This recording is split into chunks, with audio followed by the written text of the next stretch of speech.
Hello, welcome to Valencia on a not so sunny Saturday morning.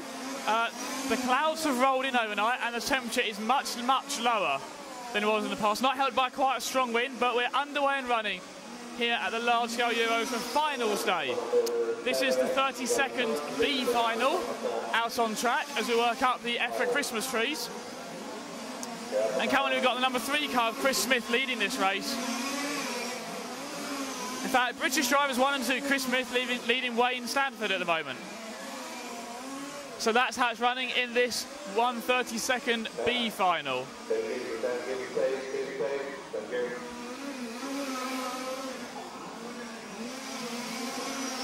You're watching the live streaming.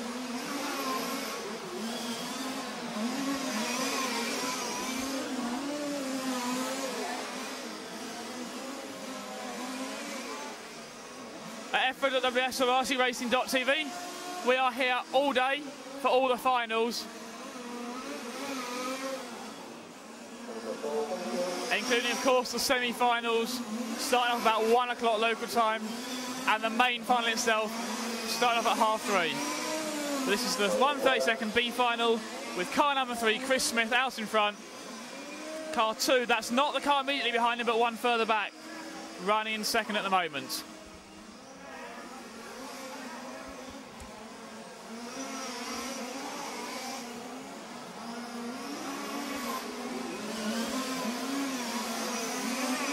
And we're about 10 minutes in, halfway through this final.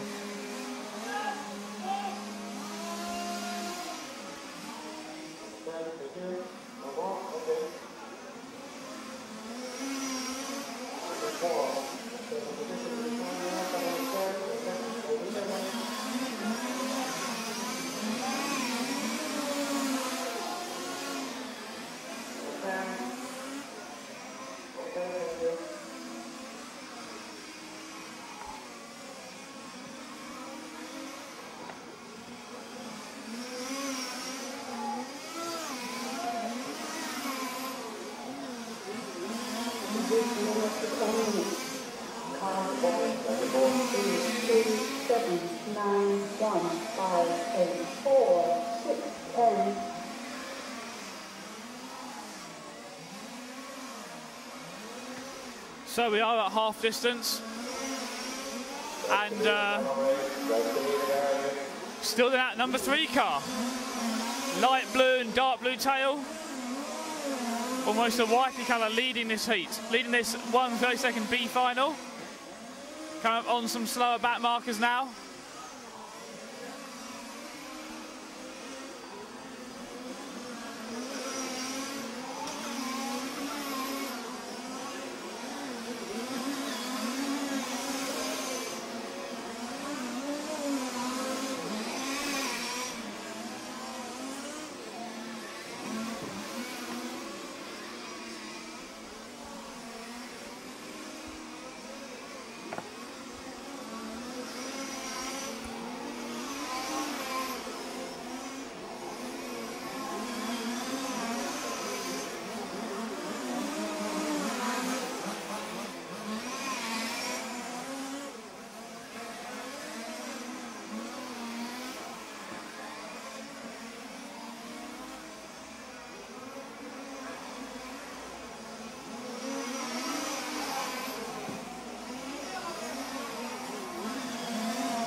So we've got 7 minutes left here in this 1:32 B final.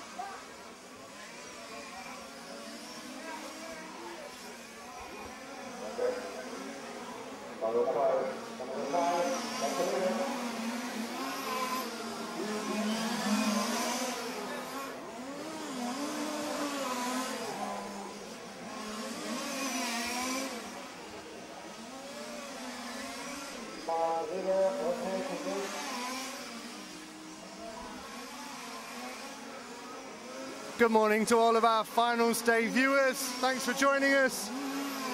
We're having a Finals Day party here. It's still the sub-finals. Early morning, bit of rain here and a very grey sky. But that's eased off now, although it is fairly damp. And we'll find out what the drivers, how that affects their setup, what they're thinking. It's typical, isn't it? It's usually the way after a week of bone dry racing in the hot, hot heat. We get a wet start to finals morning. Nothing like that to keep you on your toes, is there, Ollie? No, certainly not. And that was the voice of Matt McCallum just heard there, who's going to be down in the pits for us with his roving microphone. I know you speak to me. I can speak to you, Matt, and hope everyone at home can hear you okay. Yeah, I hope they can. I've no idea if they can or not. We will continue nevertheless. Glad to have some people tuning in from around the world to see today's large-scale touring car final.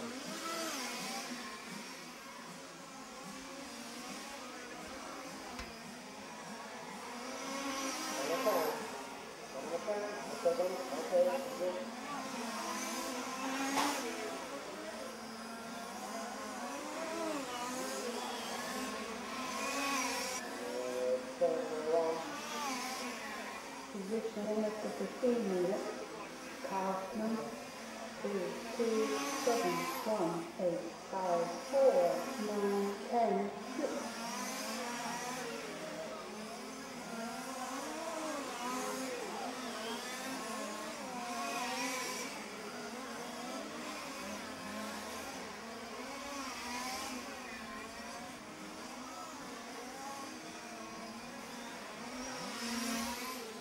So into the final 5 minutes here in the 1:32 B final.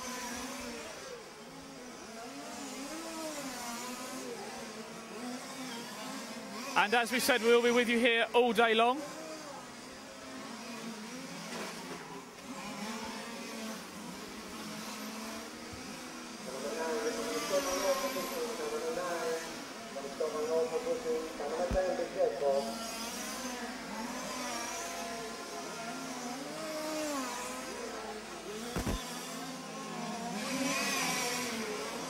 One, two, 1, 2. Ah, Matt's back again. That's just me practicing counting.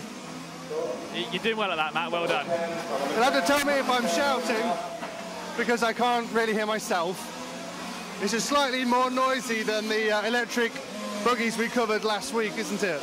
Yeah, it's going to be interesting, I think, as we send you further around the pits and see what we can and can't hear or see, and what you can find out as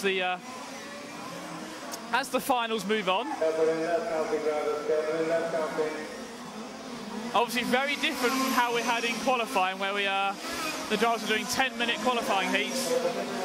But now it's sort of 20 minutes for these lower finals, and then we'll have 30 minutes for the semi-final, both semi-finals and the main final, of course, 30 minutes as well. So perhaps that's something Matt can try and find out about shortly, is how differently drivers approach these longer finals. They haven't done any running more than 10 minutes. All their practice heats were 10 minutes as well.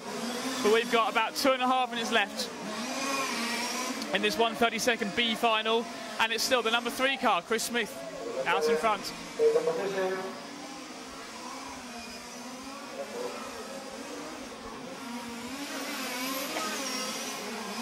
Bless you.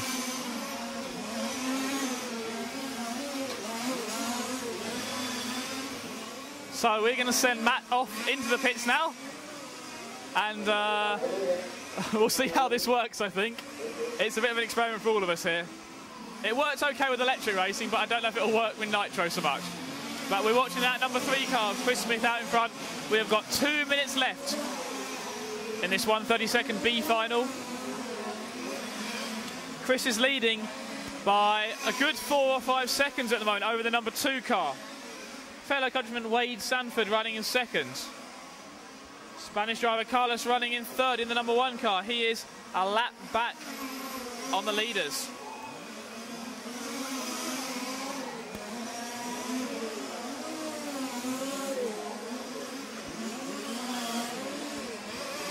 So we've got about 1 minute to go. Can you hear me? Ah, yes, I can hear you, Matt. Well, here we are in the pits. Do I sound good? Do I sound awesome? I can hear you okay here. Hopefully everyone at home can hear you all right.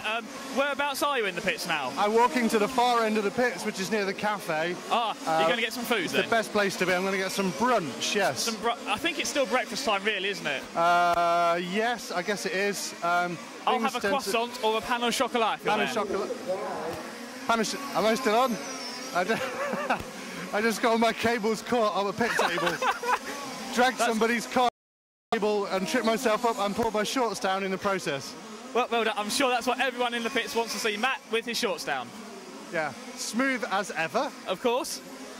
Although we have got some good news so far this weekend. I haven't managed to spill water over all of our equipment. This is true. We should point out that RC Racing TV's live streaming service is a beta production.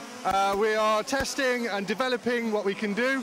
Yep. And having a bit of fun with it. We are indeed. We still have the TV show, which is the best TV show for RC in the world. In the world. And we have our regular updates and geeky features from Ollie. The best geeky features in the world. So anyway, most of the main drivers, can you still hear me? Yeah, I can hear you fine. Most of the main drivers not turned up yet. Having a lie-in, focusing themselves the final stage, because obviously they don't need to go out until the semi-finals. Exactly, Having said that, the TQ man, Elaine, Bernard and Audi.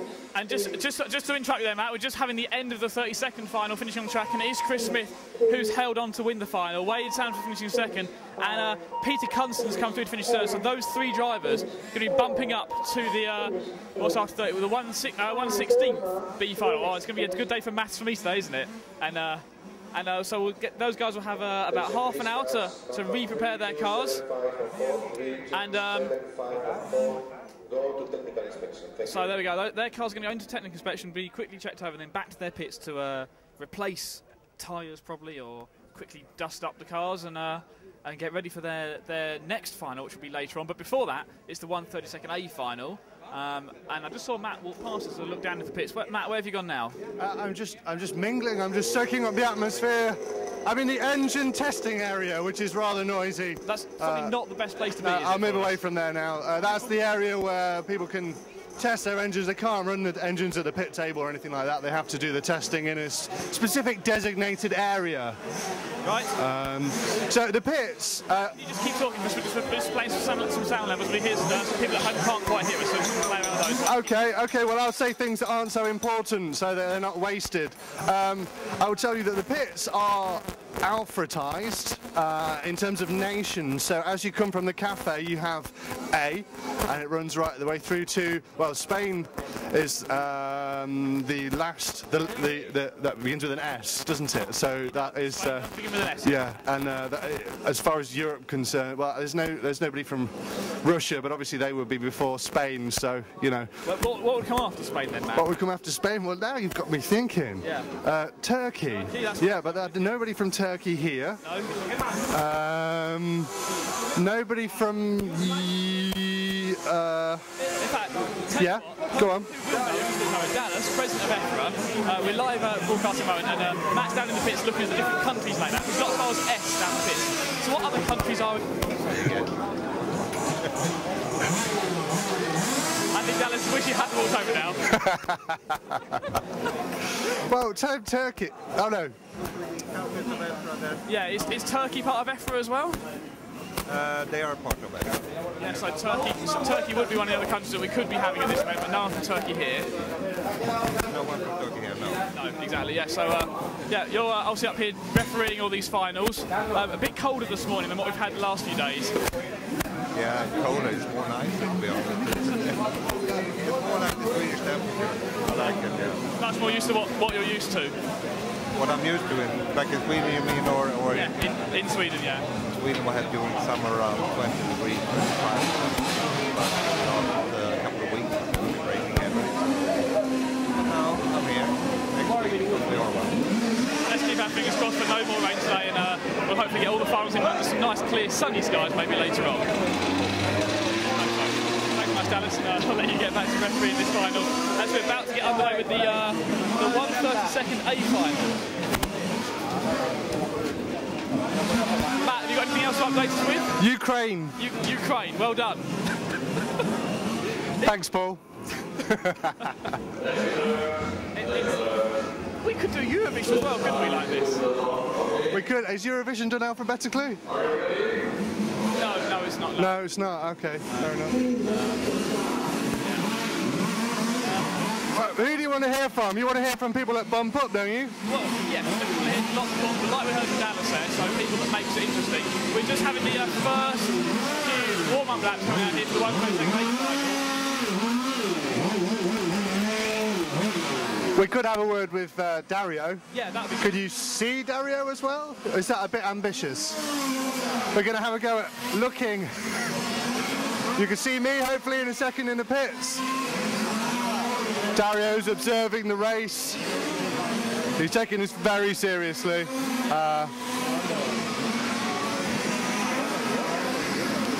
Dario, what's going on? How the track's looking this morning? Yes, I'm just preparing myself for semi-final. I know that will be not so easy, so I just be 100% of concentrating, and we will see what happens.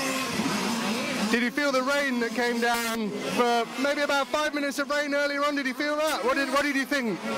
Normally I'm happy when it's raining, but I think it's much better for everybody when it's dry, so we can have a big fight and have some fun. Okay, I don't want to say hello to people back home. We're streaming live. This is Dario Vaselli, currently second on the podium from last year in Leipzig. Surely you want to improve on that? I will do my best. What can I say more? What can you do more? Well, we're all behind you, Dario. Best of luck. As we continue to move around the pits, I'll say goodbye and leave you back with the track. So back on the track is the 132nd A final warming up now. I better put my P1 brand sponsored RC Racing shirt on, or Uncle Nick's going to tell me off, isn't he? Yes. I've just realised. Yeah. I'm wearing the t-shirt given to me by the track. Yep. But yes, I'll get that shirt on as well. I hope that's good enough, because we're here to promote the event as well as promote ourselves. Promote ourselves, promote the event, promote sport, promote the Olympics, promote... No. Okay. Are you going to the Olympics? I'm going to a sort of Olympics. Are you having mini Olympics at home with your kids? Well, yes, that's every weekend. But I'm going to a sort of World Championship event, which is a bit like the Olympics, except there's only really one sport, and that's 10th touring car. And 12 scale? Yeah, well, yeah, but you can count that as well. That's equally important. I don't think you say if you can count that. That's going to offend a lot of 12 scale people out there, Matt. So let's put that one down for the list of people we've offended already this week. Making friends before we even get there. What's about to start, Ollie? 132nd A final, and we're waiting for the collection to go in this final. And they're off and running. It's going to be the number one car. Alexander from Germany leading this final around the first corner. We've got a big pile-up in the first corner. Matt, you're down near that first corner. I'm just looking, is that Mathieu Briere sprinting up the straight? Yes, and the car rights itself just in time for him to get there. It's always the way, isn't it? Yeah. You sprint like a madman to get that car back on, and they go full throttle. The wheels skid through the grass. Oh my word! Marshall's running across the track, and then there's a yellow vest, which means they're not going to get hit by cars, because as we know, if you wear a yellow vest, you're immune to all sorts of illness and disease. Yeah, I have high-vis shoes on. Yeah, they should do, shouldn't they? Or a hard hat as well, maybe. Of course. It's that number one car, Alexander. In fact, it's an Alexander 1-2 in this final. The one car leading the A car at the end of the first lap. Alexander driving both of those cars, probably a different in both of them.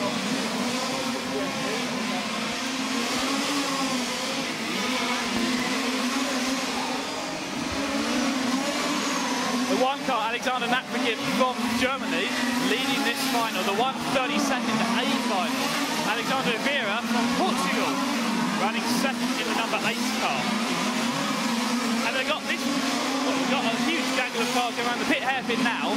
That's 3rd, 4th, 5th and 6th places. Goes out around that last corner onto the back straight. And this is where Paul shouts, when I say they're bumping the bumper, and he goes, I can't get over big shot! As they go side by side, coming out the left-hand hairpin, through the Essex, back past the timing centre.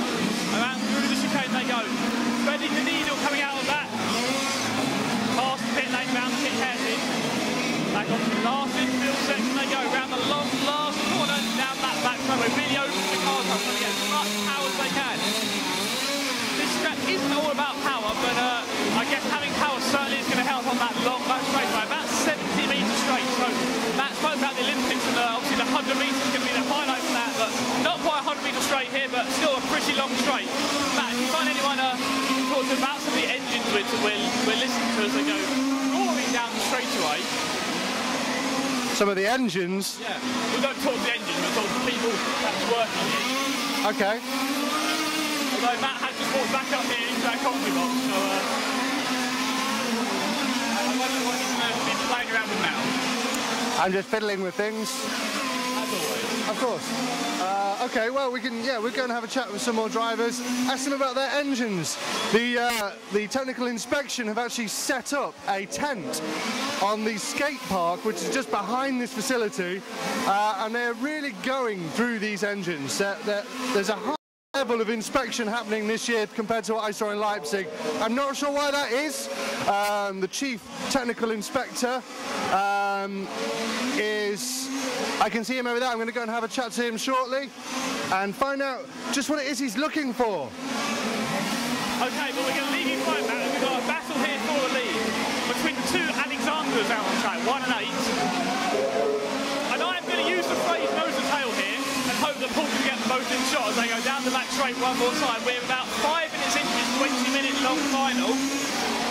And it's the German Alexander leading the Portuguese Alexander, 1 from 8, as they go past the timing centre, through the chicane, out of the follow through, onto the pit straightaway. And 3rd place is car number 6, Antonio from Spain, right up there as well. I don't need to give you a gap on the type, but you can see the gap between them. In fact, Matt, if you took off your wonderful t-shirt, you can throw it over all 3 cars. As a racing incident occurs. Yeah.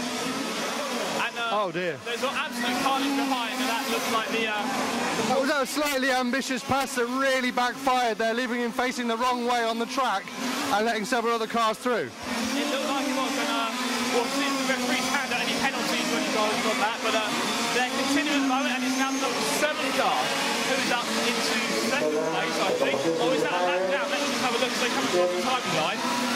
No, in fact, that number 7 car is a lap down on the leaders, so if he's getting all the ground, it's not far the race at the moment. It's number 6 car running in 2nd now. Antonio stuck into 2nd, and well, Alexander now has the lead of the whole back straightaway, all 70 metres of it after that incident.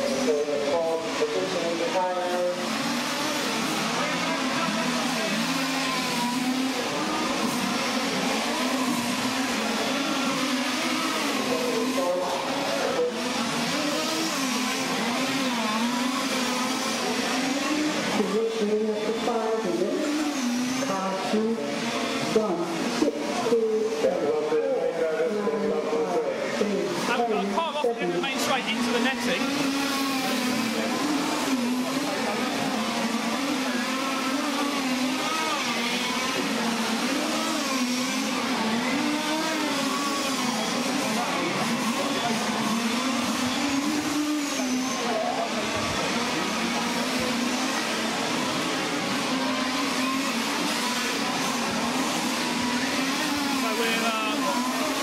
Time at the moment. We are 5 minutes into this race and already full of action. The number 1 car continues to lead us. We go down the back straight now, at the end of the straight, the leader. And then we've got the 6 car behind, who is in 2nd place. That's the battle for the lead once again. So Alexander out in front, was able to put away second place mistake, but now it's been caught by Antonio. So Germany versus Spain, and Antonio makes a nice pass up the inside down the back straight. All power there coming out of that last corner, a bit more traction maybe. And already look at the gap he pulls away going down that just the first couple of corners. I think he's got more power, he's got more grip in the car. So the number 6 car now leading this race. Ollie, I'm with Chris in the pits. He's frantically preparing his car for the next final. Chris, congratulations. Thank you very much. How was that race? Yeah, it was not bad. It was quite easy. Just basically just drove round. Kept out of trouble. Yeah, it was really good. And now the work really has to set in now, take place. What do you have to do to get ready for the next race? Some new tyres, charge the batteries, refuel it, and just make sure it's all square and ready to go for the next run. So, do you feel that you should have seeded in a higher final? Did you have a bad qualifying, or? Yeah, I didn't get much running really. I kept blowing. I've had 3 engine blow-ups in the week, so I haven't done a lot of running. So I should have really qualified further up. So. Okay, well, best of luck. Hopefully we'll speak to you again after the next couple of finals. Thank you. There you go. That's Chris Smith down in the pits there. The British driver bumping up from the 132nd B final. We'll be racing up next in the 116 B final. But we'll find out who's going to bump up from this one in about 10 or 12 minutes' time. It's the number 2, right? The one is running second. Who is being caught by the number 2 car? That's Joel from Portugal. It's closing in lap by lap. Not a huge amount each lap, but it's well, about nearly half a second a lap at the moment. So we'll see how that plays out as we go through the rest of this 132nd A final. This is the 3rd place car we're watching at the moment.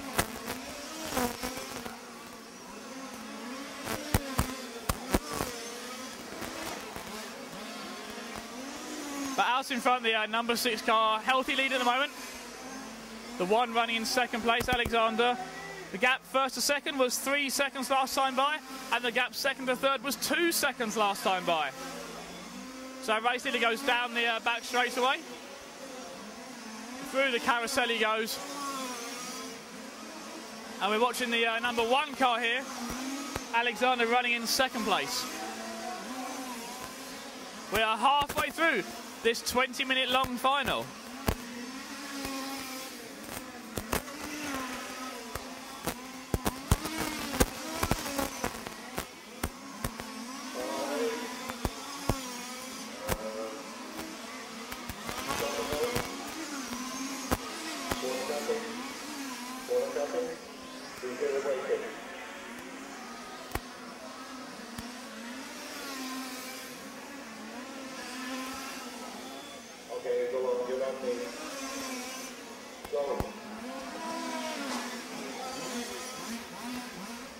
So the gap for 2nd and 3rd has stabilised at about 2.5 seconds now.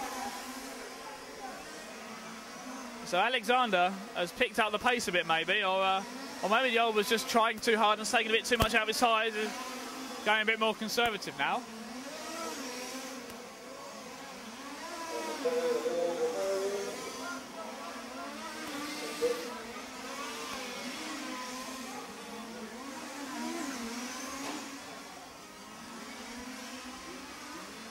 So watching the number 6 car,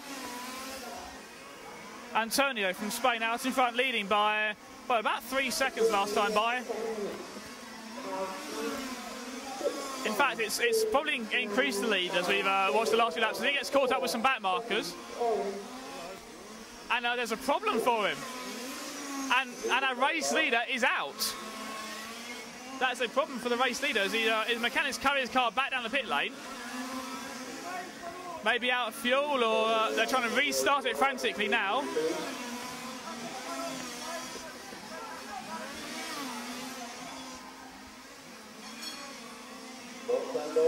But a retirement for our race leader, which puts the number 1 car out into the lead once again.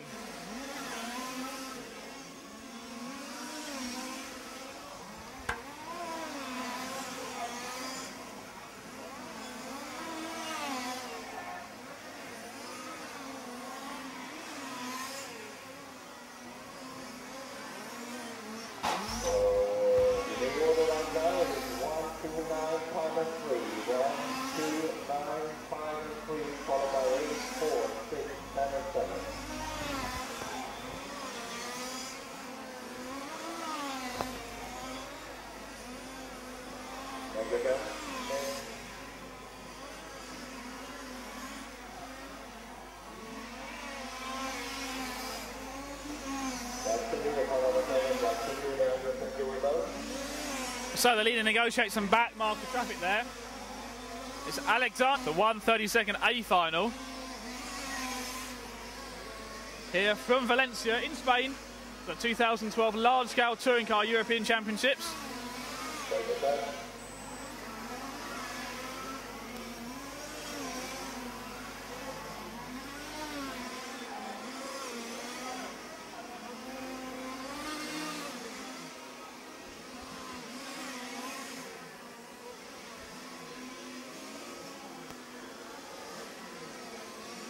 And we've got about 7 minutes left in this final now, 7 minutes left.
So it's still their number 1 car. Alexander leading the field, Joel in the number 2 car running second.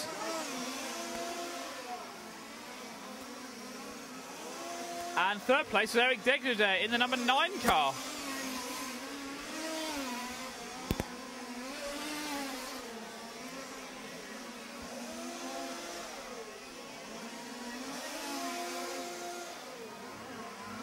So battle for, well, it's not a battle for the lead. 1 and 2 racing for the lead at the moment, and Eric is closing in by about a tenth or 2 per lap.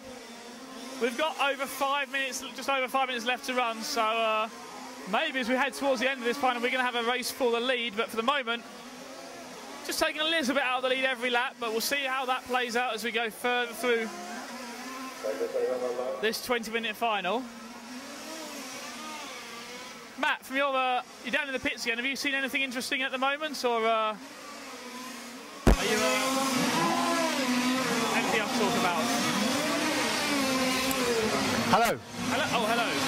I just disconnected from the system to enjoy a nice can of refreshing soft drink.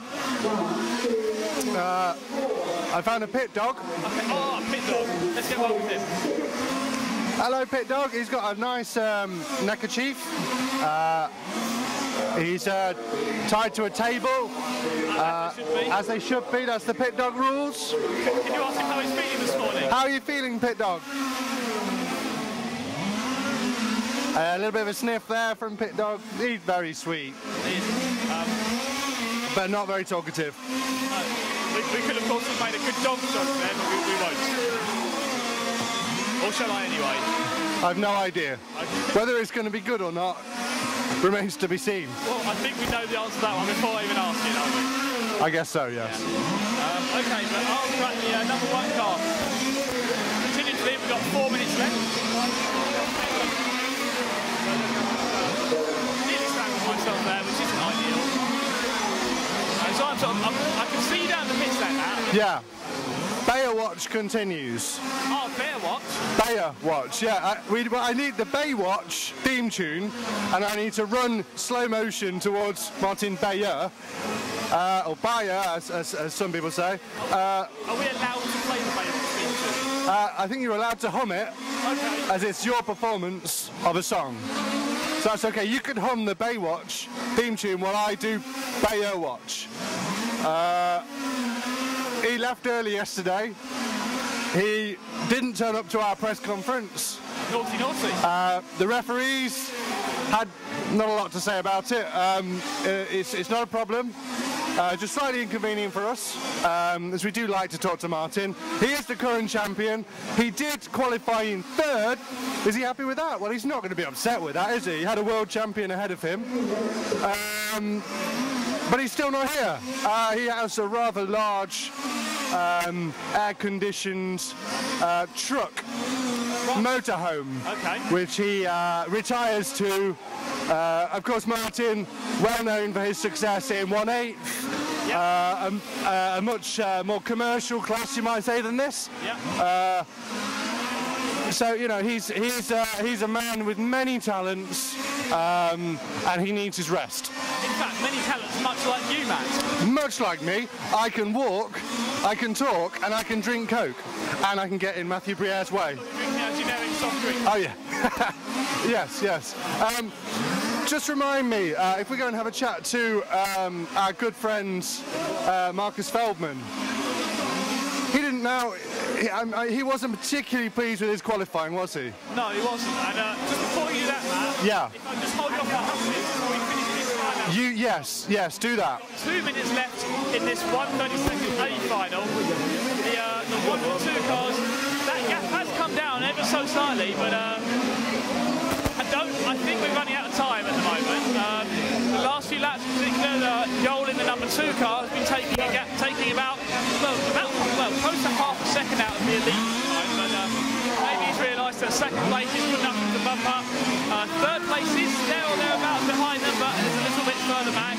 So probably fairly safe in the bump up spot with 1 minute and 20 seconds left on the racing clock. The number 1 car, Alexander from Germany, leads this race as he more or less has done for the entire distance. Would you say they're nose to tail, Ollie? They're not nose to tail. No, okay, they don't. I'm not going to say they're nose to tail because if they were articulated lorries, they might be nose to tail. Pardon? If they were articulated lorries, yes. and so very much longer. A longer car. Yeah. Then they still won't be that nose. But car 2 is 1 turn behind car 1. They are both on the straight now. Yes, there's about half the straight. There's maybe 30 metres gap between them on the straight. And the only problems like car number 8, the back marker, turning off there and slowing down car number 1, getting in his way to bring them together. Yeah, absolutely. That's what he might well. And they are turning up as car 2 cuts the pathetic pyramid, as I've been calling it. We've got 30 seconds left in this race now. It looks like it's going to be one more lap for these guys. Alexander's probably going to take the win, I think. And Joel's safe in that second spot now, it looks like. We've got a battle for third place. The final bump-up spot. The 4 and the 9 battling for this bump-up spot with 1 lap left of racing here in Valencia. Number 4 car, that's Jordi, takes over the 9 from Eric. As they come down half second, with 1 lap to go. He may well secure himself a spot up into the 1:16 finals. Here we go, we're having the final countdown. 5 seconds left. This is the last lap. I think that's going to be enough there for our race leader's going to get round. Our race leader's going to do 1 more lap. No, he's not. So we have car 1 takes the win, 2 is second, and then that's a fantastic drive for Jordi. 1 lap for the end to take a fantastic drive up the inside, off the straight. As Paul Samuel says, where did he come from? Exactly. He was miles back when I looked with about 2 minutes to go. And then right at the end there, I don't know if that was a problem for Eric, but Jordi, right up there, takes the final bump up spot to move up into the 1:16 final. 2, 4, 9, 3, please go to 10 minutes. Thank you. Matt, Hello. You retired from the track, and have you found a top driver down there? A top driver, not just any driver, it's mighty Marcus Feldman. We're live streaming at the moment. I think they can see us over there. You were watching that last race, some quite exciting racing happening in the lower. Yes, if you watch the lap times, they are quite quick for the lower finals. They do 25 medium times, which is quite good, I think. You saw the rain coming down earlier? It's gone now, it's not a problem, is it? Yeah, it was a couple of times this week that in the morning there was a cloudy heaven and a few raindrops, but with these temperatures I don't think it will be a problem. In terms of yourself, were you a little bit disappointed with qualifying? Yes, like I mentioned earlier this week, we're struggling with the car. I will try to do the best, see what happens. Half an hour is a very long time, so I think I can maybe have a little advantage with my experience. We will see. There's a lot of things that can happen in half an hour, isn't there? And there's a lot of people that haven't tried their tyres for half an hour. There's a lot of tyre concerns going on. What's your feeling towards tyres? I'm quite sure my tyres will be okay because our car usually doesn't have a problem with tyre consumption. So I think on that point we are sure engine fuel consumption will be a problem. Fuel consumption, because obviously last year in Leipzig we had Alice Bayer, fastest out consistently for most of the weekend, and then he just ran out of fuel, didn't he? Yes, I think this track is even worse because you have more corners where you have wheel spin. Temperatures are quite high today too, so I think if you don't take care, you will get in trouble. So what sort of approach are you going to take to your next race? I think we know we need to work on the car. We tried hard before the Euros, it didn't work out, so we have to continue work. Okay, well, best of luck. Thank you. Thank you. That's mighty Marcus Feldman down in the pits there. Thanks, Matt, for chatting to him, and that's working on his car, preparing it for his race, but the next race out on the track is going to be the 116B final. And cars lining up in the pit lane here. So do we have Chris Smith at the back of this final? Yes, Chris Smith is back in this final, car number 8. So we'll see how we'll track his progress a bit. Well, as I look down the time here, this is we've got 1, 2, 3, 4, 5 British drivers out in this one. So quite a good chance of getting a British driver bumping up into the next final, I think, which will certainly mean you can do a nice, easy interview, Matt. I like the challenge. I prefer talking to the people who are for whom English isn't their first language. Yeah, of course. Like me, I speak an interesting dialect used by sailors in the 1950s. Most of the time, but obviously this is me speaking English. Really? Or at least attempting. Okay, that's better. There we go. So Matt attempting to speak English down in the pits, while drivers of various nationalities take the track for their warm-up laps for this 116B final. Of course, it's the French who are predominant in this class, isn't it? We have a French world champion. Wow. We had two in the Auto Bay Arena. We had a French 1, 2, 3. And we also had a French 1 and 3 in Leipzig as well. So, you know. Yeah, certainly French very, very strong as well. The French know their large-scale touring car. They do, but I don't really think there's many nations who aren't likely to put a driver up into the A final. Obviously, we'll see how it pans out, but of course the former world champion and current now retired from international competition, but now EFRA section chairman Ian Oddy, British driver, was world champion a few years ago. 2005 was that? I think it was that, yes. At the fantastic racetrack in Switzerland where the World Championship is supposed to be held next year, is that right? Yes, it is, and I'm guessing for that comment you've forgotten the name of the track. I would never forget the name of such a wonderful arena.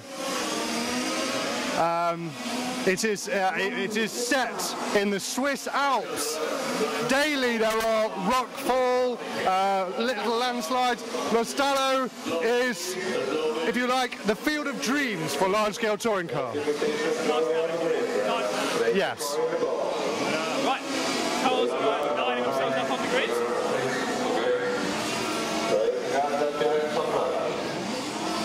So, we're going to get on with this 116B final.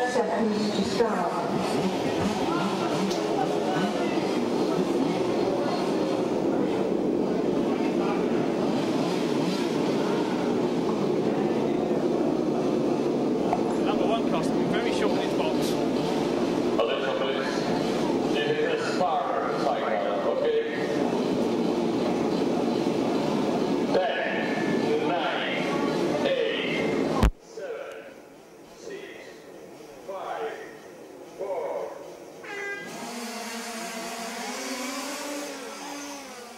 So off and running with the 116 B final. And it's the number 2 car who gets a good jump at the start to take the lead. That's going to be Patrick Koopman, the number 2 car, leading from Ben Woods in the 1, as there's a carnage coming around the carousel off the end of the straightaway, and we've got cars sideways in the grass, not upside down this time, as we saw in the last final, bumping, bashing, muscling their way through. Some proper good door-to-door touring car racing here, with these 1/5 scale monsters around this. Well, some people call it tight and technical, some people say it's open, fast and flowing, and I guess there's a mixture of opinion there, and there are some very tight corners, and Matt's just plugged his microphone back in, I heard. So Matt, do you think it's tight and technical? I think it's 50-50. Around the outside of the track it's quite flowy, but then there's some extremely technical moments at times on the infield. Right, and we're watching the number 8 car now, Chris Smith, who we spoke to on the last one, and he's bumped himself by the number 7 car. Then he looks to make a really time at the door, he's slammed shut. Right, still running the 8th spot at the moment, but lots of time left in this final. We've still got 18 minutes of this 20-minute final to go, so we'll see if he makes out one place there, going on the inside of the number 5 car, who retakes the place going down the back straight. Side by side they are, as Paul can actually get him in one shot for change. Chris in danger of losing another place. Oh, he makes a big mistake around the timing. Oh, big crash down here. The timing centre hairpin. It's not down to 10, but out in front, the number 2 car comes round the carousel into the left-hand hairpin through the S's. Look at the lead he's got. That's Patrick Koopman in the number 2 car, the Dutch driver, leading by about 2 seconds. The number 1 car, Ben Woods. And then about 7 cars, it was Ben Woods, but Ben dropped right down now. So the number 4 car, no, also makes a mistake, spins on the left-hand hairpin. So now we've got the number 3 car right in his tail. That's Michael Milke from Germany, who spins going through the, what Matt wants to call the problematic pyramid early on, but we told him not to call it that. And it's just the chicane in front of the driver's stand.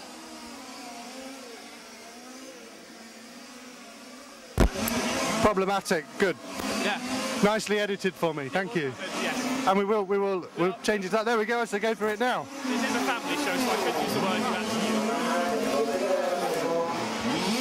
Welcome to all the families tuned in. Yes. Maybe there's people having a large-scale party today, like the Buggies a week ago. Yeah, I think even more so I feel like partying here. It's just something about the atmosphere here. Yes. In Valencia, it's nice. We've been baking hot, and we're ready for some cerveza.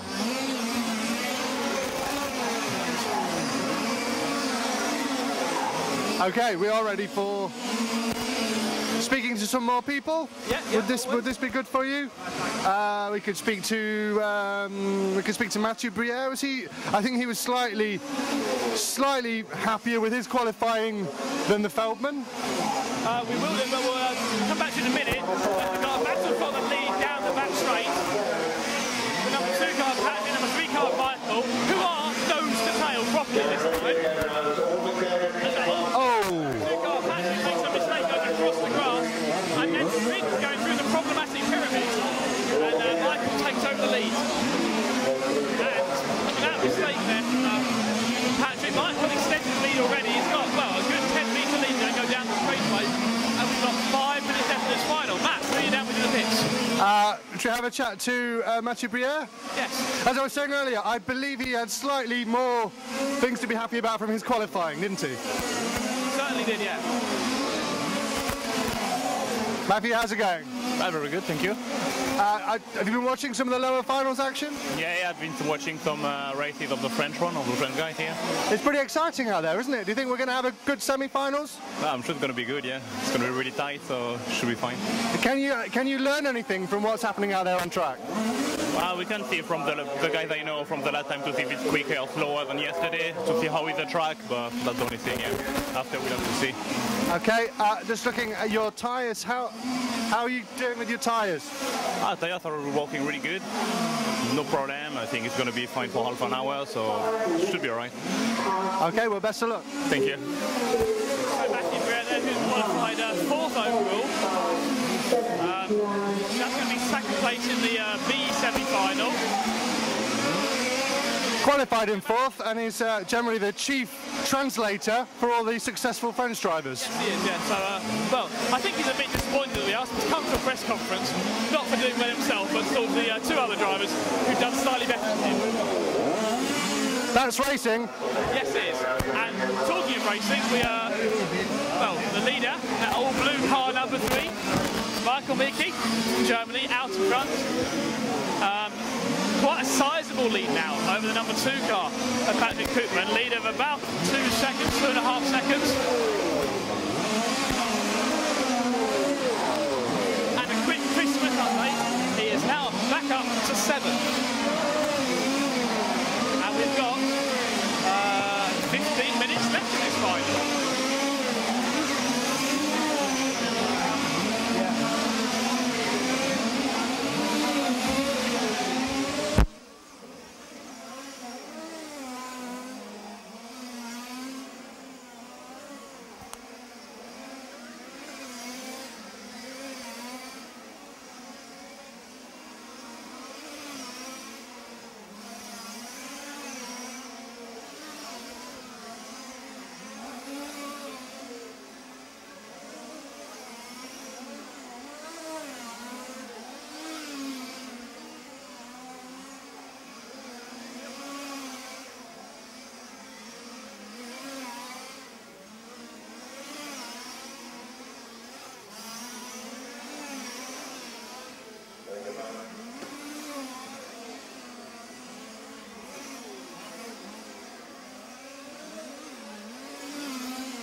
Twelve and a half minutes left in this 1/16th B final. It's Michael Milke in the number 3 car leading from Patrick Koopman in the 2. Alan Griffiths in the number 4. Craig Orman in the number 6. Ben Woods, the pole sitter, number 1 car, down in 5th place. That's the top 5 at the moment, as we've got 12 minutes left in this 1/16th B final. The lead last time by was about 4 seconds for Michael. Patrick was 4 seconds up on Adam Griffiths, who was in 3rd. He in turn was 4 seconds up on Craig Orman. It's a bit repetitive here, so nice gaps from everyone out on the track at the moment. We'll see how this plays out as we progress to the last 12 minutes of this 1/16th B final here at the 2012 Large-Scale Touring Car European Championships in Valencia.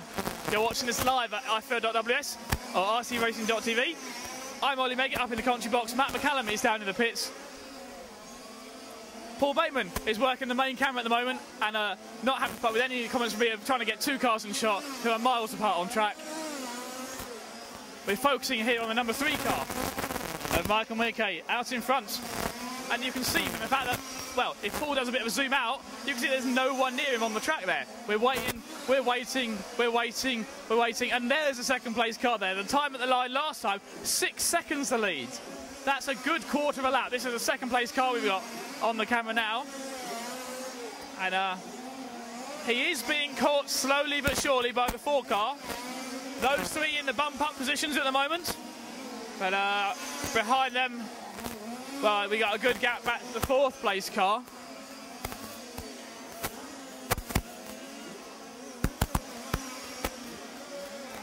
So this is the 3rd place car, number 4, Adam Griffiths.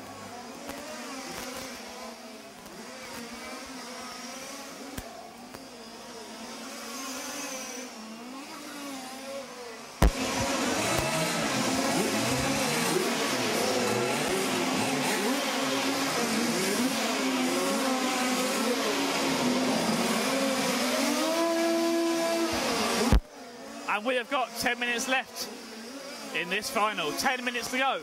Local time here in Valencia, just after 10 o'clock. It's nice and sunny. Well, it's a bit sunny now. The clouds moving away. The temperature is picking up. I can feel it already. It may be time for shirt.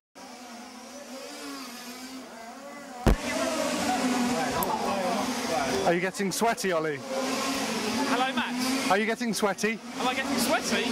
Not quite yet, but it has been very hot and sweaty the last few days, so I have come prepared for today with a plethora of shirts. Are you hot and sweaty down in the pits? Oh, well, I've just been standing in the air-conditioned media zone.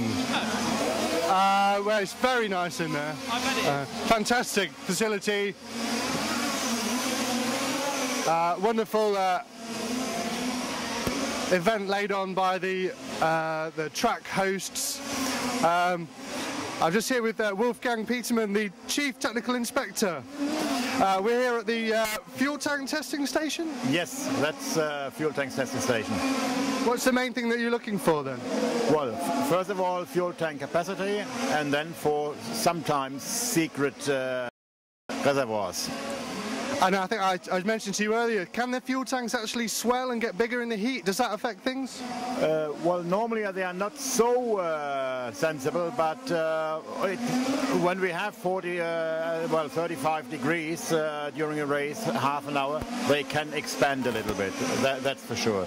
Therefore, we check them before the race meeting, because the driver is not allowed to refuel during the race, so it cannot affect the race at all.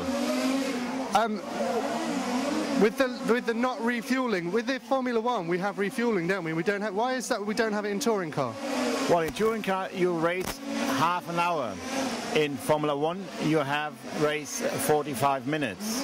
So car never can survive 45 minutes with one 700cc of fuel. Therefore, they are allowed to refuel. Yeah. In touring car, the race will not be more exciting in 45 minutes or half an hour, what you see at the Worlds, because it takes only a longer time. But the positions normally. Yes, yeah, I see what you mean. What about tyres? Do you check tyres? Well, it is not possible to check tyres. Right. Well, you can try it, yeah, but you will not get any result, because or any justice proven result. Yeah. We have had a long discussion with SGS Laboratories. That's an FIA approved laboratory, and they told us you cannot detect legal proof any tire treatment, and therefore the only solution would be controlled tires that get never in the hand of a driver, and that's unpracticable for an event like that. Okay, well, thanks for taking some time to talk to us. Just finally, are people being well behaved at this event? No problems at all. It's absolutely perfect. Well, the facility is fine, yep, the temperatures are fine, so the drivers are in good mood. Thank you very much, Wolfgang. Bye. Bye. There you have it, a happy technical inspector. How is it looking back on track, Ollie? Well, back on track we've got just over 5-6 minutes to go, and it's still number 3 car Mark Milke leading, Patrick in the number 2 car in second, Adam Whippers in the 4, running in third, Craig Orman running in fourth, looking trying to make a move out to get into one of those bump up positions, the number 6 car, but he's quite a long way back, so not news there. And oh, we've got a Chris Smith update for you, Matt. Matt, are you still down there? Go for it, tell me. Right, Chris Smith, number 8 car, he's running in the 6th place at the moment, but he's well, not quite those now, but he's very close to the number 1 car, who is running in the 5th one. Bedford, Chris Smith racing for 5th place at the moment. Countryman. Yeah, fellow countryman. They go through the problematic pyramid, down the pit straight. Oh! On the inside, but can't quite make a move there. Goes down the right-hand hairpin, then around the last corner. And he goes up the inside, down the back straight. Oh dear! There might be some harsh words spoken. Yeah, he's been given a stop and go for that. On the long drive home. Oh, maybe. But yeah, the number 8 car has the blue car into the pit now.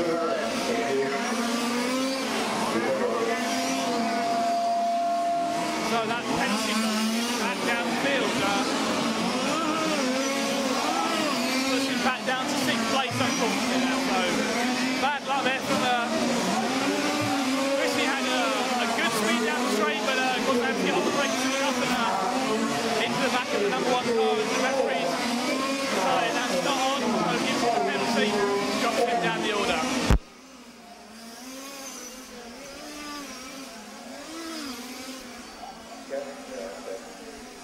And in fact, that's allowed the number 5 car to move up into 5th. So Ben down to 6th and Chris.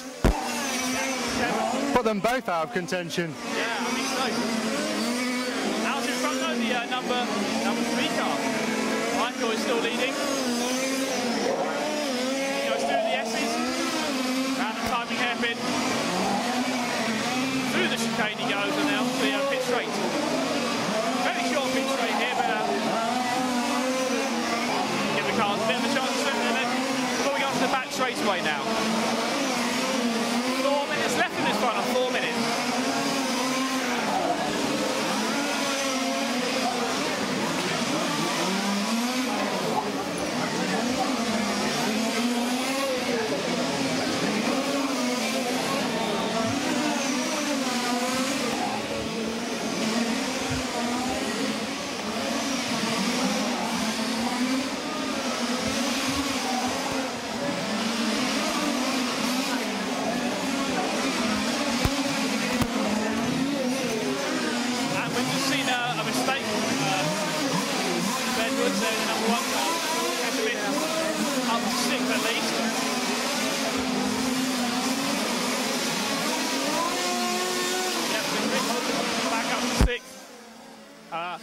Out in front, leader is in clear air, so we're just looking at some battles we can find out on the track for you, just to try and make this as exciting as possible as we come into the final few minutes of this race.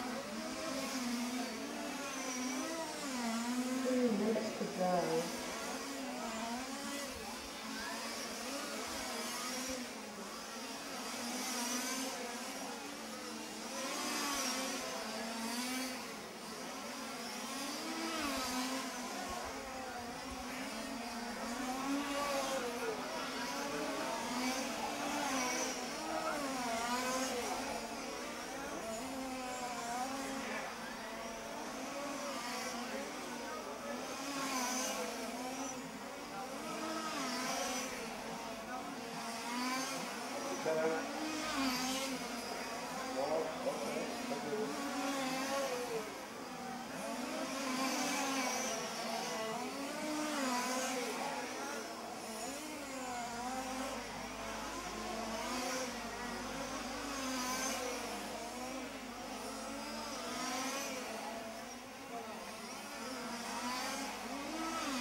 So we have got 1 minute left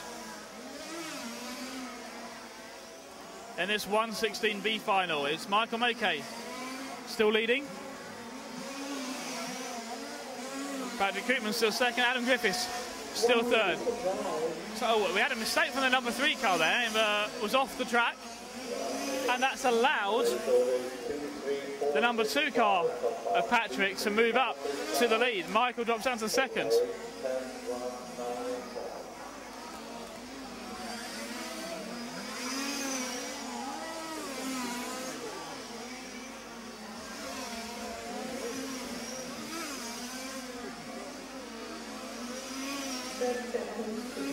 So 30 seconds left here. It's the number 2 now leading this race, Patrick Kaufman.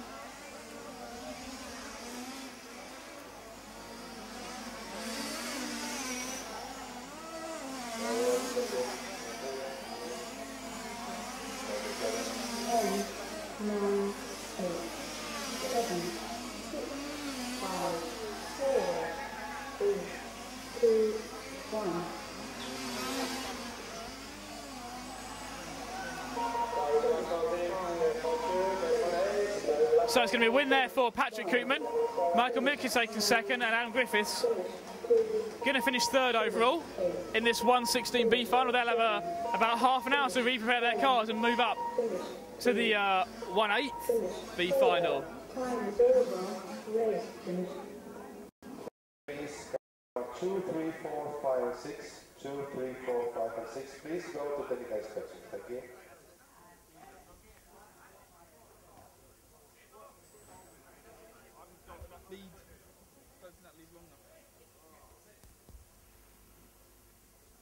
Okay, is he coming? Yeah?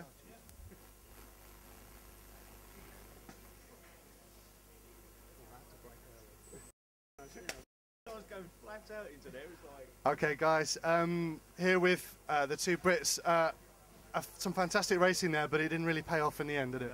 No, I left it too late, really. I got knocked about at the beginning, and I sort of like I was right at the back, and then by the time the tyres come up, it was a bit too late. I carved my way through the field, and then I caught up with Ben, and I didn't mean to. I tagged him and got stop and go, and it was all over from there on. Ben, what went through your head when that was happening? Well, the beginning was good, but the steering seemed to get knocked out in an incident early on. And other than that, it was really good. And then I was just trying to nurse it round, so I had quite a good position. Then, like I say, I didn't think Chris was expecting me to brake so hard as I was trying to get it round the corner, and you know, things happen.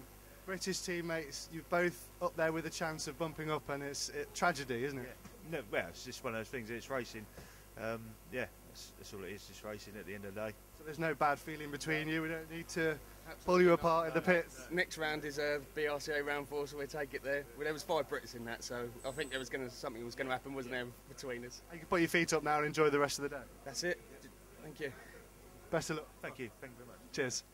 Okay, so back to the track. Ollie. Seems like someone has forgotten sunglasses in the pit lane. I can't get unplugged quick enough. Somewhere. So back out on the track, and we're going to have the 116A final is going to be out next.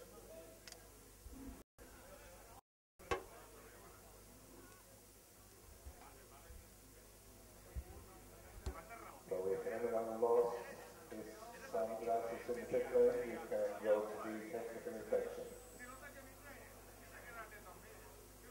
If they are clear. For technical, we are always speaking and checking.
Mr. Stewart, please come to team manager's room. Mr. Stewart.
So just waiting for the warm-up period for the 116A final, which should be underway in just a couple of minutes' time. So obviously as soon as that gets underway, we'll be back with you for more footage. But at the moment we can see the guys just getting ready on the track with the flags, going for the start procedure, and the drivers up on the stand and the cars being prepared down in the pit lane at the moment.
So just a few minutes away from the track being opened here in Valencia for the 116A final. Don't forget, if you are watching along online anyway, you can get involved. Send us a tweet. My Twitter account is @RCRacingOllie. Use the hashtag EFRA. Or you can comment on the live stream.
So warm-up underway for the 1/16 A final.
So the car's being called to the starting grid now, lining up. 30 seconds to start. And we're down to 30 seconds before we start this 1/16 A final. Start the car. Into pit race. Into pit race. From the pit race. Car number one. Car number one. And car number one stalls on the grid, so he's going to have to start from the pit lane. So that is a big upset already for Marco Harmon. Not being able to start from the pole. 7, 6, 5, 4.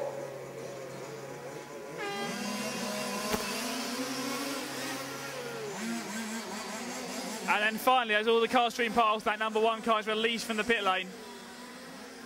Going to be a lot of work for Marco to do now.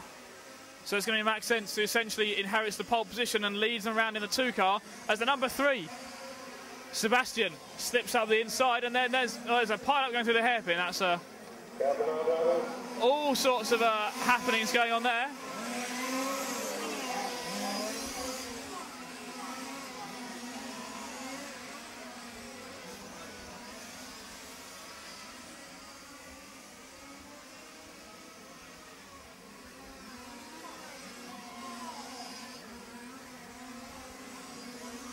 So it's going to be that number 8 car. Alexander, who we saw bumping up earlier on, takes the lead in this race. From 8th on the grid, working his way up through the finals ladder, taking the lead in this early stage of the 1/16 A final.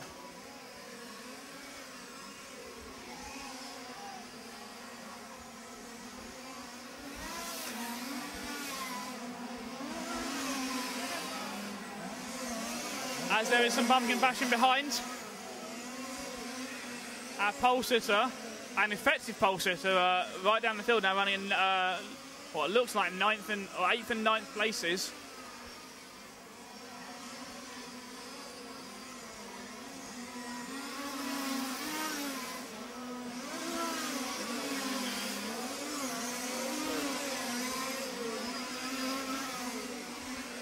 But it's that number 8 car. Alexander from Germany leading by just a few feet from the number 7 car. Of your own from Holland, who gets through as they go around the section in front of us here. So the 7 car now the race leader. The 8 car running in second. And then we have this battle for third.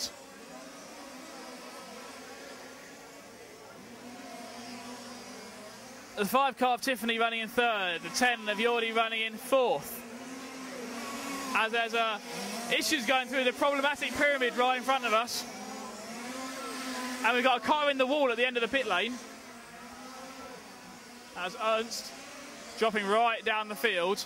But it's going to be the number 10 car who's up into 3rd. So of the 3 cars who bumped up, 2 of them are already in the positions to bump up again. And we're only 3 minutes into this final.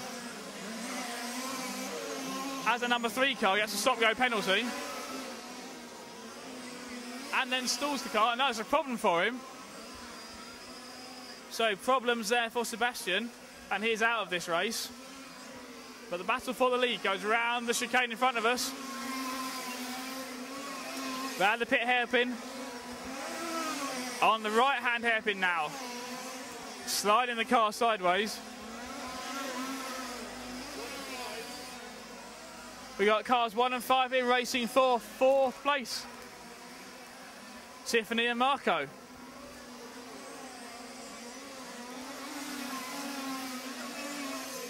Marco looking for a way past. They go through the pyramid now.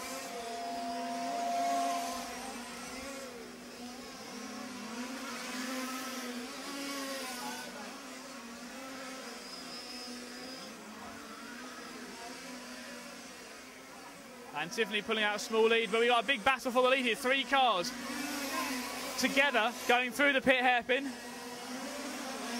Up round the infield section they go. Oh, I mean, he had a mistake there from the number 8 car of Alexander, and that allows the number 10 of Yordi to nip through into 2nd place. So started 10th on the grid, up to 2nd, through the S's, back past the timing huts.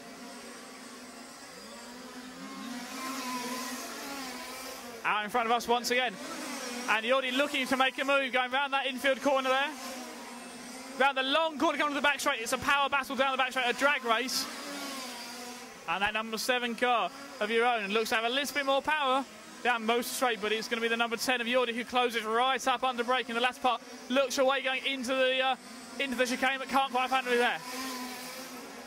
Past the pits, back out around that infield corner. And down the back straight one more time. Evenly matched on power this time, it looks like. 7, 10, 8, 5, 1, 2, and the 3 cars together in front of the driver's stand one more time. Side by side racing, 3 wide. They go up round the spoon corner there. Out of the last turn, down the back straightaway. It's 7, 10 and 8. Your own, Yordi and Alexander. Back through the S's. Oh! And car 10 is going to get a stop-go penalty for that.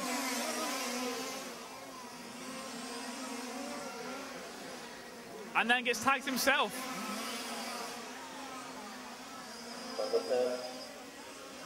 And all of this is allowed. We've got a new battle for the lead here. The number 8 car of Yordi leading the number 5 car of Tiffany now going through the chicane. Back past the pits again. As we've got 2 cars stuck together. The body shells got caught up into the wheels as they were stuck in the problematic pyramid, and we've got a stall there for the number 2 car as to get restarted. So the cars that start at the front of the grid having massive issues in this final. But we've got this battle for the lead with 13 minutes left, 13 minutes to go.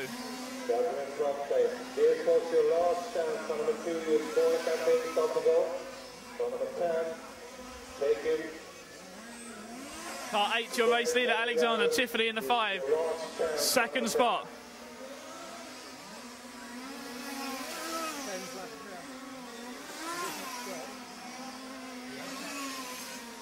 Mechanic, car number 10. Tell your drivers that they have to stop and go. Car number 10 still not been pulled in for his stop-go penalty yet. The referees are telling me he's got coming this time by. That earlier incident.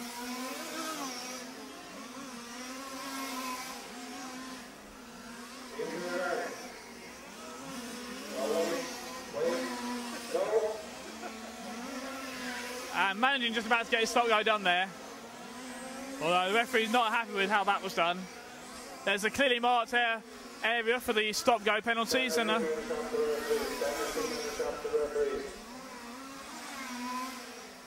now his team manager is being called to the referee's place. So we'll see if there's going to be any further sanctions put down against that number 10 car. Battle for the lead though. Goes round the last infield corner through the S's. Back past timekeeping now. Into the pyramid. And past the pits. Halfway through the race more or less. We've got, well, 11 minutes down. 11 minutes to go, sorry, 9 minutes down, 11 to go.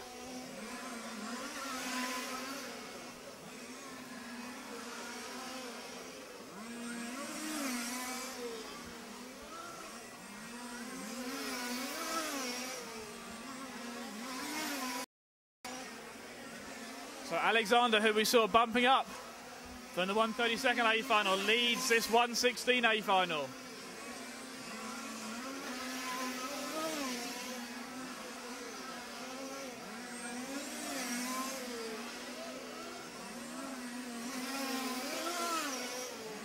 As they flash past the pits one more time.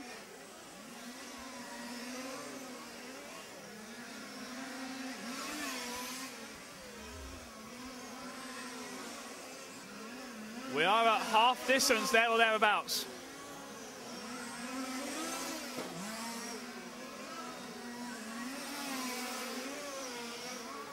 So Alexander leads Tiffany, Jeroen in third. And then Jordi in the number 10 car, after serving that stop go penalty, is running fourth. But certainly Alexander looking to extend the lead out in front of this field in that number 8 car.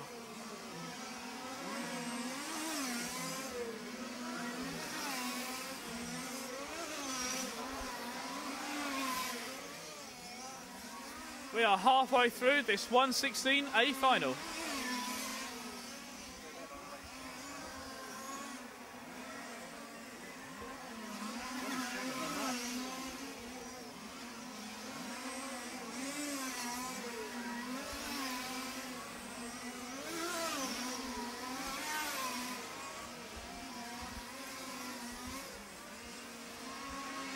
Positioning of the 10 minutes.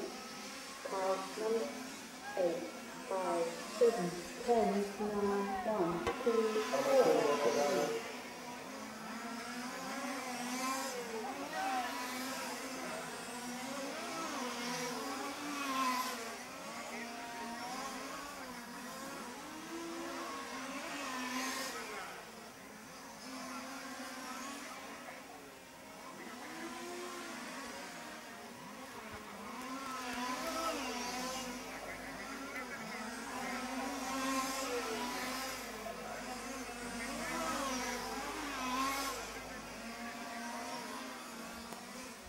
So we've now got a battle for second place between 5 and 7, Tiffany and Jeroen.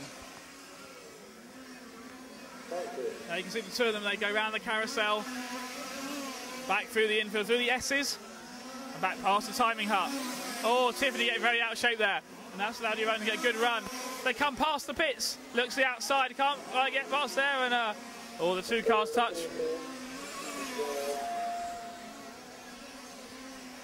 Onto the back straight one more time. Very close, they go round the carousel. Through the S's. And then across the timing line.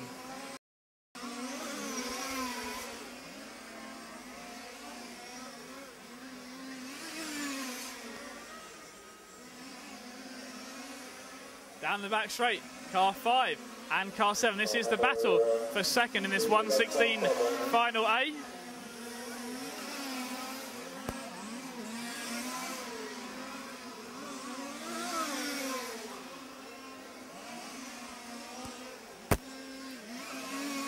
Back through the infield hairpins. And along the back straight.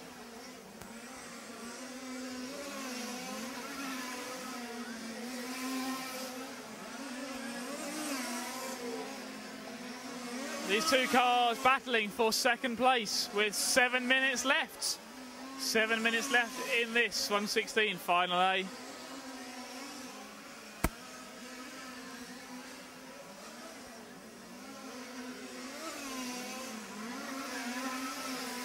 Oh, Tiffany makes a few mistakes, runs across a few curves there, and that's going to allow Jerome up into second.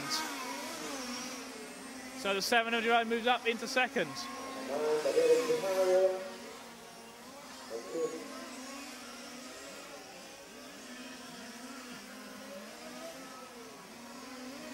But that hasn't affected our race leader. Alexander's still way out in front in that number 8 car.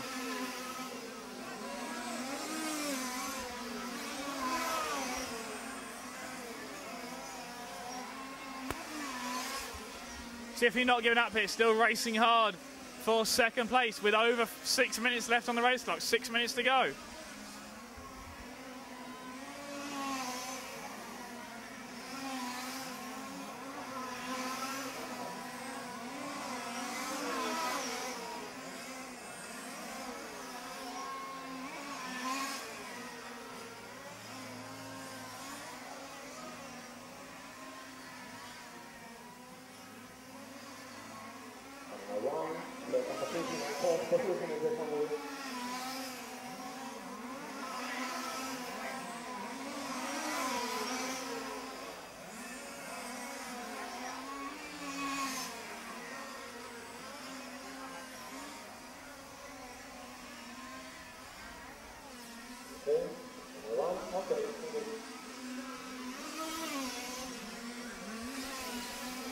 So Jerome and Tiffany battle for the second place. The 7 and the 5. The race leader 5 seconds further up the road from them, but focus on this battle for second. And maybe, just maybe, this is allowing that number 10 car, Jordi, to close in. Tiffany through, back to second. Jerome drops to third, but stays right there.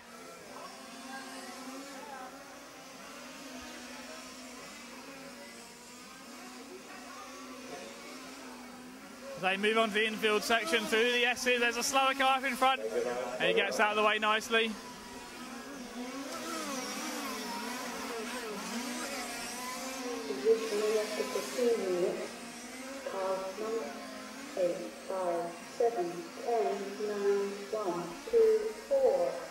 Oh, and Tiffany gets sideways going through the carousel, losing rear traction in the car, and that's going to put the 7 of your own back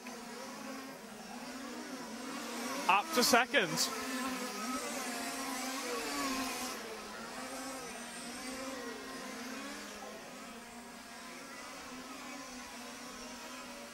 The 7 and 5 racing for second place still. We have got 4 minutes left in this final. 4 minutes to go.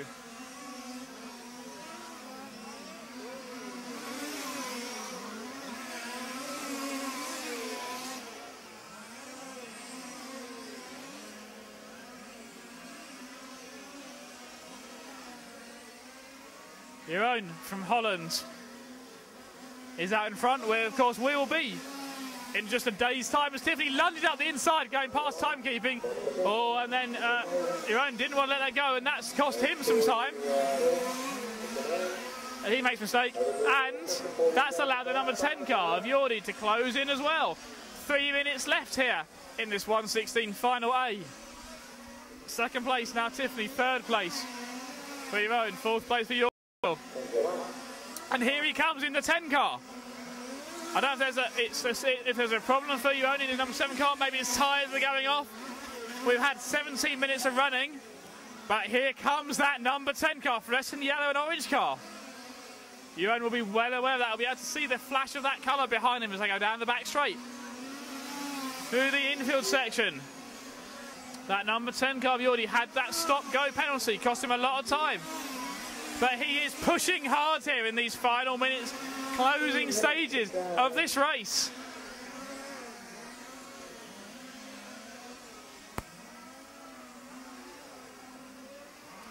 He took 0.4 per second out of the number 7 car last time by, and he's going to do about the same this time round. He's looking for his eye, and there's a mistake. Therefore, Road slides sideways, going through the problematic pyramid. And that's going to put Jordi up into the third spot. But that's not going to be enough for him. He's going to hunt down that number 5 car of Tiffany, try and move up to seconds. He's still in a bump-up place, but he wants to start as far up that grid as he can. Going to make it easier for him as he moves up into the 1/8 A final. We have got 2 minutes of racing action here in the 1/16 A final. Great racing here in these lower finals. Is this a sign of what we've got to come later on as we move up the finals ladder? I hope so. This is completely unknown territory for most of these drivers now.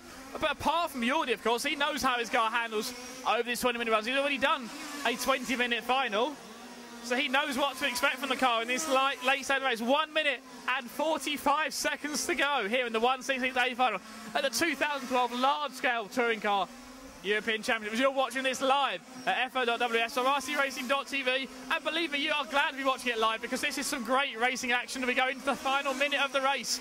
This number 10 car started last on the grid, worked way up through the field, got a stop-go penalty as he was battling for the lead early on. Dropped down the field to 5th place, worked his way back up again. Now in the third spot and in a transfer position, looking to move up.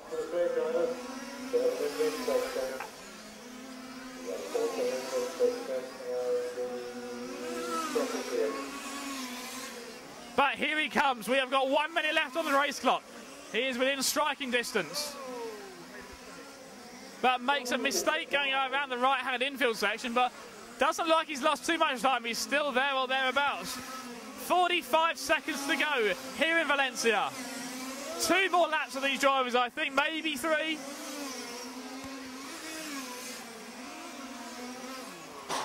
As they go through that infield section, the number 8 car of Alexander way out in front. We're not worried about him at the moment. See if he runs across the grass a bit as they come around the carousel. Through the infield, 30 seconds are left. Out of the timing hairpin one more time. Through the pyramid they go. Back past that camera position here. Around the infield section. Sliding the rear end of the car there. The number 10 car of Jordi, trying everything he can. 10 seconds are left. They may get one more lap in. Through the S's here. They're going to cross the line. They've got one more lap. This is the last chance here. He is as close as he has ever been as they go through the pyramid. We are onto the final lap. Looks out the inside, going past the bits. Oh, and there's a mistake there. And he's going to, I think he might even get a time penalty for that. I don't know if it's going to matter. That may have cost him that transfer spot. But he is they are the last 2 cars on the extra lap. So it's going to be Tiffany who takes the 2nd place. Jordi crosses the line in 3rd. But we'll wait and see what happens then. Is there going to be a penalty applied for that number 10 car? Is that going to affect how the transfers go? On that final lap at that pit hairpin. Tried to make a move. Didn't quite plan it out properly and ended up with a car on its roof.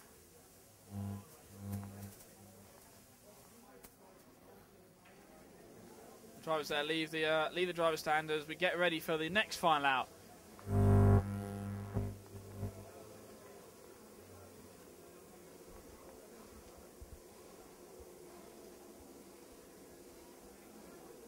And I believe Matt has headed off down to the pits. Matt, can you hear me? No? Obviously not. So we'll see if we can get a hold of Matt later on. But we've got about a 10-minute gap between finals.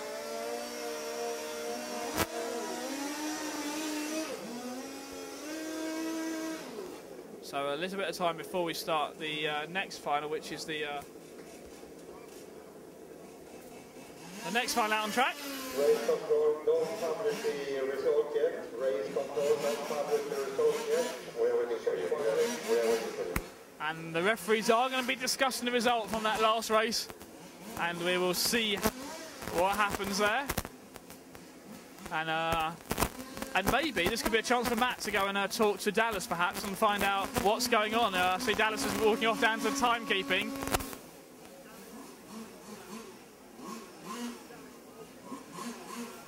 So Dallas and Andy and Oddie, the section chairman, heading down to race control now. So maybe we can send Matt down to race control to maybe get an exclusive interview there with one of those guys and find out exactly what the penalty could be. This is going to delay slightly the start of the next final, which will be the 1/8 B final. Not 1/8 scale, of course.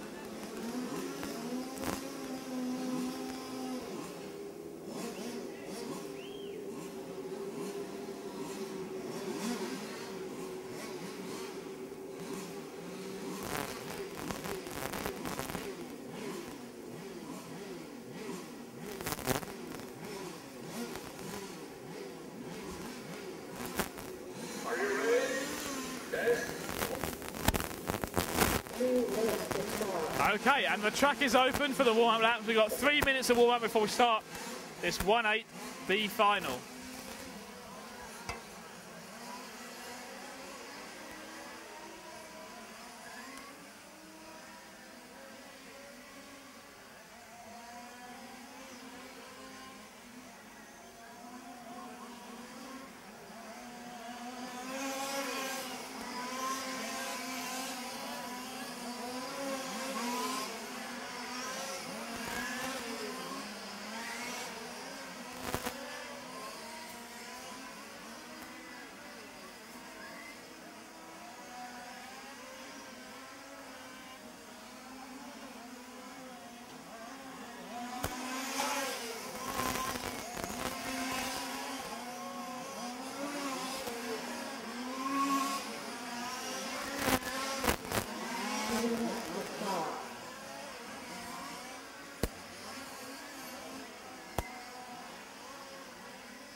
Okay, the cars are going to be called to the grid shortly for this 1/8 B final.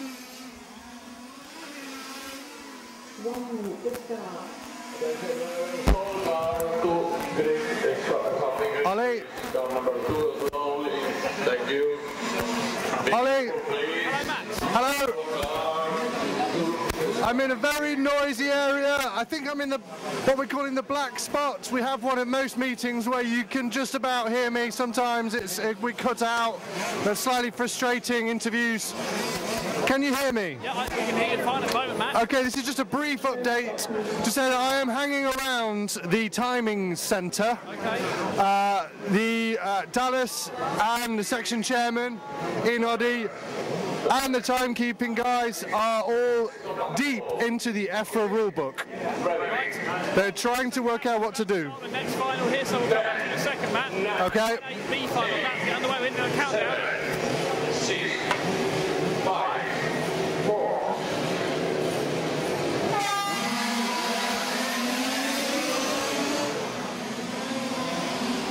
So here we go with the 1/8 B final, and off and running. And it's going to be the number 1 car from pole, the number 2, 1, 2, 3, 4 first 4 cars. They go out to the first race of that. Matt, see you with news. Well, yeah, that is really the limit of what I have at this stage. Okay, so they're reading the rule book at the moment, yes, and trying to understand what penalties could be applied. Is that correct? Yeah, I think they have to agree it between themselves just how severe the penalty is going to be, but there are several issues they have. I didn't actually see any of the incidents. I'm sure you were there and covered it, but I know that there are a number of things the referees weren't happy with in that race. It was certainly with the first stop-go penalty. Yep. With how long it took them to actually come in for that penalty, I think that was an issue potentially. And then the incident on the last lap, I suppose the problem with that was that those two cars were the last two cars on the lead lap. So even if they give a time penalty to that number 10 car, the Audi, it won't affect the position because the other cars are one lap down behind that. So I don't know if they can reverse the position beyond that or not. So we'll have to wait and see, I guess. Yeah, that is precisely what they're discussing now. Do you think that the stop-go situation, it has been some confusion all weekend of people not coming in for stop-go or people not doing stop-goes correctly? Yeah, I think the problem is that the actual stop-go area is, look, the pit lane entrance itself is, as they come out of the pyramids, they have to take a very tight line coming out of the pyramids to actually get into the pit lane itself, and then they'll turn left as they come into the pits to go down the main pit lane. The stop-go area is actually, they have to turn right as they come to the pit lane, which leaves the cars almost pointing the wrong way on the track for when they complete their stop-go. I think the positioning of the stop-go area is what's causing the problem there. As we see another car just coming in for the stop-go and not really actually getting into the main box, just getting, I suppose, two wheels on the left side in and showing, I suppose, how it could be done effectively. So I wonder if they may change that when we get towards the main final or something. I'm not sure. I will be sure to ask Dallas as soon as they come out of their meeting, but it looks like it's going to continue for some time on me, as is obviously right and proper. They need to discuss that in private and candidly, without the glare of the media eye reading into their every intonation and discussion. So I let them discuss that privately. When they've prepared a statement, they can let me know, and I will in turn let you know. Okay, well, we'll come back to you hopefully shortly, Matt, and thanks for that update. And if you find anything else to meet, let us know, as we're watching a battle for third place on the track. And of course that's important because that is the last transfer spot. The number 2 and the number 3 car are battling here for the third place. That's Olivier and Renato racing for third in this 1/8 Final B.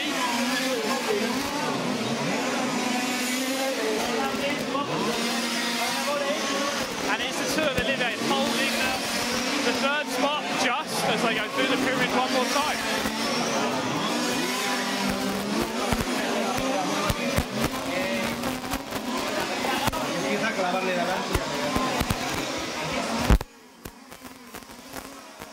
So this third place battle around the infield through the S as they go.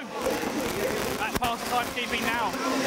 Okay, they've come out of their, have some communications. Can you hear me, Ollie? Yes, we can, Matt. Okay, I'm just walking back with Dallas to wherever he wants to go and ask a few questions with him on the way. To the pub, he says. He's very busy. Dallas, several incidents in that race gave you cause to have a bit of a discussion afterwards. Yes, we made a correction of car number 10. He should have one lap left because of the things that happened during the last lap. That's according to rules in the large gate penalty course. It's rule number 10. Do you think there's been some confusion this week over the stop-go procedure or the stop-go area? It seems like you've had cause to reprimand people several times for not taking stop-goes correctly. That's correct, and we have, it seems to be a communication problem with between drivers understanding in English and things like that. Perhaps my English is not the best, but anyhow, the team manager should have told them.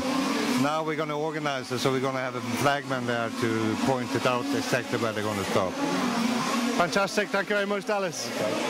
And off he goes to carry on refereeing, and a marvellous job they're doing. Absolutely, yeah, the referees obviously very, very tough job and have made some tough decisions. So my understanding of that one is there's going to be a penalty applied then to that number 10 car from that last heat. Yes. And, I think that's quite rare that that sort of thing happens, particularly in a Euro finals. I mean, yeah,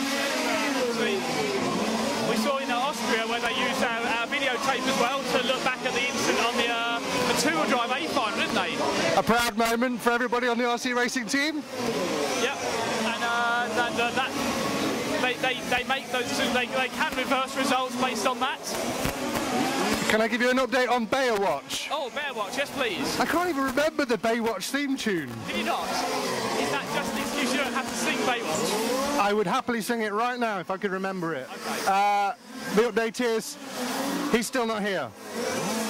That's a fantastic update. Thanks for that, Matt. Well, I know people back at home will be wondering. I'm sure they will.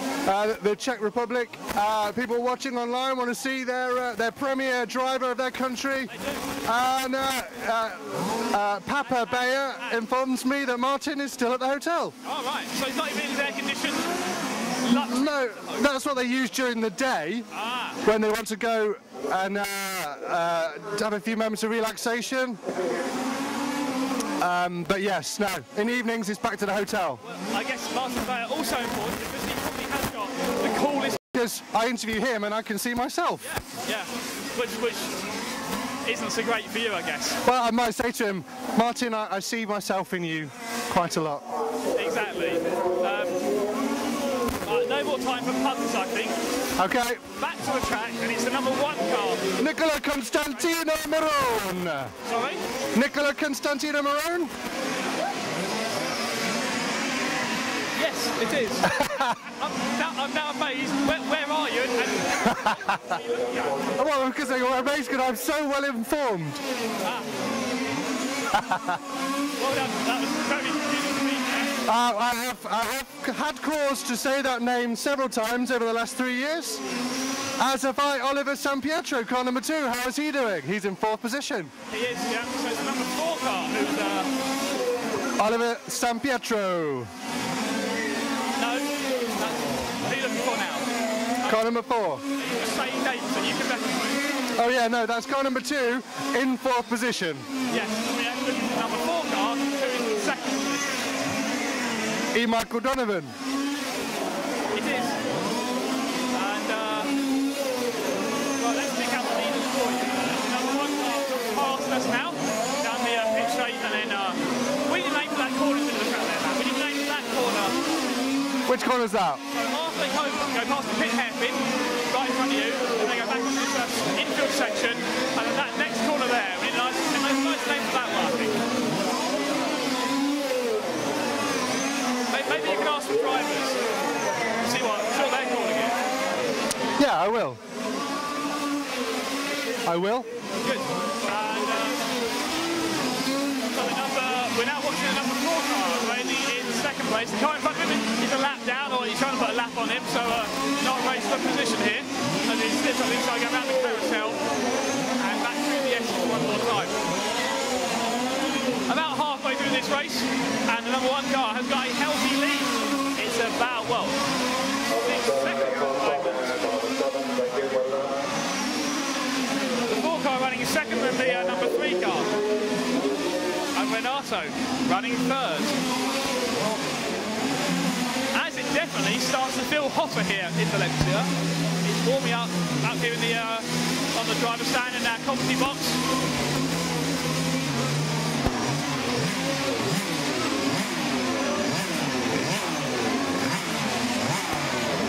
Shall we catch up with Dave Bowen? Is this a good juncture to say hello? Yeah, it's only the cat with Dave. Dave, how are you doing this morning? I'm alright. Spot. You disappointed with that?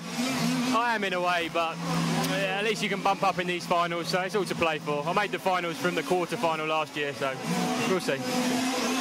Are you learning anything? I mean, there's some very entertaining sub-finals happening here, isn't there? So it's nice to watch, but are you learning anything for your race? Yeah, for sure. There's been some good racing, but it looks pretty ruthless to me as well, so we need some luck, I think. Yeah, a bit of controversy on track. What sort of a racer are you? Are you aggressive? Are you laid back? I like to think I sort of give as good as I get, you know. You race everyone how you want to be raced, so hopefully it's all clean and we can get a good run. Best of luck with your quarter-final. Thank you, cheers. There we go. Yeah, well, I can certainly say that Dave is a very good racer out there. I've had the privilege of commentating on many of his races over the winter. He was racing back in the UK and doing electric touring cars at the EWS Series and the International Royal Cup that we hosted back in Southend in the UK. Shall we? Track and I was. Have we got time to speak to Hessel Roskam? Yes, we have. We've got to. Just on the other side of the coin, just scraping into the semi-final, Hessel Roskam. How do you feel about that? It was scraping into the semi-final for sure, and in practice it was very good, and then in qualifying it was struggling. What changed? Sorry? What changed between practice and qualifying for you? I don't know, to be honest. It's just like it didn't come together in qualifying anymore. So yeah, we changed things on the car, and now it looks good for the semi. On the long run, we are better than on 10 minutes. Yeah. I was going to say, do you think you can overtake easily on this track? But there's plenty of incidents happening, isn't there? It's quite hard to, I think, to overtake properly on this track, nicely without doing some door-to-door banging, I think. And you don't want to get yourself a stop-go? No, because Dallas is very strict. He's very strict, and there's a bit of stop-go confusion, people not taking them properly. Do you think there's a problem with the stop-go area? I think there's a language barrier going on. Some guys don't understand English, and I think that's the biggest problem at this moment on big events. Okay, well, best of luck in the semi-final. You'll be sort of midway down the grid, won't you? That's a fairly good position, isn't it? If they all butt up together at the front, you might get through. Well, actually, looking at all the previous finals, the guys in the middle of the field, they were always in front. So I think, yeah. Okay, best of luck. Thank you. That's Hesse Roskamp, former world champion. One of quite a few world champions here for this fantastic event. Yeah, definitely lots of champions all the way through the field. Out on the track, and keep up to date with what's going on here in the Quarterfinal B final. And it's the number 1 car still leading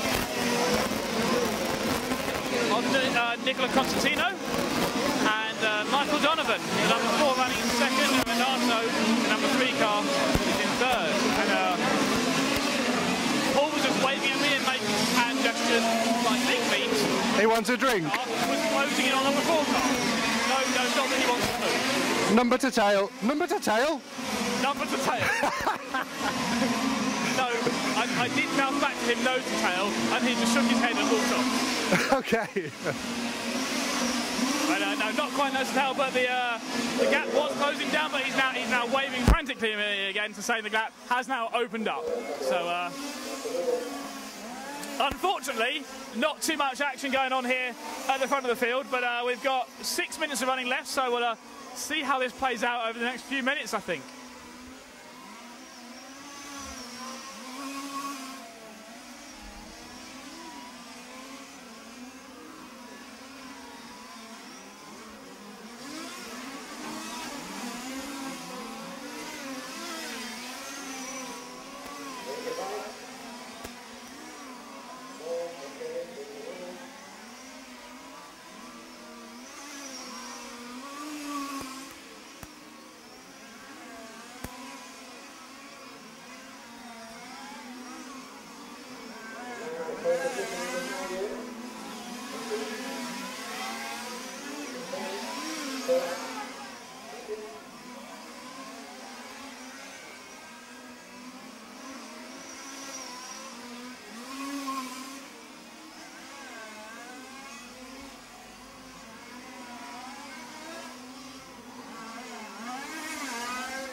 We've got 5 minutes left here in this 1-8 Final B.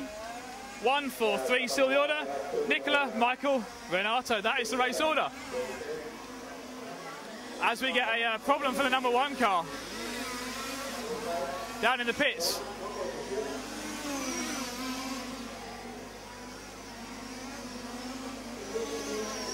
So that now puts that number 4 car of Michael Donovan out into the lead, Renato in the 3s in second, and Olivier Sampietro up to 3rd and in the final spot.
So we've got 3 minutes to go. 3 minutes to drive. And the number 4 and 3 very close together on track. So they come round the pyramid now, past the pit lane.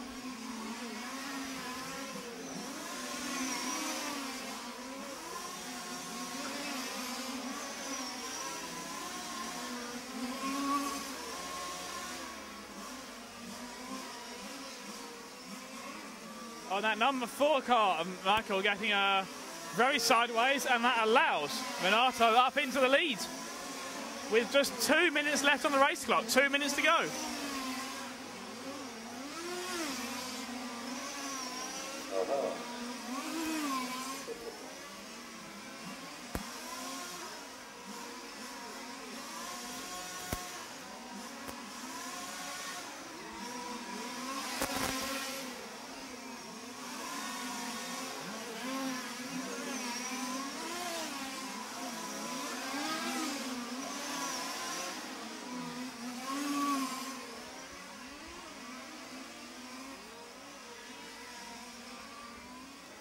Renato now leading this race as I'm talking about them. Michael gets up the inside.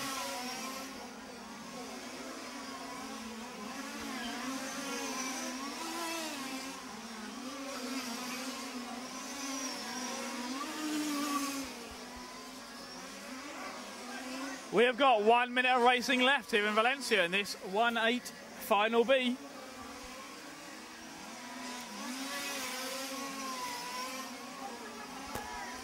As this 4 and 3 cars battle for the lead still. Behind them it's the number 2. Who is fairly safe in the 3rd spot. The 4th place car is a lap down, I think.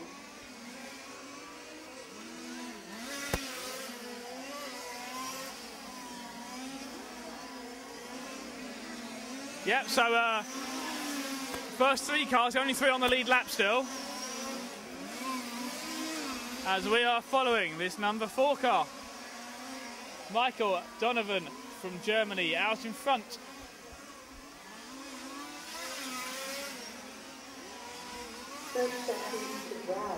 Last 30 seconds, so it's this lap and maybe one more.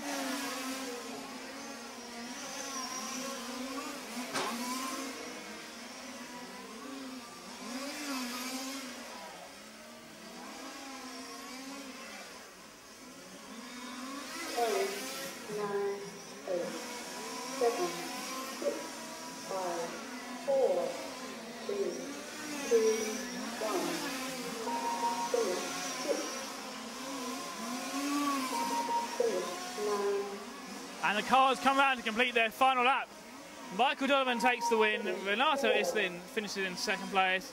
And Olivier Sampietro is going to come round to take the last transfer spot in 3rd. Finish 5. Finish 7. Finish 2. Time is over. Race finished. Attention please. Cars number 4, 3, 2, 10 and 6. 4, 3, 2, 10 and 6. Go to technical execution. Thank you. So that was the 1-8 Final B. Next up, the 1-8 Final A, which is due on track at 11:30. So we've got about a 10-minute gap before we head into that next final.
So we're just waiting in the next final to get underway, which will be the 1/8 Final A. But in the meantime, just to bring you up to speed with what happened in qualifying yesterday, here's our full qualifying roundup, and we'll be back for the 1/8 Final A in just a few minutes' time. Qualifying is complete here at the 2012 large-scale touring car European Championships. The lower finals just getting started on the track next to me, but who's qualified in the top positions?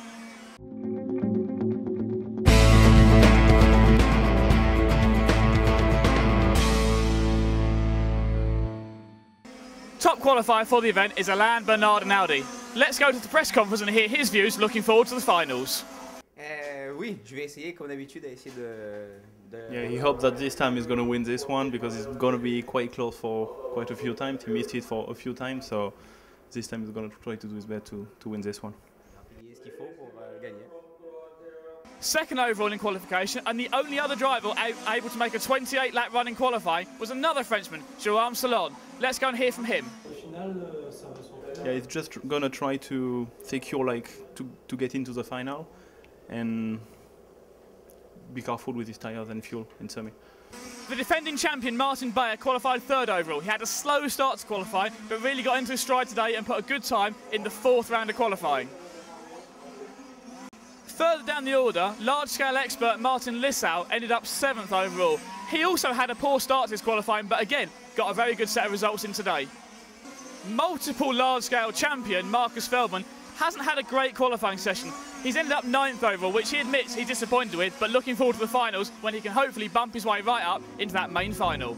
But of course, no one yet is guaranteed a place in the main final. Everyone's got to race into at least a complete here at the 2012 large-scale touring car European Championships. The lower finals just getting started on the track next to me, but who's qualified in the top positions?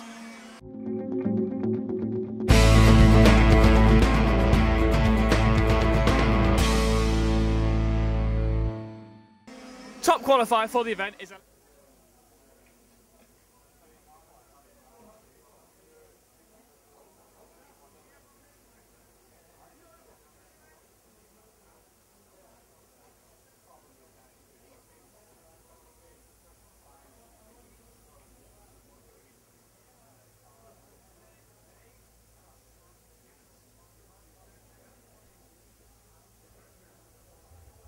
okay, so we're just waiting on the next final to get started. Matt's wandered back up to join us in the commentary box again. So, Matt, it's been some exciting racing we've seen out there so far in these lower finals, hasn't it? Really exciting, yeah. It's interesting there's been some unnecessary battles because this is all about bumping up, isn't it? It is really, yeah. Obviously, they want to try and get as high a starting spot as possible, though, on the next final upgrade, surely. Yeah, well, I don't know, because I don't know if that's as important, because as we've been told by Hassel Roskam, the people, it's not so important to be right at the front because there's so many incidents on that first turn and the second turn that you want to steer clear of that, bide your time and get up a bit later on, especially over 20 minutes. People I'm looking forward to, I just want to mention David Perez. We've followed him for the last 2 years. Very, very young driver. He's obviously the favourite to win the youth championship. He's currently in the quarterfinal A. Let's hope he bumps up to the semi. He did last year, so let's see what happens to him this year. He's got a whole year more experience behind him, and of course he's on home turf. Yeah, absolutely, and he won the warm-up race here a few months ago, so he knows this circuit well, I think.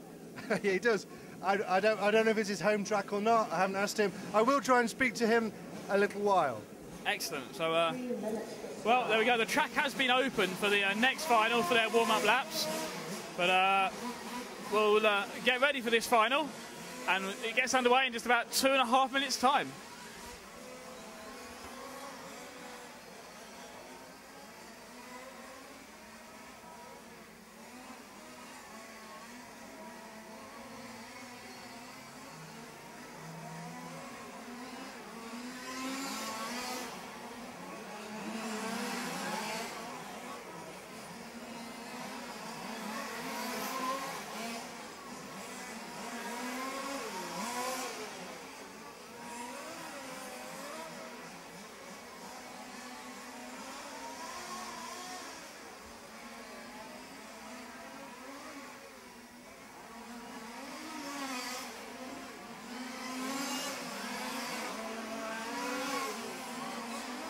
2 minutes to start.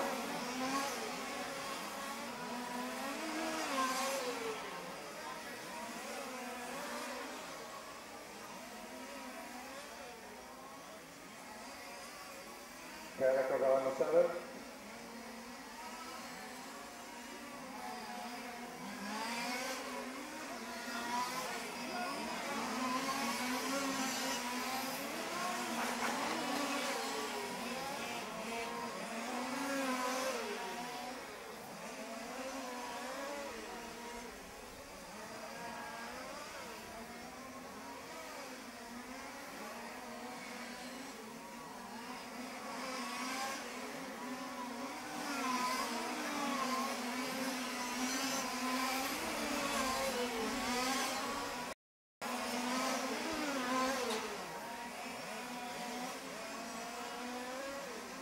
One minute to start. All cars will something please, slowly please.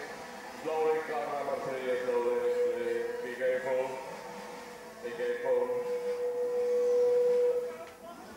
And put the hand over the mechanics to step back, front step. Over the mechanics. Over the mechanics, please step back. Back here. Here comes the big guy, so you need space. 30 seconds to start.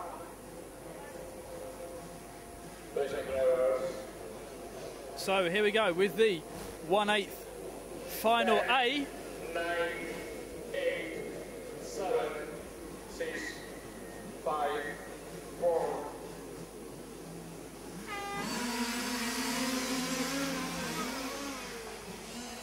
And once again, there is a pile up in that first turn. Car number 1, you have a time penalty for change in engine. Flagman down here. Bandera. Come on. Go ahead.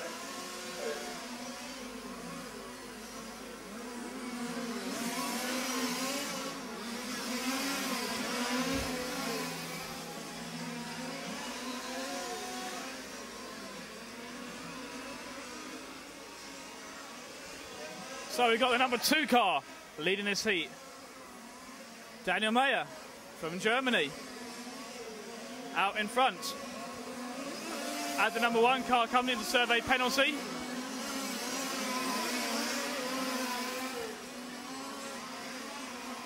I believe that penalty for number 1 car is because it changed an engine before this race. So he has a 10-second stop go on the opening laps. It's the 2 car leading the 4 car, and then a whole train of cars running nose to tail, side by side. So it's the 2 of Daniel from Gonzalo in the 4, and Jordi in that number 5 car.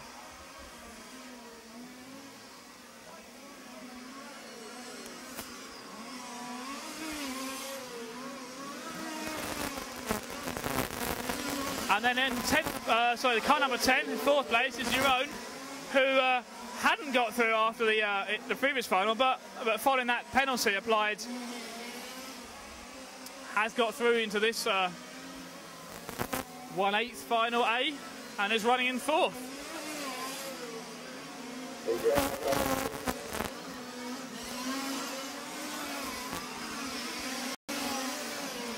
So the race leader at the end of the back straight now, that white and silver number 2 car. Daniel Mayer, the race leader. Oh, sliding as he goes through the pyramid. And we've got the 4 of Gonzalo running in 2nd.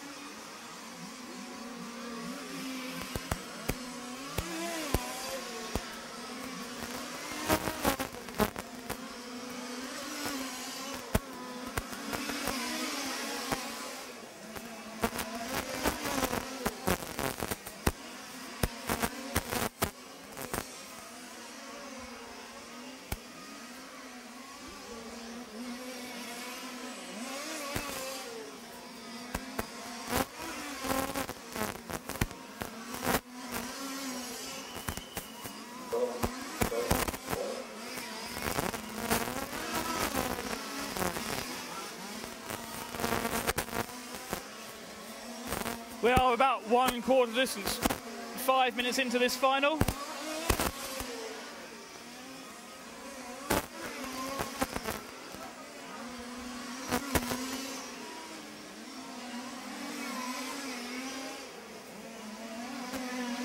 The first 4 cars fairly spread out, and then we got a battle for 4th between the 10 car and the 3 car.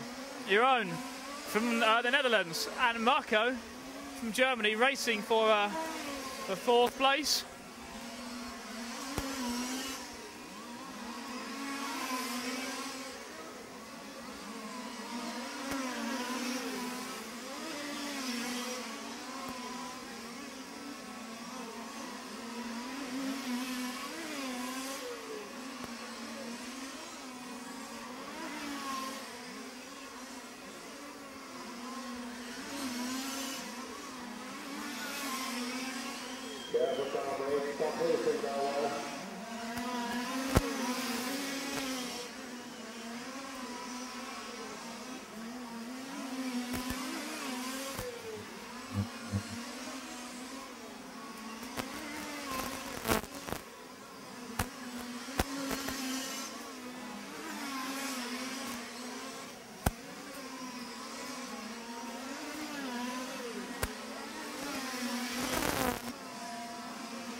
So the battle for 3rd close up a bit. The 5 cars at the end of the straight, and now the 10 and the 3 closing in. Jordi in the number 5. About 1 second up the road from the 10 and the 3. Your own and Marco. As we've got 14 minutes remaining.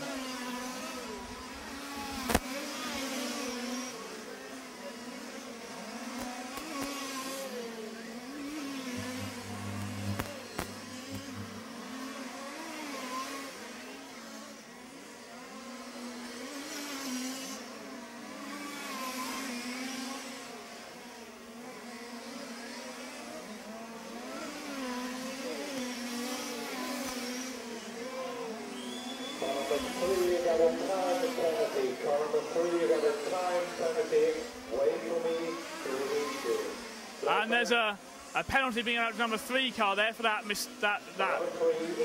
accident on the straight. And gets a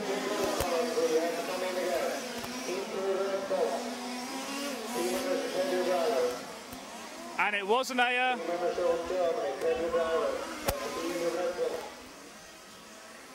but Dallas, the chief referee, is saying that penalty, he didn't wait long enough for him to release him, so he's got to come back in and take another penalty.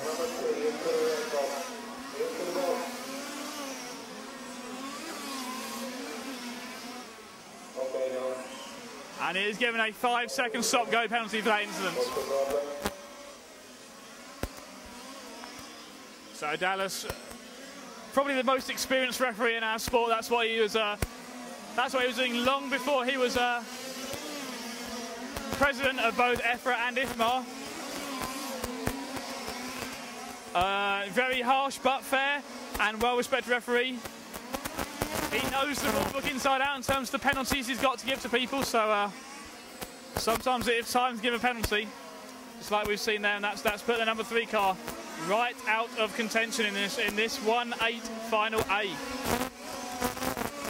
Daniel Mayer leading this one though. Gonçalo in the number 4 in 2nd, and your own the 10 in 3rd.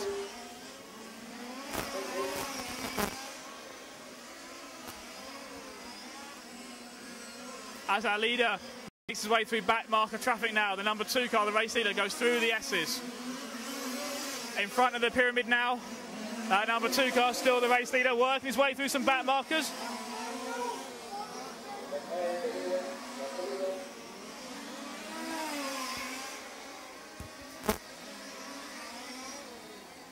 But he's got such a lead over the 2nd place car for the lead last time by. was 8 seconds, about half a lap nearly. That is his lead at the moment. The 10 car of Jeroen still running in third. And he also is about, well, 6 or 7 seconds back on the second place driver. So very, very spread out cars at the moment.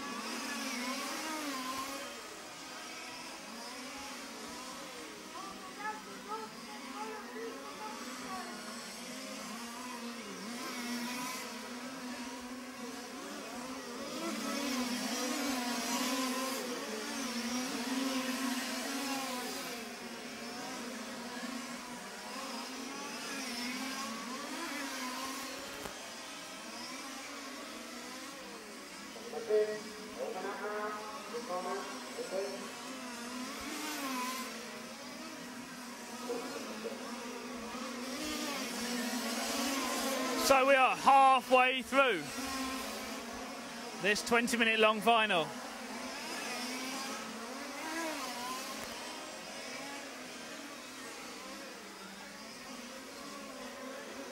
And we're watching this battle for fourth place between the 7 and the 5 car, as they're about to be lapped by the race leader.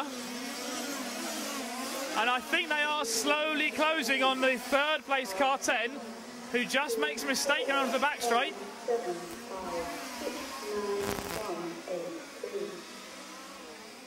So still 10 minutes of racing to go. That's a qualifying heat length. They've had a qualifying heat, and now they've got to do it all over again without stopping to change tyres, refuel, or anything like that. I can see Matt is standing down at the far end of the track. I don't know if he's got his radio turned on at the moment. Matt, can you hear me at the moment? I can hear you. That's good. So, well, there we go. As car 5 flies towards me, I don't know if you just saw the the car as his mechanic. No marshals here, of course. We don't have them in this class. Runs across the track to rescue his car. Picks up what looks to be like a kind of some kind of linkage. He's going to need that. He probably will. It'll now be slightly lighter, but yeah, I don't know how that's going to impact on his performance. It's possibly a suspension component. The car looked like it's picking up 2 wheels every time it goes through a corner. Really looking very unsafe here. That car 5 of Jordi Lorente Cobo from España. So will doubtless know this track, and yet mistakes can happen. They can happen all the way through the field, no matter how good the drivers are. That's right. I don't think we'll have quite this many mistakes in the final. Well, maybe not, but you never know. One mistake is always going to take, isn't it? Although incidents have happened in the finals for the last 2 years, the ones that I've attended, led to some shouting on the rostrum between drivers because it's just so tense up there. You know, this may well be a slower class than some of the electric classes, and obviously the 1/8 IC class on the track, but it doesn't mean it's any less tense, does it? No, and I'm going to stop you waffling on there because we've now got a race for third place and the final transfer position. The number 10 car, the number 7 car down the back straight, racing for third place and the last spot to bump up into the quarterfinals. Car 10 of Jordi Alonso Garcia, also from Spain, and German driver Tom Haak in car 7. No, car 10 is Jeroen. Jordi was given the time penalty for the last race. Okay. Of course. Matt looking at the wrong screen there, or the wrong bit of paper. Yeah, my bit of paper has been superseded by more news, so I'm, basically giving you slightly out-of-date information, which is ideal for a live streaming situation, but it is live. And as you know, RC Racing TV is we get a mistake from the 10 car there. A as he lets the leader through. He goes wide onto the grass, spins the car. A big mistake from Jerome, puts him down to 4th, and that's going to put Tom Hacker up into the final transfer spot, looking to bump his way up into the quarterfinals and see how much further he can go. But Jerome is not giving up here. He's staying with him as they go past the pits one more time. We've got, what, about 5 or so minutes left in this race. 6 minutes left.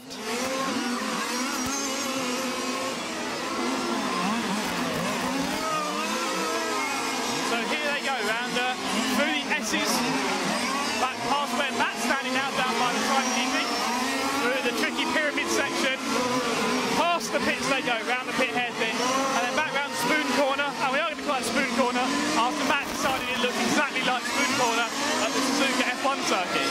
Either that or a periscope. We're calling it Spoon Corner, periscope is quite a long word.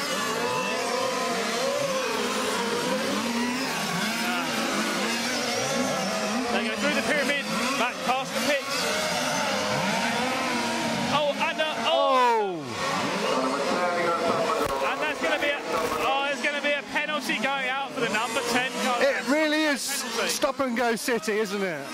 Yes. Why is that? We said it's tricky track. It's not a tricky track. It's technical, it's not technical, depending on who you ask. But one thing's for sure, people are getting themselves into trouble in that contentious 3rd place, 4th place spot. Yeah, well, I think it's the fact that it's a very narrow track. So obviously the drivers want to make the moves count, but you know, they think there's half a chance and perhaps they're a bit too eager to go for it, and the other driver knows that they need to pull off a clean pass. But yeah, maybe a bit too opportunistic sometimes, and that's all it takes. A slight lapse of concentration maybe. But behind the number 10 car is going to be the number 3 car of Marco, who will now inherit 4th place and no doubt set off after the 3rd place car number 7. As number 10 rejoins carefully. Oh dear. While number 6 makes a big mistake.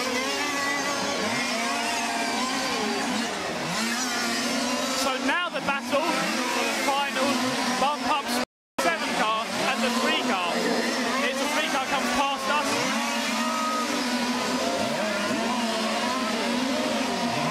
Marco. They go down the back straight on the straight together, but I'm not going to say nose to tail yet. Oh, as another car 5 flies towards me. Down by Matt, so a car off into the grass at the end of the straight. His mechanic's not really rushing down to collect his car. Just a gentle stroll. He is currently in 10th position, so... He's got a broken car. He's already out of it. Maybe it's a case of give up now. Let's get back to the hotel. He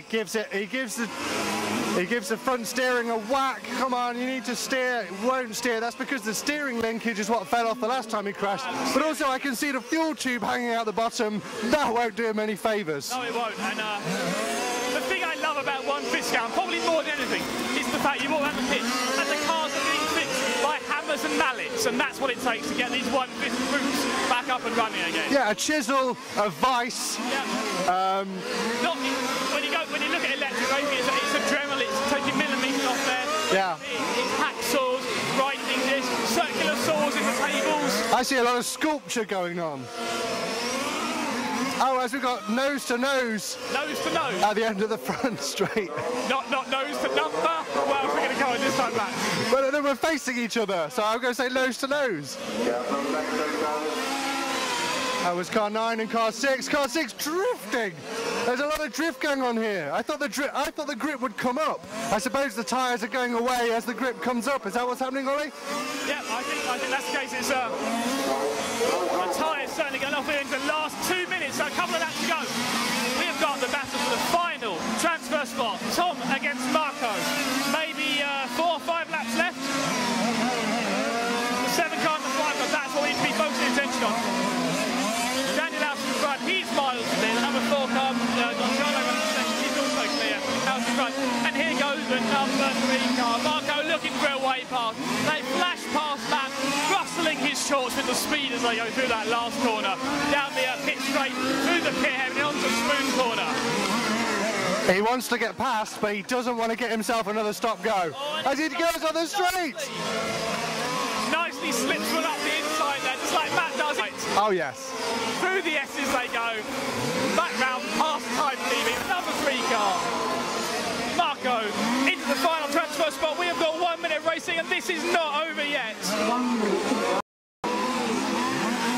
It's interesting, the difference in setup. These two cars gripping very nicely around the corners, whereas other cars, it's like Tokyo Drift City the way they go round. Your favourite computer game ever there? Yeah.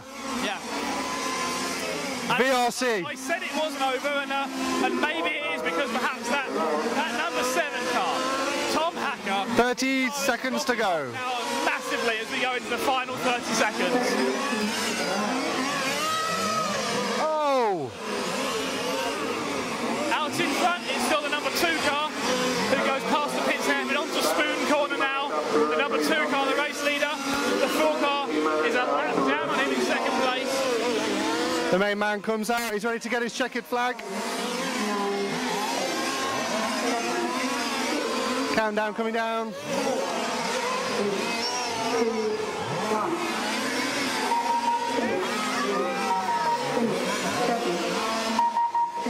9.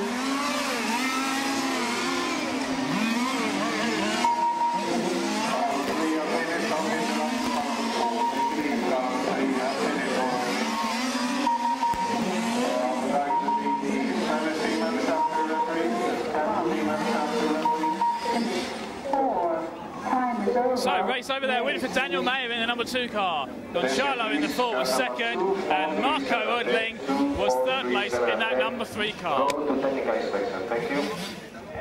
Team manager español, por favor, a la zona de reprise.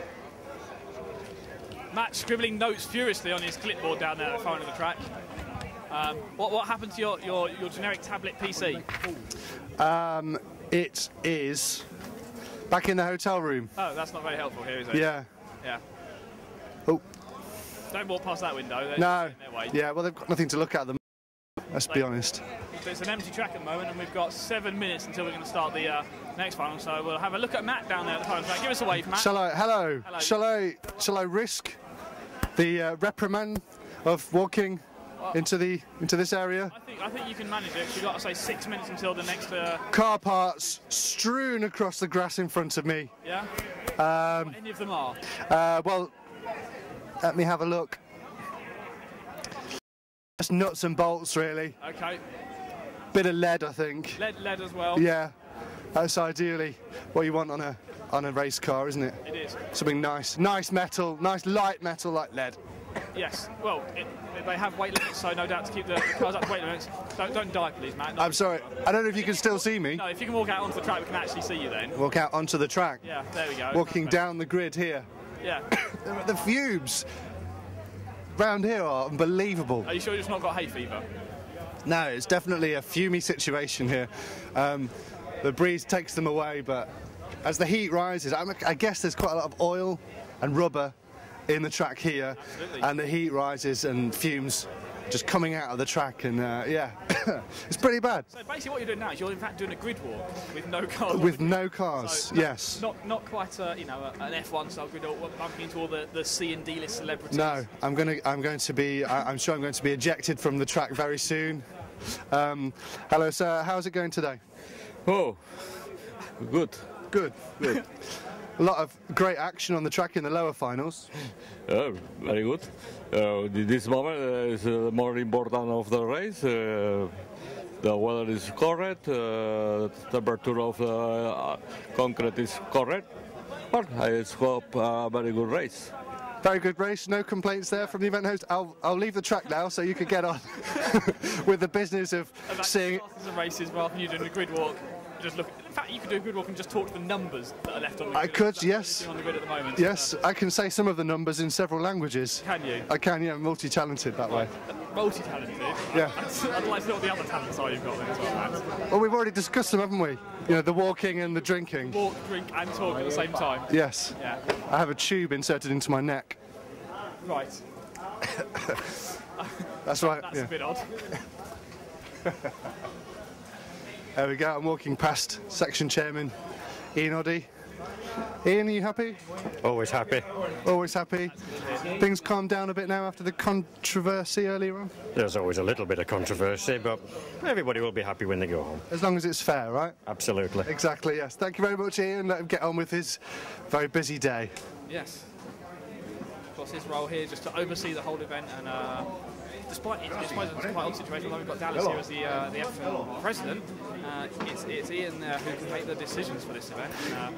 Yeah, and I wonder, as a former world champion, he knows a lot about these cars. Absolutely. Now, Dallas knows a lot about the rules and refereeing, and he knows a lot about these cars, but I guess he can't really help anybody on that level in terms of setup or advice. I don't know where what the rules stand there. I mean, if he helps everybody, maybe that's all right. I don't know. I think it's up to the individual drivers if they want to go and ask for help. Maybe Ian was a world champion a few years ago, and let's be honest, he's getting on in years, and we've certainly got new younger drivers coming up there challenging for the top spots. And I remember when he won the 1/6 off-road Euros in Ferry, where we were last week, and you. Me and you did together, wasn't it? Yes, yes, and you made him blush in the press conference by saying not bad for an old guy. Yeah, that was a bit cheeky. Well, I think we tried not. You wouldn't say that now he's section chairman, would you? I don't know. If this is me, we wouldn't rule like that, would we? Wouldn't rule anything out with you. No, absolutely not. I mean, I think the list of people we've offended this week Yeah. has been considerably less so far than the people we offended last week. I have some exciting news. Oh, hang on. Do we need a theme tune? We need A theme tune a that none of us fanfare. can actually sing. Can you do a fanfare from up there? No. A drum roll? I don't think that's going to work, really, is it? So I'm just going to have to go into it cold. Let's come up with a. We could try and quickly write some sort of opening theme-based thing. Yes. Or I could do a film introduction style thing. Yes. And now it's time for Bear Watch. Will that do? Yes. I'm hoping that's what you're going to do. Otherwise, this is. You were just going to say, I'm just going to go and talk to someone else obviously now, or maybe get some food. That was a bit pointless. Yes. So I'll give you the update. Yes, it's Bear Watch time. Yes. Go on. Still not here. I'm kidding, of course. Of course, I'm kidding. Hang on, he's very busy. Is he? Is he? He's looking at stickers. Martin, how are you doing? Pretty good. You qualified third. Unfortunately, you had you to leave the track yesterday and couldn't make it to our top 3 press conference yesterday. We missed you a lot. Yeah, I didn't know it, and there was some press conference, so I went to relax on the beach to be ready for today. So yeah, you caught the sun for sure. Yeah. Let's talk about qualifying. Are you happy with how things are going? I'm really happy because our qualifying doesn't start really good. We had a lot of troubles with the car. We fight with the setup, but for the last qualifying, we decided to make a really big step for the setup, and we was not sure if this will work or not, but finally we find it, and it was really good. But I did 2 very big mistakes during the last run, so which give me the 3rd place, but it's still very good, so I'm happy for it. So will you go into the semi-final not only racing but also testing a little bit? You can't afford to do that? I don't know. It depends how it will go, but the problem is the weather is now today very cold compared to days before, so... Very cold? Yeah. It's like 27 degrees compared to days before. It's really cold, so...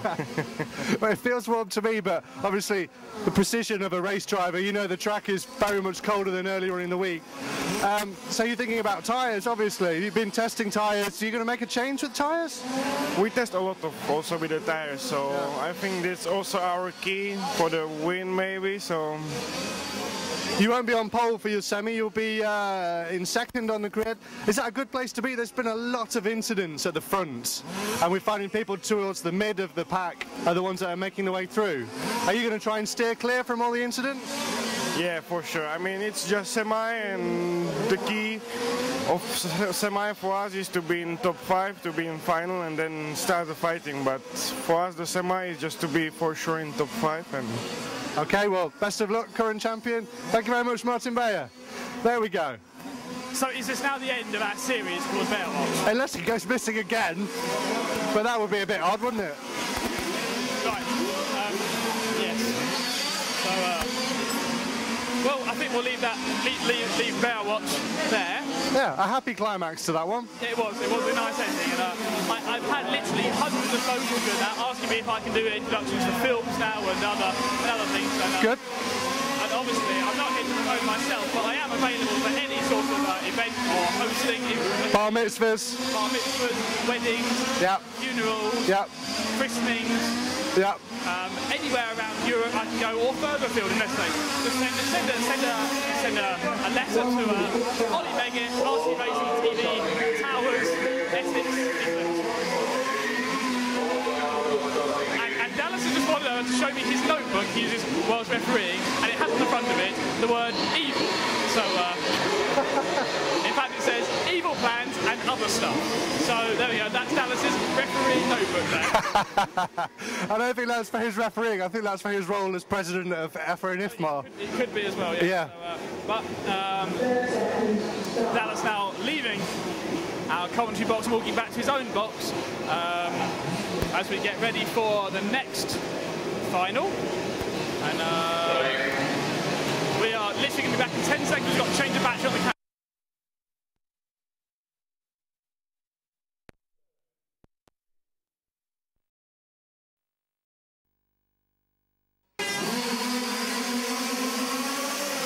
And here we go for the next final track, and I haven't even had a chance to look. It's really still one quarter B final. So first the quarterfinals, and just in every other final, it's Messi on the first lap. And it's going to be the number 2 car leading this one as they go through the S's from the 1 and the 4. It's the number 2 car of Joseph leading. Maxime in the 1 is second. And the 4 Carlos running in third at the moment as they go bumper to bumper through the pit hairpin onto the smooth corner. Out onto the back straight one more time. I hope this comes down because that's 30 seconds of racing and I'm losing my voice already. I've got 30-minute semi-finals and a 30-minute main final to do, and I've only got one voice. This is live, it's not on tape. We can't use captions or clips of me. You could also count the voices inside your head, couldn't you? Yes. So you have several voices. I do have voices. I'm just wondering who we can see down in the pits, and who can you go and interview about it? Who is there we can go and talk to? Indeed, who is there? Well, I'll go and have a look, shall I?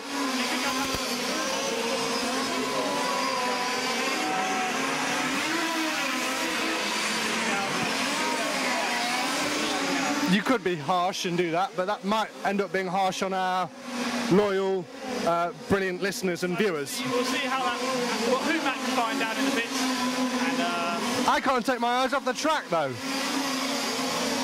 You're going to have to, I'm afraid, because my eyes are firmly on the track, and it's number 1 car of Maxime who's leading the heat now this final. But the 4, the 3 and the 2, as the 4, the 3 and the 2 race the 2nd, 3rd and 4th places. Carlos in the 4, Michael in the 3 and Josep in the 2.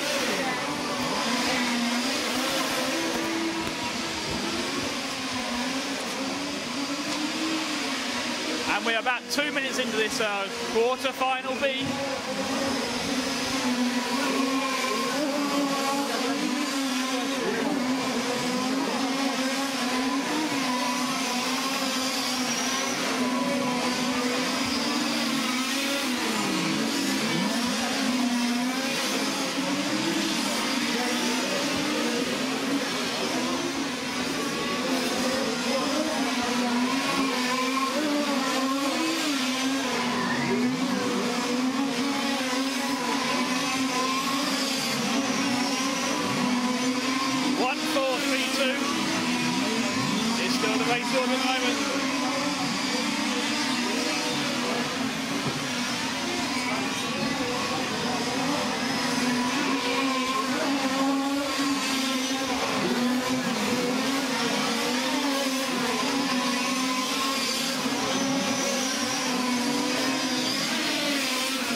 So what we got, this battle on track here. It's the number 1 car, Maxime out in front. Carlos in the 4, right behind him in second.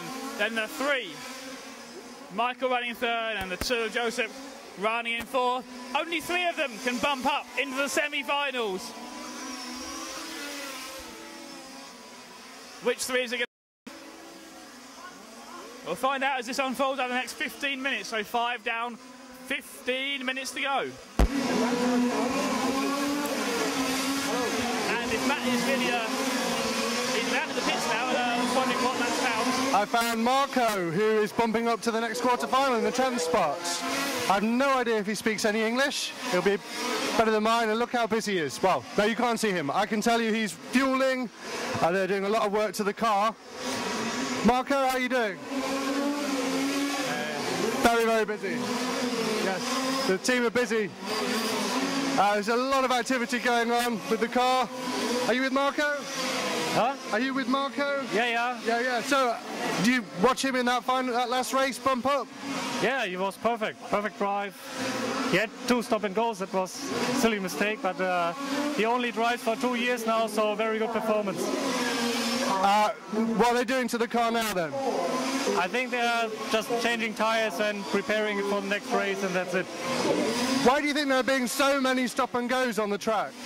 I mean, Dallas is here, and he's very good referee, and he just wants the race to be fair and everything, so I think that's the main issue for that. What do you think he can do now? He's going to be at the back of the grid in the next quarterfinal. What can he do? Yeah, he has to stay cool and just, I mean, he is fast, and I think he is fast enough to get to the semi-final, but he should not make any mistakes while overtaking, because in the quarterfinal, the stop and go, he will never catch up that time. Huh? Okay, thank you very much. Well, there you go. So out on track, we've got some great racing here for the leading positions. The first 4 cars are together. They go through the S's.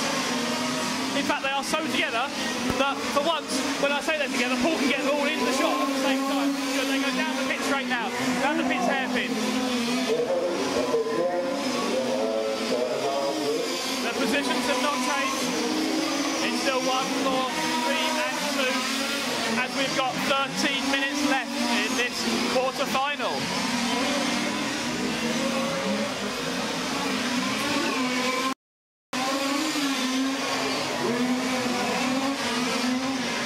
It's the number 1 car, Maxime out in front.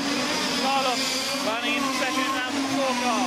3 car, Michael is third, 2, Joseph is 4th.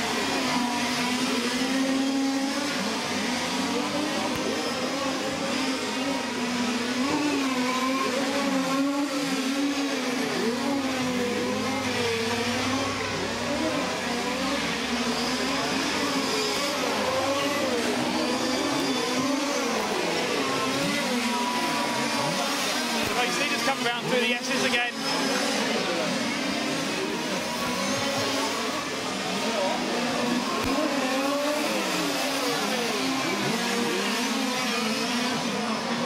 Down Spoon corner. Out the last corner and then down the back straight.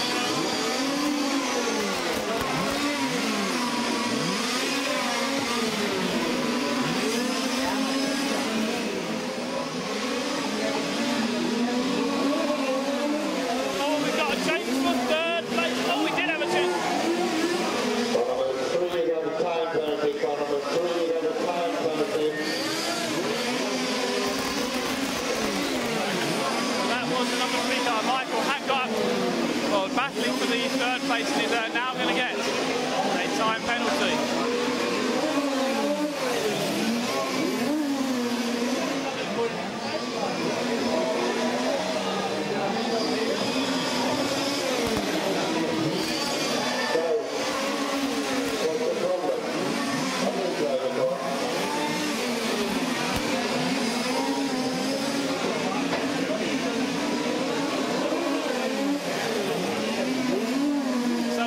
Got a battle for the lead between the 1 and the 4 car.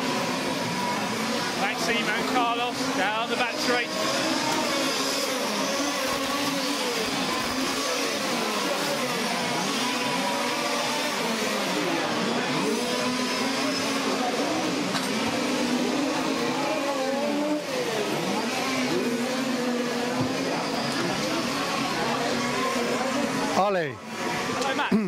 just try and have a word with Cedric.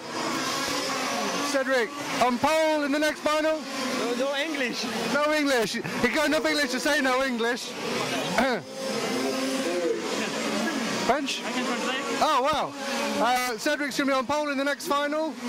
What's the feeling like going towards that? Also, du bist auf Pole Position im Viertel A. Wie sind deine Gefühle?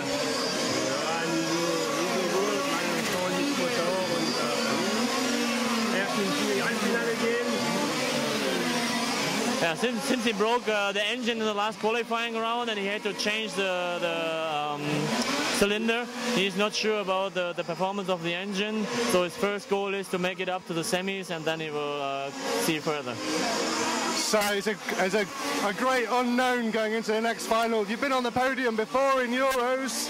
Are you just going to take it easy and hope for the best? Also du bist ja schon ein paar Mal So we've got the battle for the lead out on track at the moment. Cars 1 and 4 with halfway through the race. einfach versuchen zu qualifizieren. And we're going to change for third place. The fifth car moves up into third. Yes, he tries to go as easy as possible, since the quarterfinal is always a lot of fights, and then he will see further. Okay, thank you. Best of luck. There you go. Well, there we had match now here on track. The third place battle, the 10, the 5, the 9, the 2, the 3, the 8 and the 6 are all together on the track. There's 5 of those cars put away from the 8 and the 6, so it's number 10 car who's worked way up into the third place, Olivier Sempietro, who we saw bump up earlier on. The 5 car is now running in 4th, Sasha Klug. The 9 car, Renato, is running in the 5th spot, and Josep, the number 2 car, running in 6th, and then right behind him is Michael in the 3 car, who had that time penalty, that long stop and go. This is the battle for the final transfer spot into a quarter-final. These guys want to get up to that quarter-final, because from there, any one of them really can get into that main final. So we look at this gaggle of cars coming out of the timing hairpin. Round in front of us here, we've got 8 minutes and 40 seconds left on the race clock. 8 minutes of racing left in this quarter-final B. And oh, there's carnage going down the back straight. Oh, there's cars off the back straight.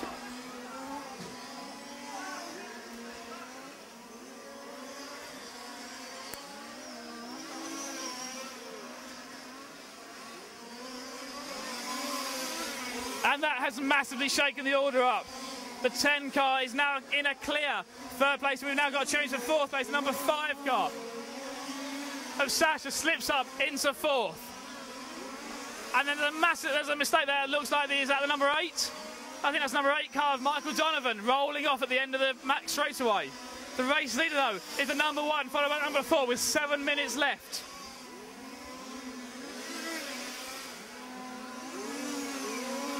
The 2 of them together down the front straight. Back round Spoon corner.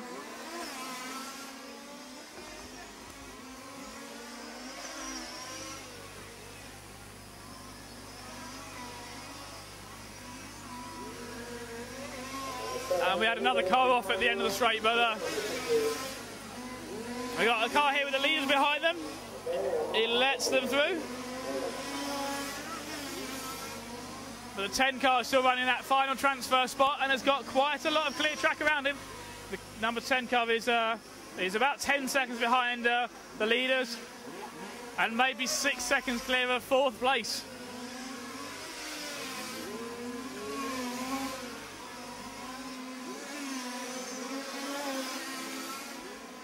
This battle for the lead out of the last corner now, onto the back straight.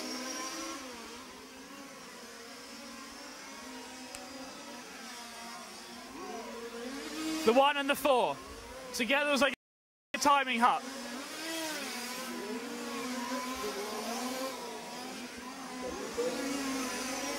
We have got 6 minutes of racing action left here in this first quarter-final.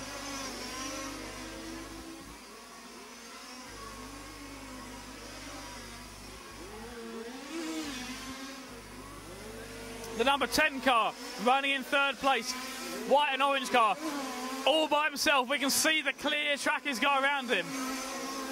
There is no one anywhere near him on the track at the moment. and that's taken the pressure off him. I don't think he's going to be in a position to challenge up into one of those first two positions unless we see a mistake from the leaders, which could happen as they get into some back marker traffic here. The number 8 car slowing down the race leader as they come round past the pyramids.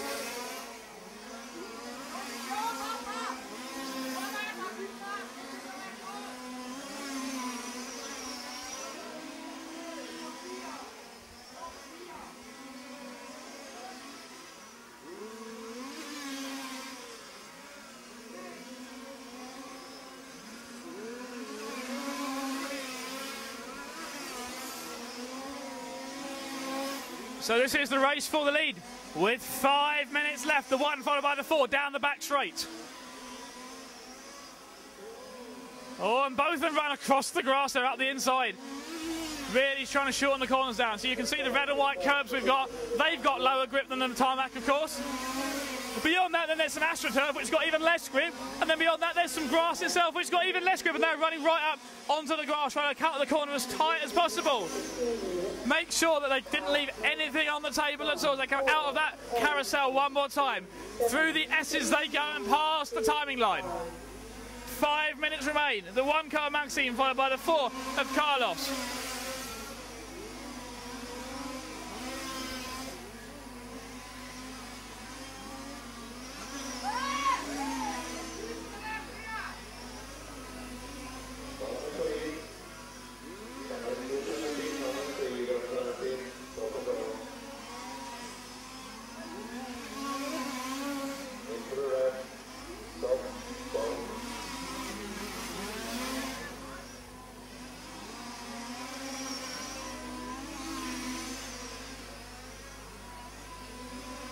So large-scale touring car European Championship 2012 here in Valencia.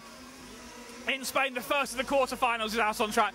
This is the battle for the lead between the number 1 car of Maxime and the number 4 car of Carlos.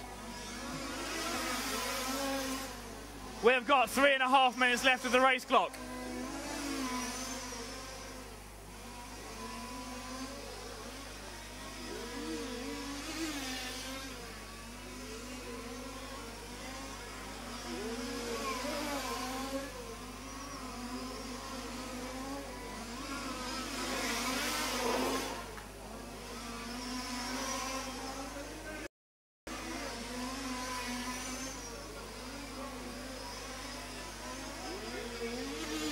Through the S's one more time.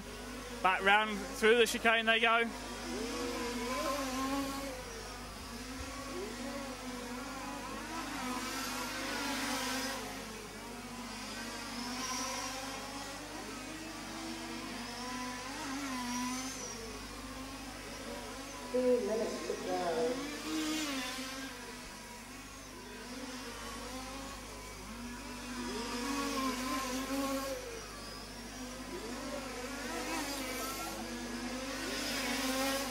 Into the closing stage of this race. Maybe 6 or 7 laps left for the leaders. The 1 car followed by the 4 car. Maxime followed by Carlos, as it has been since almost the drop of the green flag.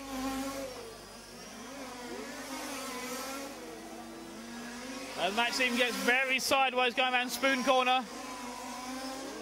Down the back straightaway.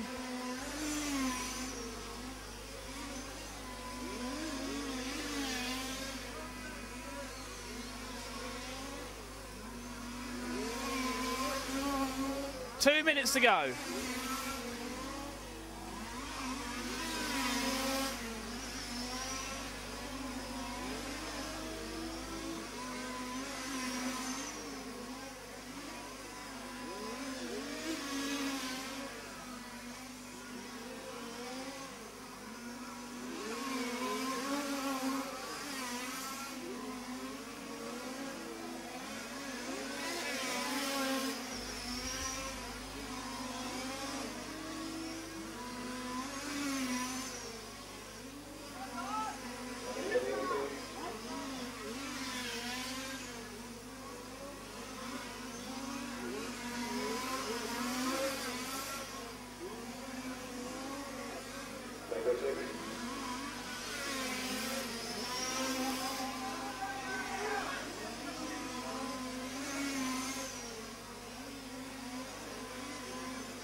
1 minute of racing left here in the first of the quarterfinals.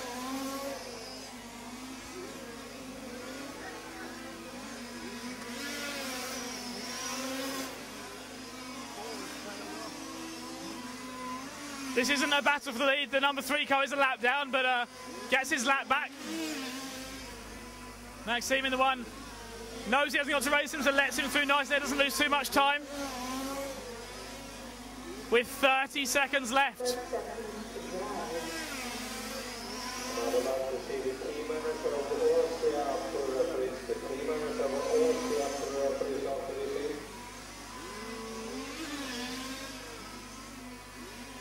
This is going to be the last lap probably for these two leaders.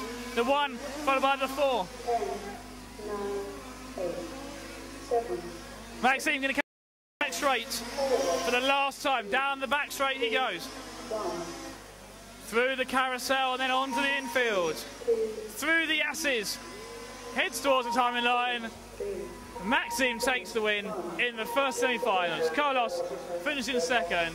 Went for the 10 car of Olivier Sampietro coming through, taking third. That's the 3 that are going to move up into the semis. Finish 7. Time is over. Race finished. Team manager of Austria up to the referees, please. Cars of Austria up to the referees. Cars number 1, 4, 10, 3 and 8. 1, 4, 10, 3 and 8. Please go to the technical inspector. So Maxime, Carlos and Olivier moving up to the semi-finals. Next up we've got another quarter-final in 7 minutes time.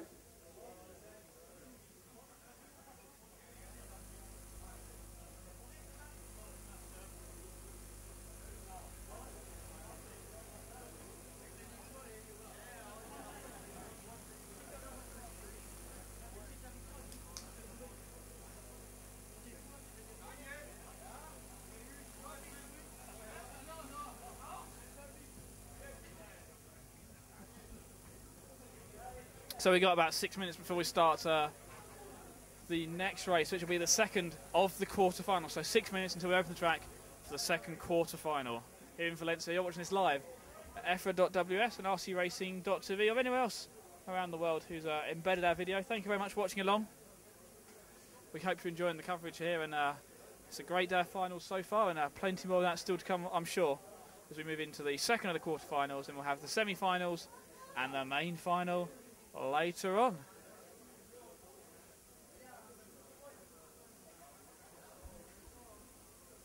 So stay tuned here, wherever you're watching us, and we're back with the next final in about 5 minutes' time.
2 minutes to start.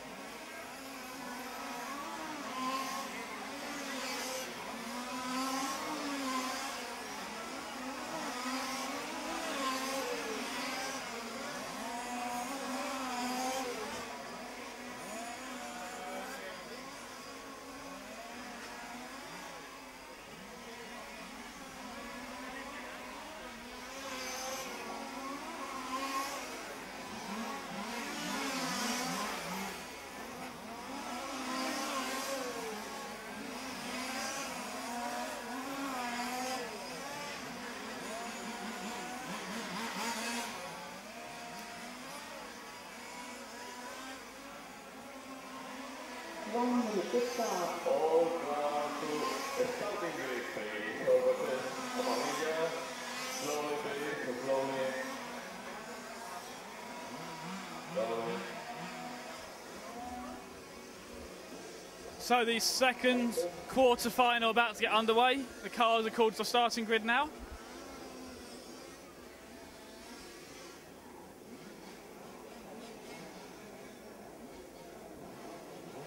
First seconds to start.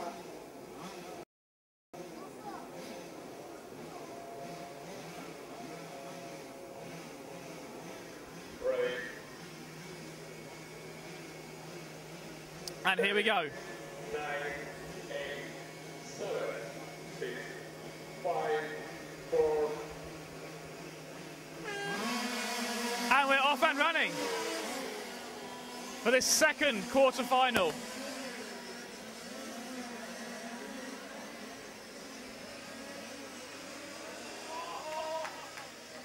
And what a start from the number 6 car, David Perez.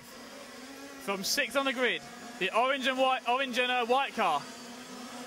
Launches it up inside down the back straight to make a move for 3rd. But out in front is going to be that number 1 car, Cedric Prevost. Leads this race. The 2 car, David Bohm, is 2nd, and then David Perez is 3rd.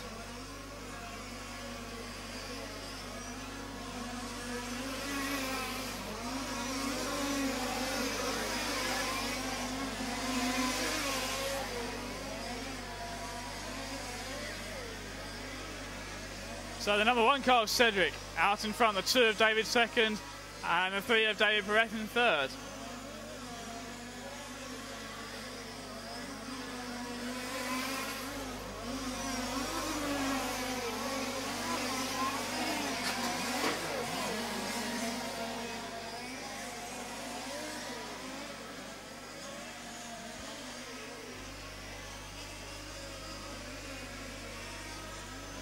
And then right behind David Perez is going to be that number 3 car of Sven Muller. Trying to work his way up into a transfer spot.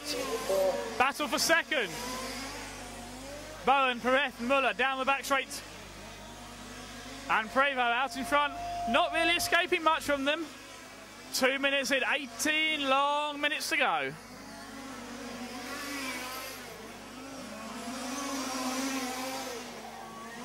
Oh, and Perez runs wide at the pit hairpin. Muller gets alongside him. And tries to get around the outside at the spoon corner, but can't make a move there. So that spaces those 3 cars out slightly. Bowen in 2nd, Perez 3rd, Muller's 4th.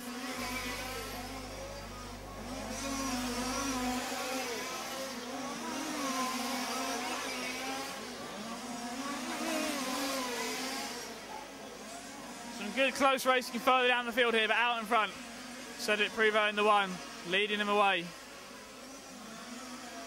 Across the start line, and then through the pyramid he goes.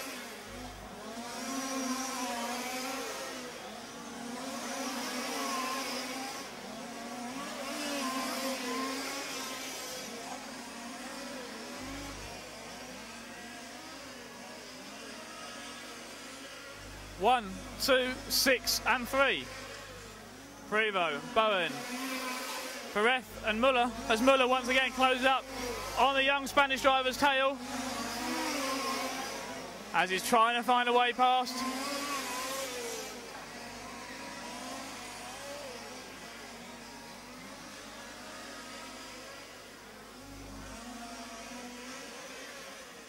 And similarly, Perez is closing in on Bowen as Prevost hits the pit lane barrier hard. Looks like everything's okay though, he keeps going.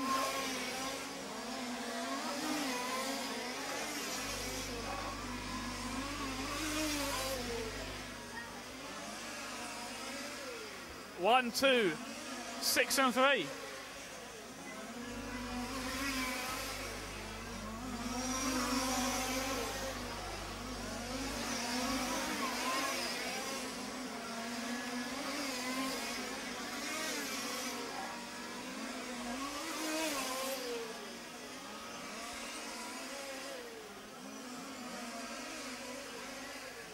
Five minutes down, 15 minutes to go. This is the battle for second. Bowen, Perez and Muller round the pit hairpin.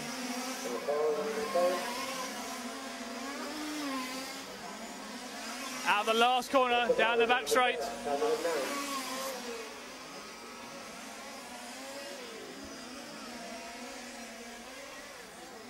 And Perez looking up the inside, they go into the pyramid, but Bowen keeps the line tight enough not to allow him through. Looks like Bowen driving a bit more defensively now. And he keeps the young Spaniard behind him. Muller's still there. The German driver running in fourth, trying to get into that transfer spot.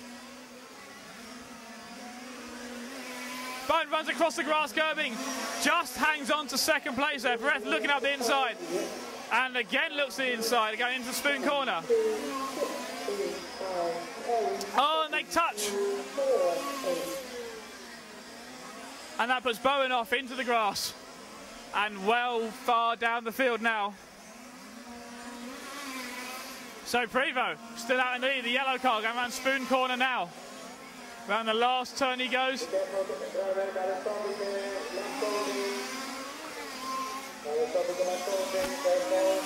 Perez in second. And Muller in third.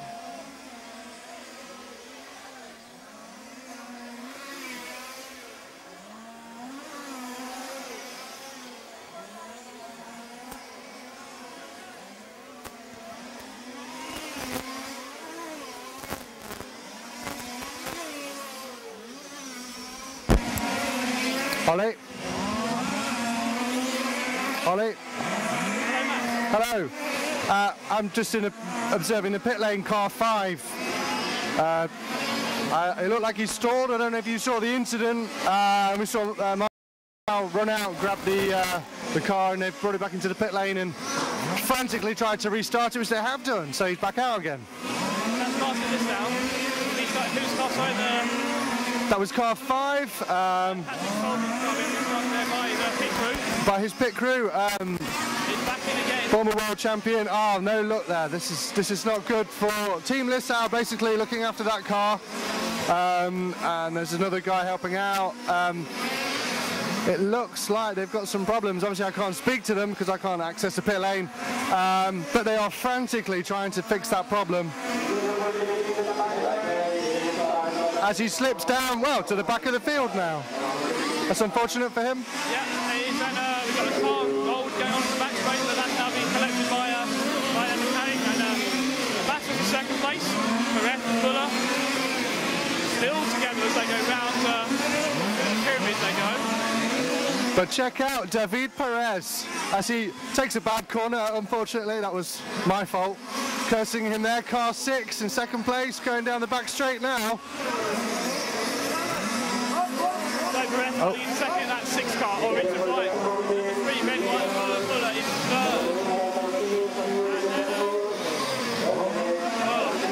Prevost in first is out in front. And behind them,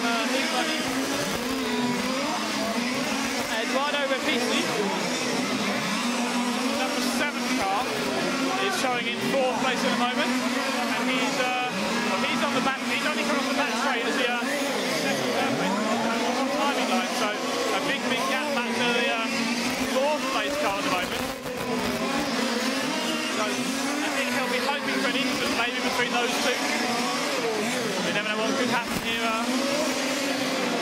only one mistake and that could be the difference between half a lap and then getting back up into one of those transfer spots. A driving mistake or an over-enthusiastic attempt to overtake, and then you find yourself in that stop-go area. I think so, yeah.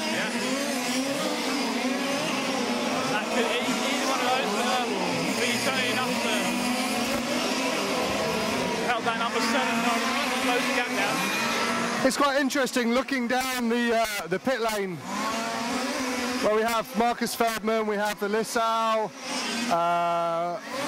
several other drivers obviously pitting for their friends or teammates who are in the quarterfinal, and they're essentially helping them to come up and battle them in the next race. Yeah, of course, the top 2 this one will be those semi-finals, which are half an hour long, or the final 20 minutes, so yeah, like I say, they're helping someone who's going to have to race them shortly. Their minds very much, as car 4 flips. That was Dave Bowen getting quite aggressive as he goes through the back of the field. And coming in for stop-go penalty. And that puts him 1 lap down on the race leader. But this battle for second rages on at the moment. Nice to say that, the number 3 car rolls. Fuller rolling it as he goes round smooth corner.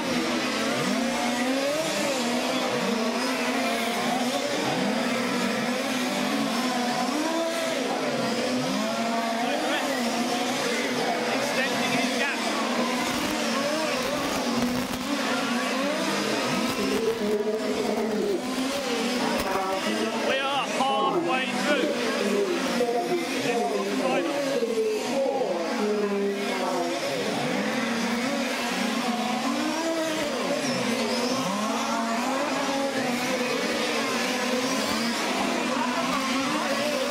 More problems for Daniel Worster, who's stopped over by the winner's podium. Unfortunately not a winner in this case, but look at it. No. He's running down in 8th or 9th place. He spent quite a lot of time either off the track or upside down on the track. Yeah. Not going well for him. That's not what you want to be doing to bump up into the semis.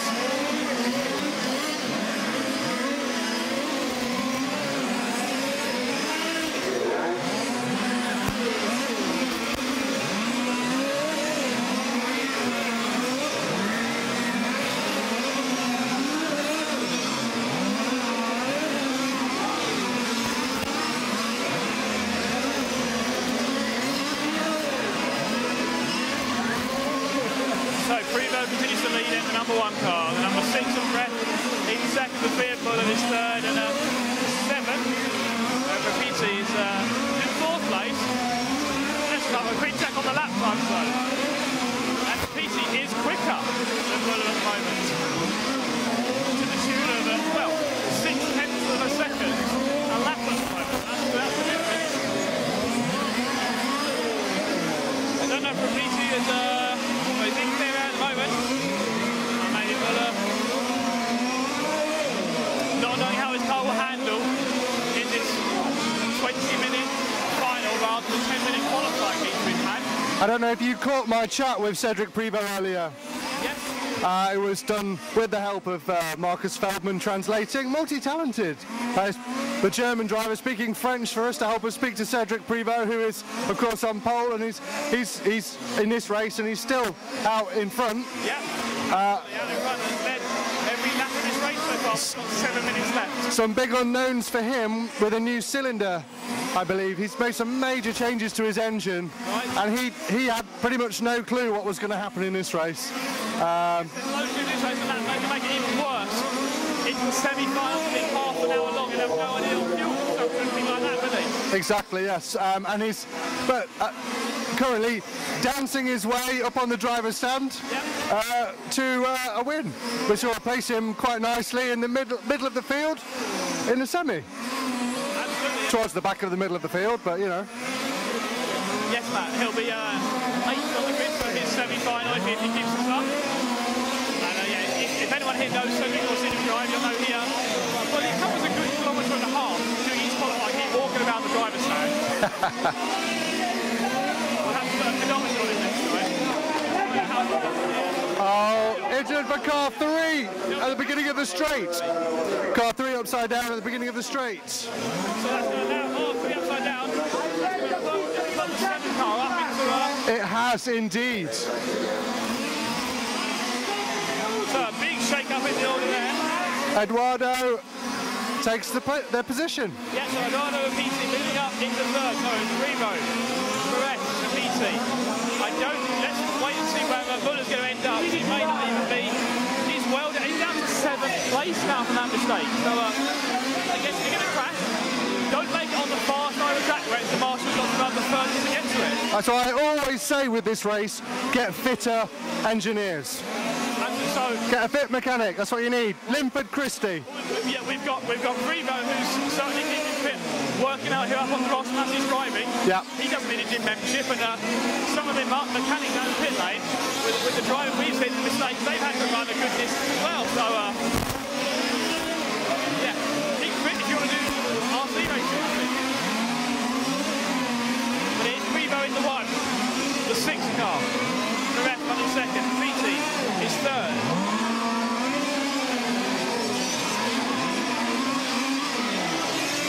And in 4th place is number 10 car, Marco Weidening. Not looking good for our friend Dave, who we've been speaking to throughout the weekend. Pardon? Not looking good for our friend Dave Bowen. No, it's not. He's, well, it started off well until he got muscled off the track by Perez. Last corner. He's sitting behind Primo now and keeping pace with him, so he's got the speed of the car. Maybe he can try and use that to tag himself along and draw him up into the field. But we've got 5 minutes left. He's down in 6th place. He needs to get into the top 3 to make it through into the semi-final. He's closing in on the 10th car, who's in 4th place, Marco. I'm not going to rule him out yet. I know he's driving very, very well, and he is a driver that does not give up until the checkered flag comes out. Obviously, the 10 car's been out on the track already today. Sorry? Obviously, the 10 car has been out on the track already today. He has. So he knows what the car does over those 20 numbers. Dave Bowen is a World Championship and European Championship multi-time A finalist. He's won the EFRA Grand Prix meetings as well, which is a series these cars run in outside of the main Euros. So he knows his car, he knows his engine well. He doesn't know this heat too well though, so this is the big unknown for him, I think. And that's not, the 10 car gets very silent going through the pyramid, and that's going to put Primo up on his tail. The 10 car's going to have to let Primo go through. That's cost him more time. Primo makes more time loss to that number 10 car. Marco there. And look, Dave Bowen right on his tail. But a lap back. Got a battle for the last, well, no, 2nd and 3rd place, 6th and 7th down the straight together. If they catch those up, that could slow them down, allow this 10 and 2 car battle. Goes up, but it's a good half a lap gap, I guess. We've only got 3 minutes left, so I think this is pretty much how they're going to stay by the look of it. The 1, 6, and 7 going up into the 10th line.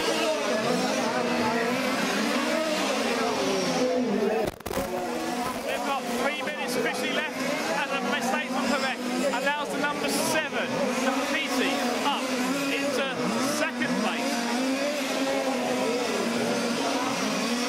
Perez may be struggling with his car now. He's young, but he's got a lot of experience. Absolutely, yeah. And I can confirm it is his home track. It is. Yep, so he's got even more experience on this particular track. So it's really down to him then, isn't it? So he's got to hang on to it for another 2.5 minutes.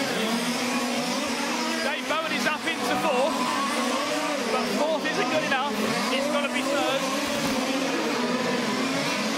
They are half a lap apart as Perez gets very sideways going past the timing stand. 2 minutes left.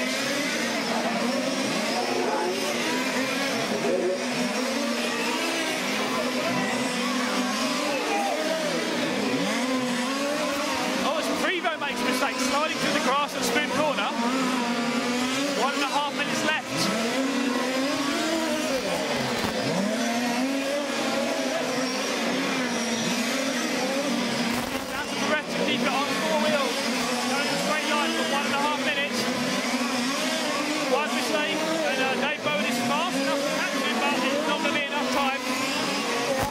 Yeah, he's a good distance back, isn't he? It's a good, well, it was half a lap a few laps ago, and he's closing it down. He took 1 second down for rep on the last lap.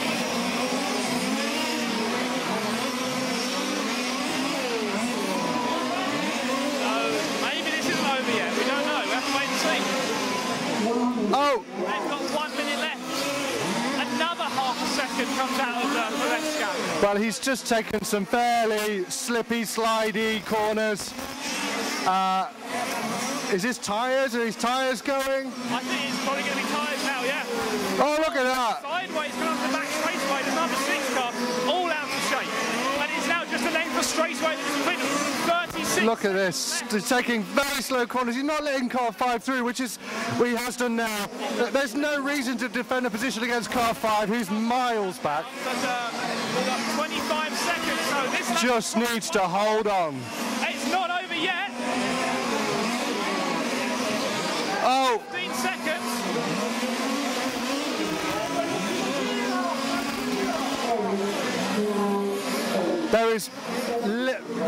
There is no grip on this car 6. This is... No, this is the last lap for these guys. Dave Bowen, Sticker on Taylor Freebo. Here he comes. Half a lap to go. Is it going to be Brett? Is Bowen going to catch him? Here they come down the back straight. It will take a big mistake. That's enough for Brett. Brett is going to be through into the semi-final. A few seconds. He comes from half a lap, mate. Within striking distance. One more lap and it could have been a different story, but David Brett gets through the semi-finals. No doubt about it. Sending Freebo through in first. PT through in second. Brett finishes third. Dave Bowen was fourth. Maybe you can grab Dave as he's just walking. I will do, yeah. Yeah, I'll walk down with him. Dave, hard luck, mate. Yeah, I kind of ruined that one myself a little bit, didn't I, at the beginning, but hey ho, that's how it goes. We saw David just ahead of you, slipping and sliding all over the shop. I mean, if you had another half a lap, you might have caught up with him. To be honest, I didn't know I caught him so much, but yeah, I saw it at the end, so might have tried a bit harder if I'd seen him coming. Well, cheers, thanks a lot. So, yeah, quite a despondent day, but his European Championships are over. Or maybe not, depends on, obviously we've got to assume that all the cars get through scrutineering, okay, but... I tell you, it's interesting how time changes.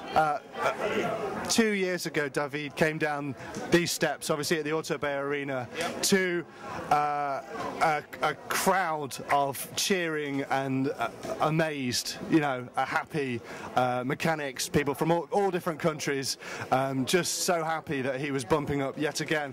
And today he kind of walks down, a few quiet handshakes, he's got his mirrored glasses on, he's looking pretty cool, he's taking it in his stride, no surprises there, he dealt with it. It was no doubt very, very pressured for him towards the end, and but he just taking it in his stride now. He's like a seasoned racer. He is, isn't he? Yeah. It's amazing the outcome in those 2 years, really. It's almost now as expected him to make the semi-final, wasn't it? Of course. In fact, perhaps if anything, his qualifying was a bit disappointing, you might even say, only qualifying in a quarter-final spot. Based on, you know, his performance the last 2 years and just how much he has improved. So we'll look forward to seeing him in action in the semi-finals shortly. But up next is going to be the first of semi-finals, which is due to be out on track in 5 minutes' time at 1 o'clock. So that's the first of the semi-finals. So stay tuned, 5 minutes, and we'll get the first semi underway.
2 minutes to start.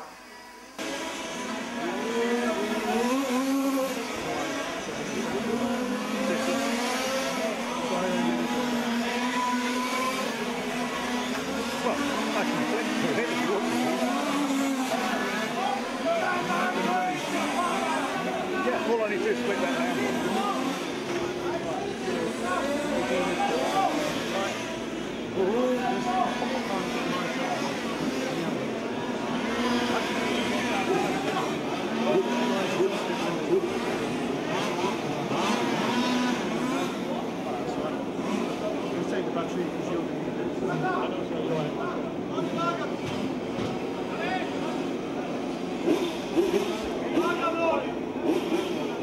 Right, so here we go with the first of the semi-finals.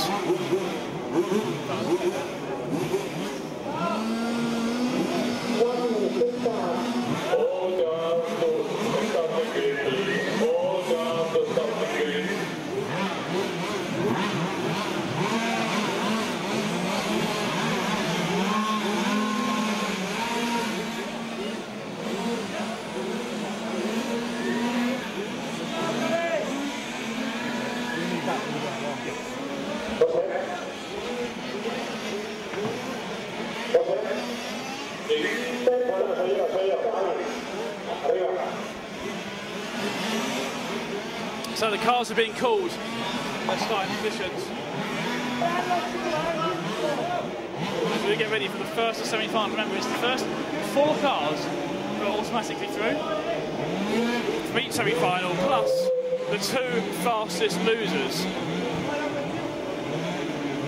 So we have got 10 cars out on the grid. The pit lane is full of mechanics. Here we go. 10, 9, Salon, Briere, Booster, Selly, the top 4 on the grid. Here we go. 4. And a great start from Booster, looking around the outside of the number 2 car, but can't make it work.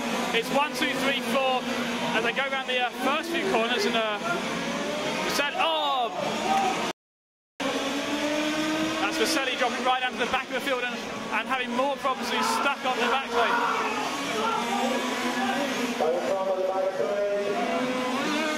And the mechanics rush to retrieve his stricken car.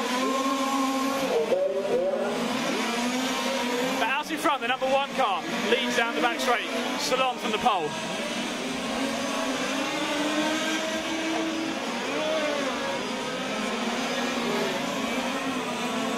As they come out to lap Dario Tremor, and it looks like problems for Dario. And last year's runner-up is out of this semi-final stage very early on.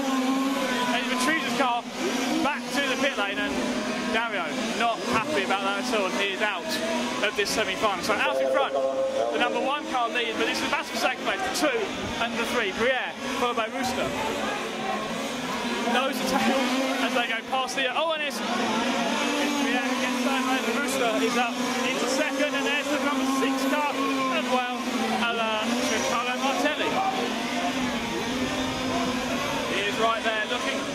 So those 4 cars are at the moment moving up into the main final, but let's see how this plays out. A long 30-minute final down. We've only had 2 minutes of racing action here in Valencia. As Briere goes sideways in the same place again, and Jean-Marc opens up.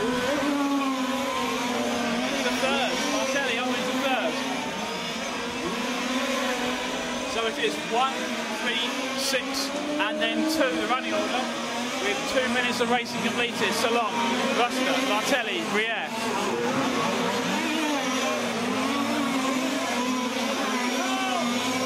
As the Ford Rosselli returns the fact that he is 4 laps down already. And Martelli makes a mistake there, drops him down the field.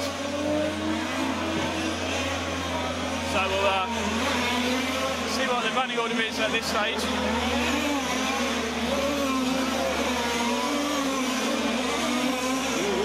It's Salon, Ruster, Briere back up to 3rd, Verbrugge running in 4th, and Roscan running in 5th. It's 1, 3, 2, 5, 7. That's the first 5 cars.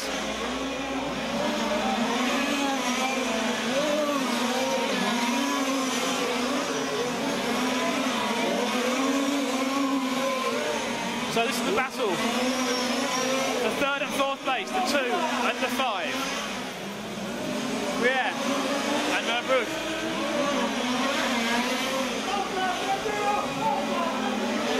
They go through the pyramid, that's Rosselli in front of them. He's multiple laps down, so he's going to have to let them go through.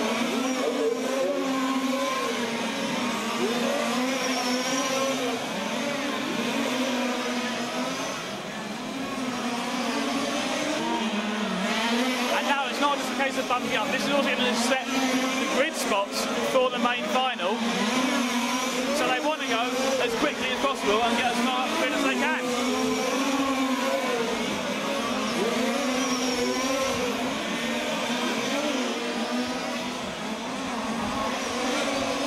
This battle for 2nd place here. The 2 followed by the 5, Ruster followed by Briere. 5 minutes down, 25 minutes to go.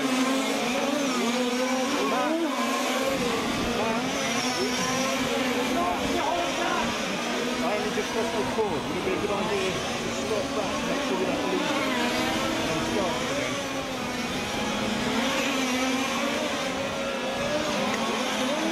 The 2 and the 5 side by side down the pit straight, and through the pit hairpin onto Spoon Corner.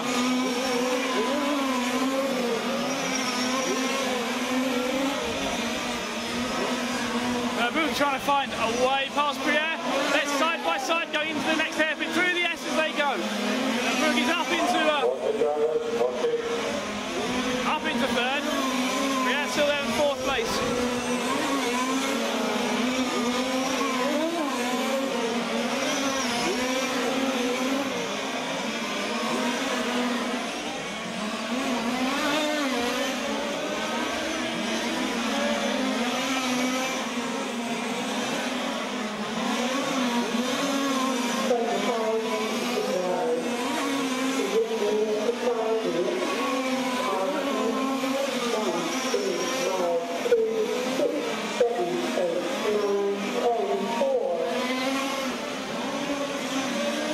Number 1 car out in front. The Salon, well, Champion gets up on 2 wheels around Spoon Corner. Has got this under control at the moment. The number 3 car, Ruster, runs in the 2nd place. And the 5, clear in 3rd. Briere in 4th. Rosselli is hanging with them, but he is 4 laps down. He will be relying on drivers not making the finish. They may run out of fuel. We don't know. Martelli is 5th at the moment.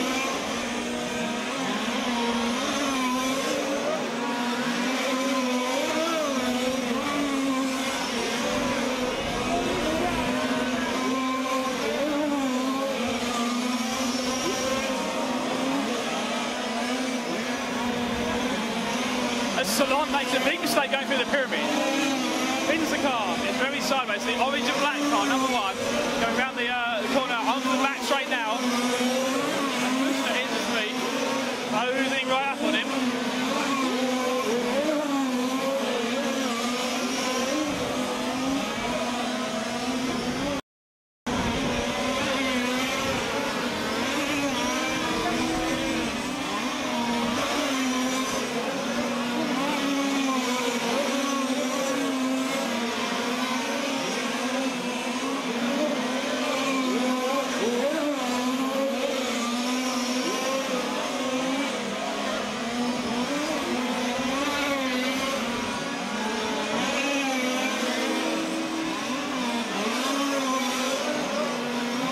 last along leads Russell in the 3. The 5 of Everett running in 3rd, and Pierre running in 4th with the number 2 car.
About 10 minutes of racing, 20 minutes to go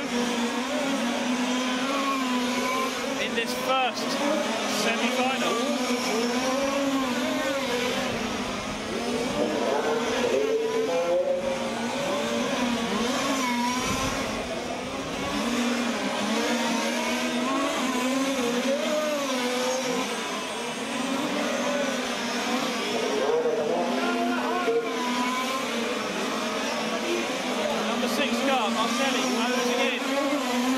On the 2 of Brianne.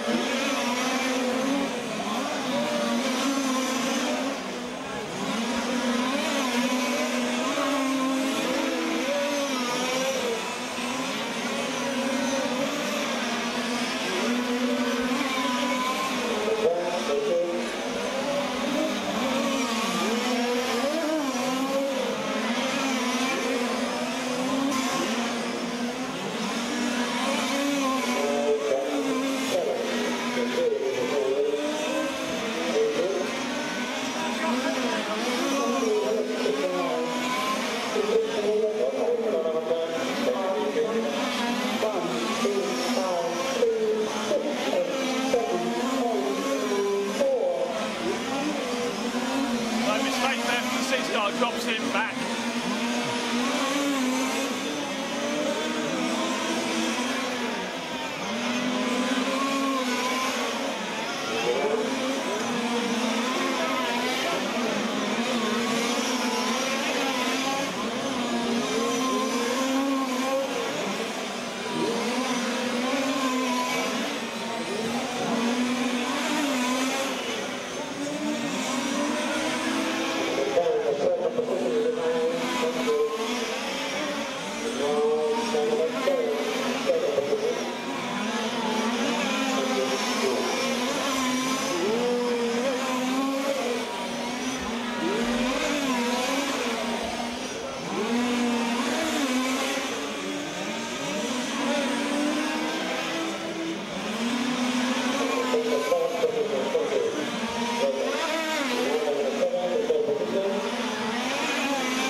Those four looking to make it through to the main final later on today.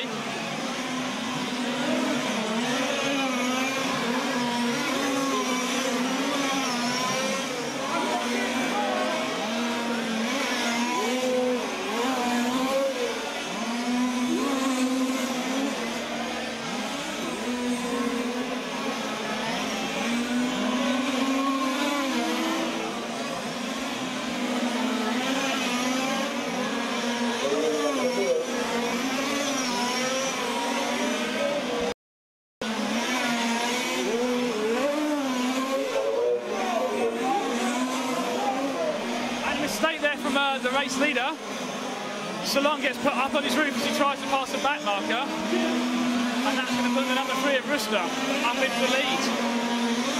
And the 5 has moved up to second.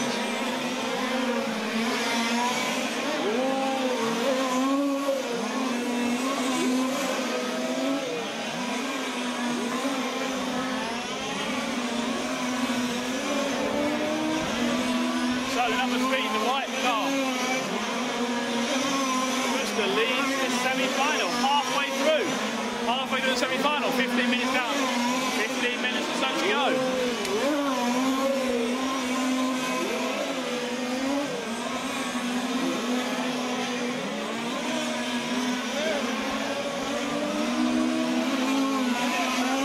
Salon in the white car. Leading this final, had a good lead and led it from that one. Got tangled up with the back marker, he's got a lap on, he's not on his roof. And that allows Rooster through into first place and Farouk through into second. Salon still holding third.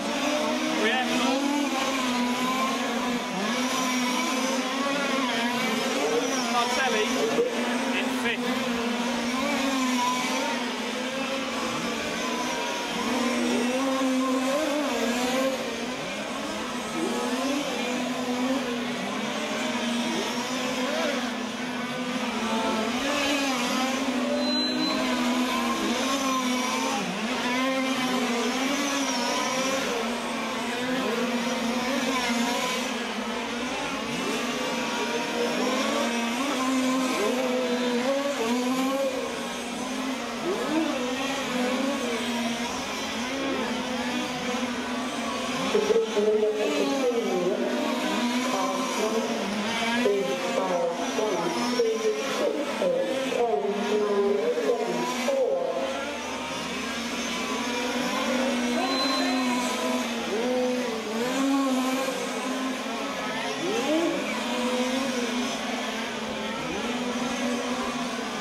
Going to rush the lead this semi-final as we have 16 minutes down and 14 minutes to go.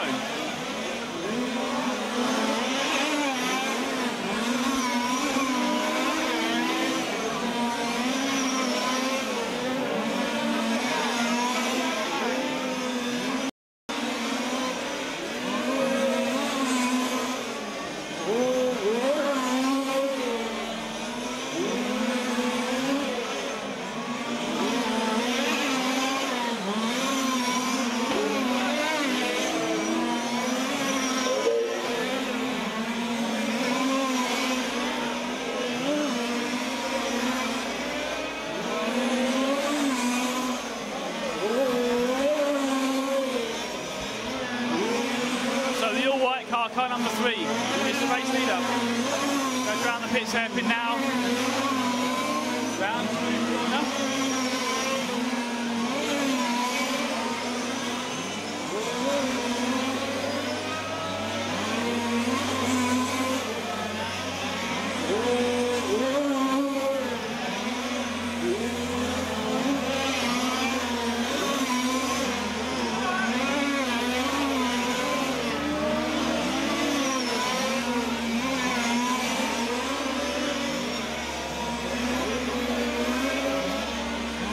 Those 3 cars fairly spread out, but Rooster is now being caught by the 5 cars in route. They come down through the pyramid in front of us, out on the pit straight, and the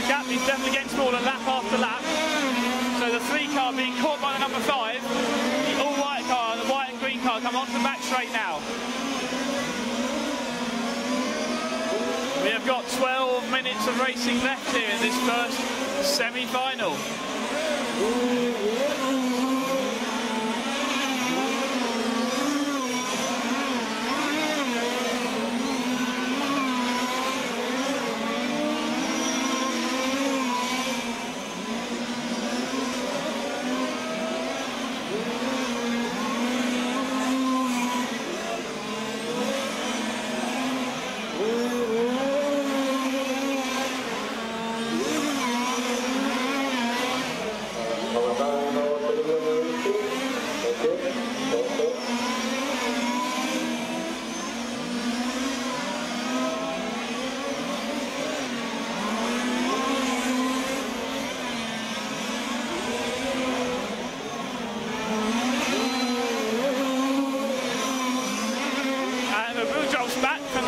Car and is now under pressure. Salon in the 1 car.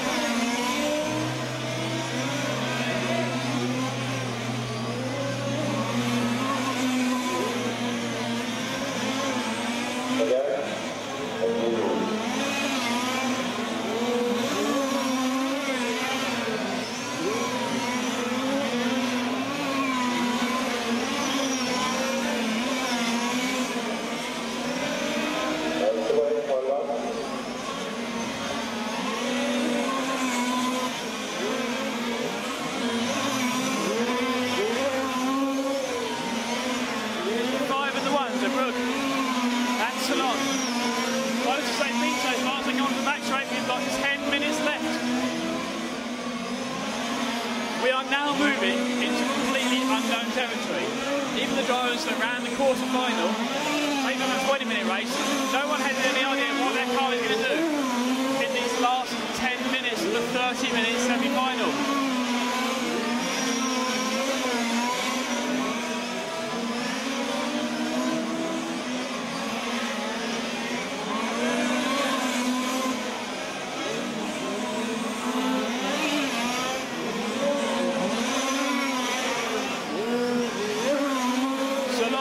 Pressure into Brugge at the moment.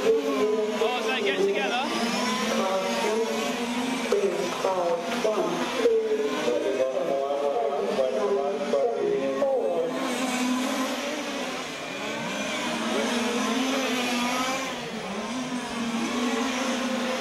So Brugge hangs on to the second place at the moment. So that's South Rooster.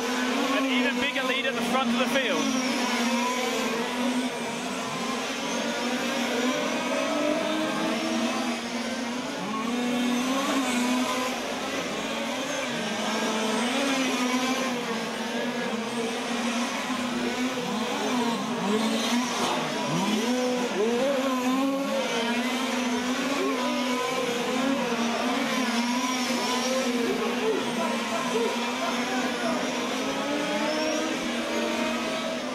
So the B semi-final with 9 minutes remaining.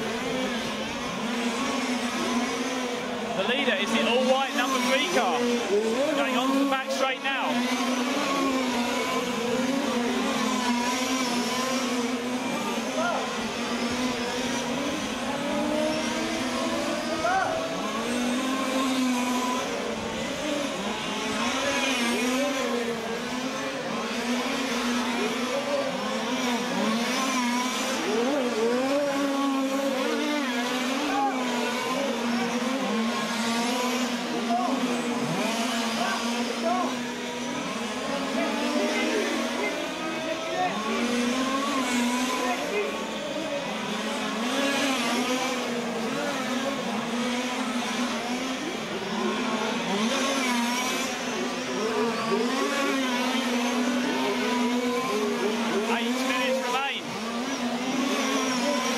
In the 3 car, leading this one away. So go the leader and Salon, who had led the first half of the race, got involved with a back marker. Brugge up in second and the 1 car. Salon running third. The 2 of Briere is fourth.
Guido Rustler leading semi-final still, the all white car.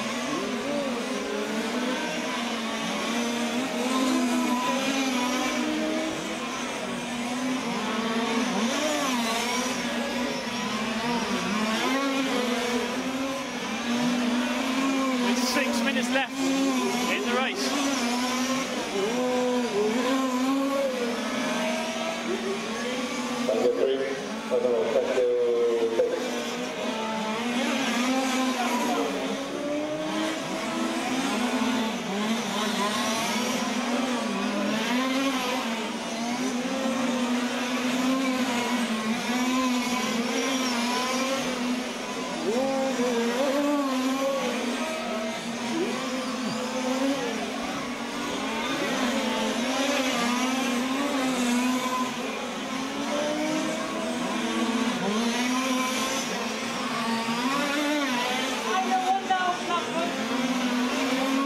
We have 5 minutes remaining in the semi-final.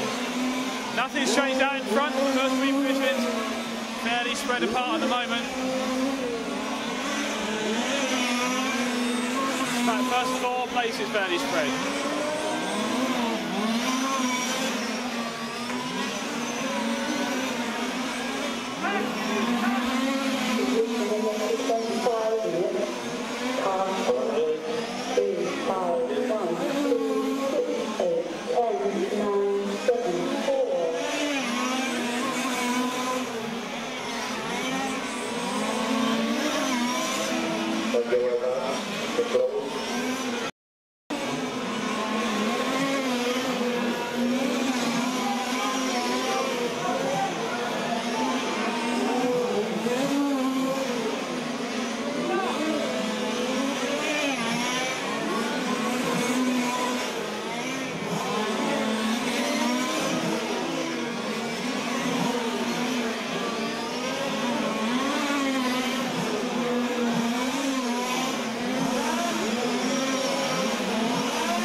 Rustler still leads this semi-final with 3.5 minutes left. We're running in second, Salon still third, and Rier in 4th place. Martelli running in 5th. Will that be enough to get him through into the main final? We'll find out later on. The 10 car running in 6th place. They could be through the main final. See how fast the other semi-final is.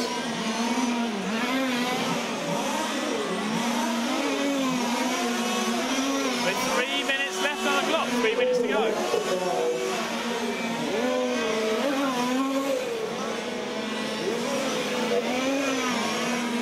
And with 3 minutes left, so it's Rier in that number 2 car, closing in on the number 1 of Salon.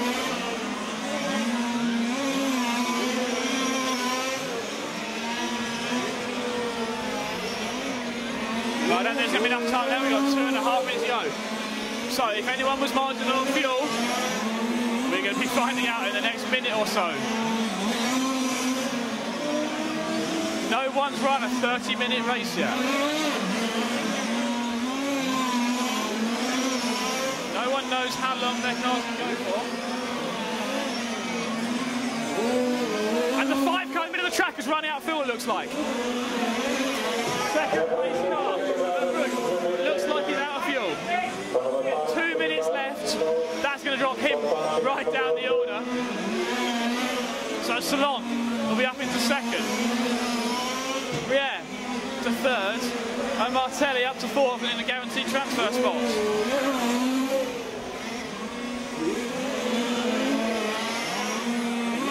So the number 6 car moves up into the 4th place. The yellow and orange car go around the last corner now and moves up into 4th.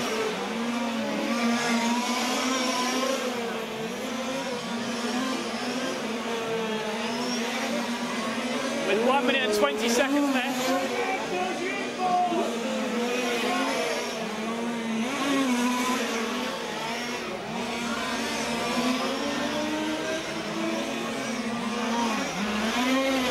It's Rooster, Salon, Briere, and Briere is closing on Salon now. We have 1 minute left.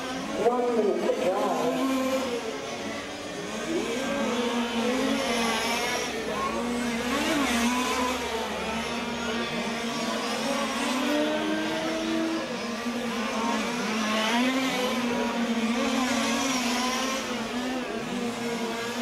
And it looks like the 6 car slowing at the end of the straight.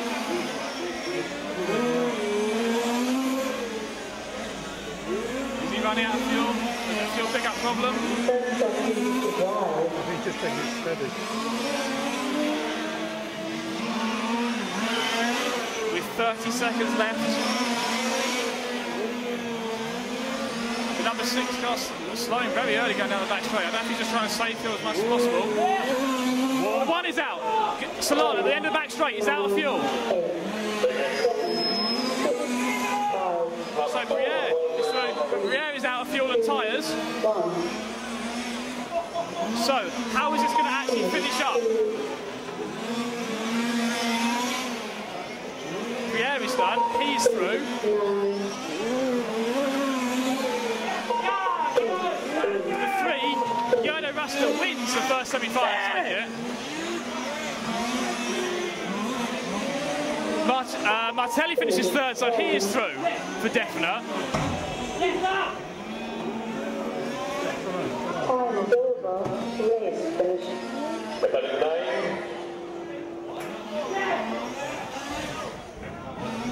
And San Pietro is through in 4th place. Salon classified in 5th.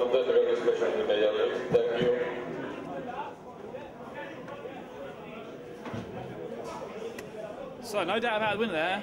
Rooster taking the win, Briere in 2nd, Martelli is 3rd, San Pietro in 4th. Salon still showed in 5th, but did not complete that final lap. So we'll see how that's going to work out as we come through the 2nd semi-final.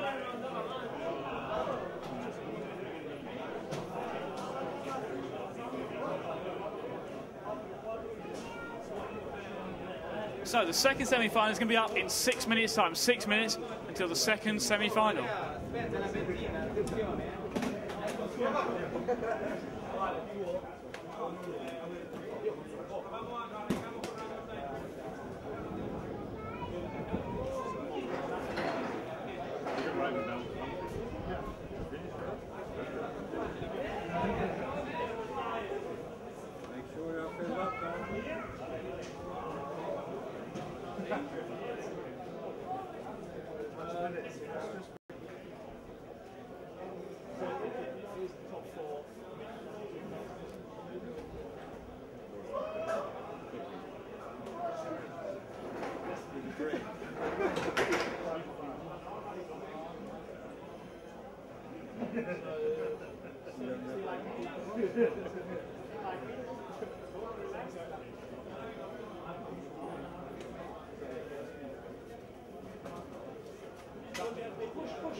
We're both on the same car.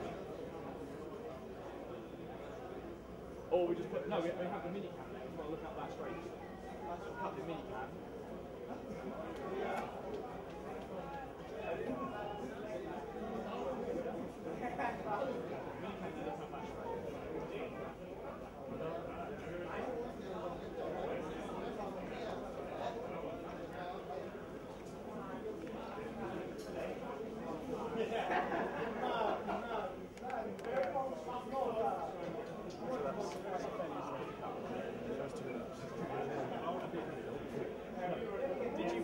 patch where Salon got hit.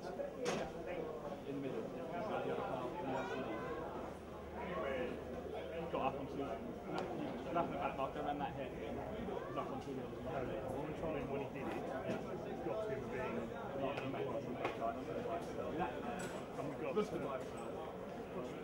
lap thing, yeah, the first two laps.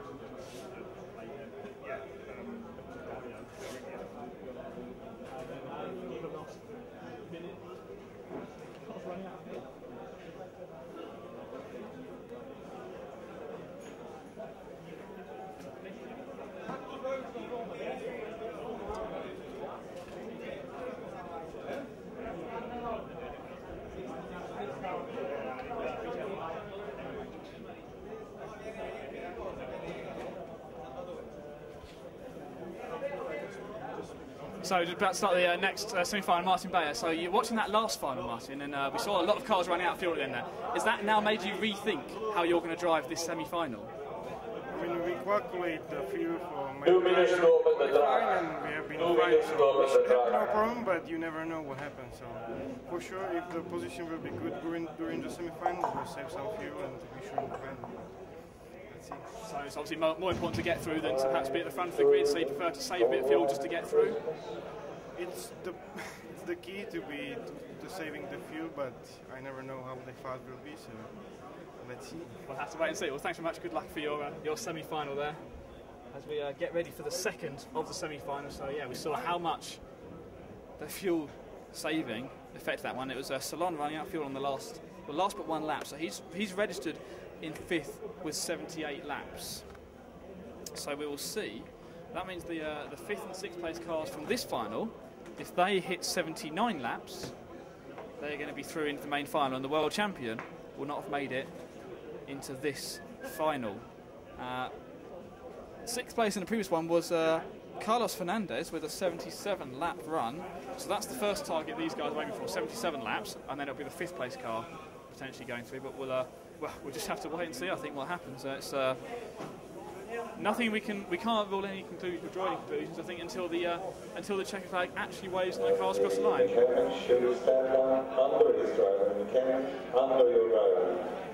And Matt's up here in the car box here, getting ready for the finals. Papa! Papa! Papa! Come! Yeah, Marcus in the background shouting, Papa. You hear shouting quite a lot on the driver's stand. Papa, sort this out quickly. We heard Dario shouting towards the beginning, isn't it? I don't speak Croatian, but I don't think Dario was shouting just one word then. No, of course not. I just speak to him about what happened. It's very unfortunate, wasn't it? It looked like it, sure. But we've got the cars rolling out on track for semi-final number 2.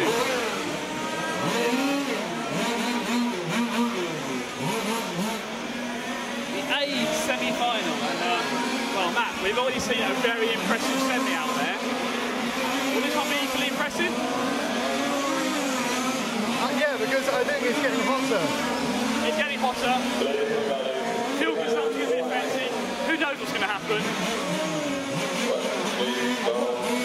You spoke to Martin, I don't know if you mentioned him, but obviously his brother featured very, very prominently last year, dominated the whole event, and was the fastest by a country mile. As Martin Lissau said to us just a few moments ago, well-known to finish first she was finished. Exactly. So the cars are being given a 2-minute warning, so they're going to have the last couple of warm-up laps and then get themselves onto the starting grid for this semi-final A.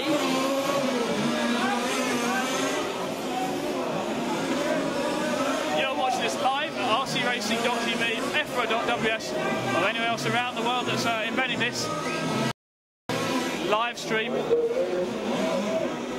New cars diving into the pits, and they're all diving in to get a big top up of fuel there, so they are well aware that fuel is going to be close on fuel at the very least, so they want to make sure their tanks are absolutely brimmed to the maximum. mechanics out there squeezing every last bit of fuel they can get in, and again, just make sure that tank is completely full. We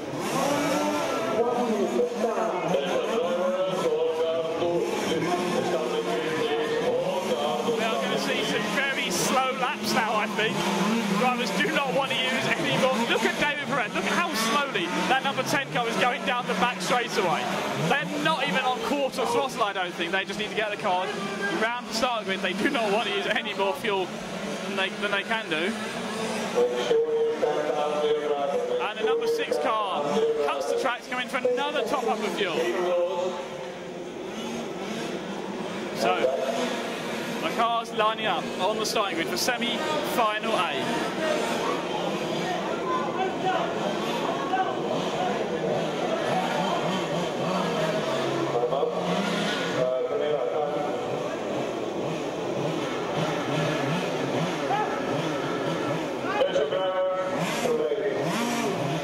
One driver wanted to call for timeout then, but by the time they got the cars gridded up, it's too late for all the timeouts.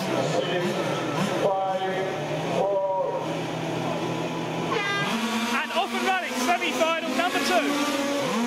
An Audi from the pole, Bayer in second, Streamway in front of the field, pulling a gap already as they go out on the back straight for the first time. A much cleaner start than we saw in the first semi-final. And Audi gets sideways already as it comes through the S's, past the timing loop, complete lap number 1, 1, 2, 3, 5, 4, and 8. And Audi leading the field, Bayer in second. Catalini in third, Feldman is fourth, Lissau in fifth.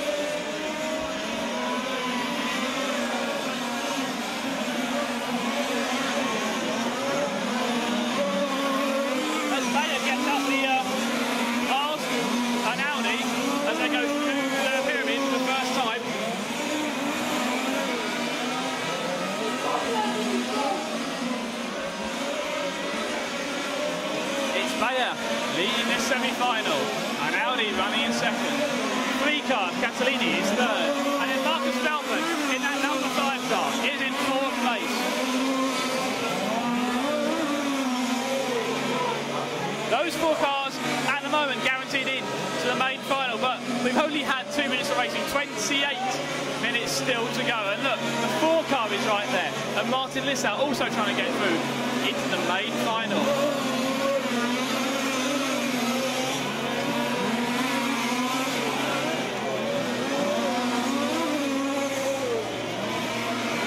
First 5 cars staying very closely bunched together. Out on the through the carousel, through the S's, goes out racing and Martin Bayer in the number 2. Followed by an Audi in the 1. Castellani in the 3. Feldman in the 5. And Lissau in the number 4.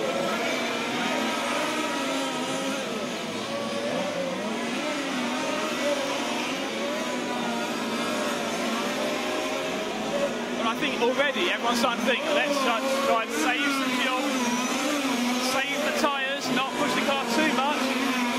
Although Lissau clearly not having any of that, and he looks away past. And we only have 3 minutes down, 27 minutes to go.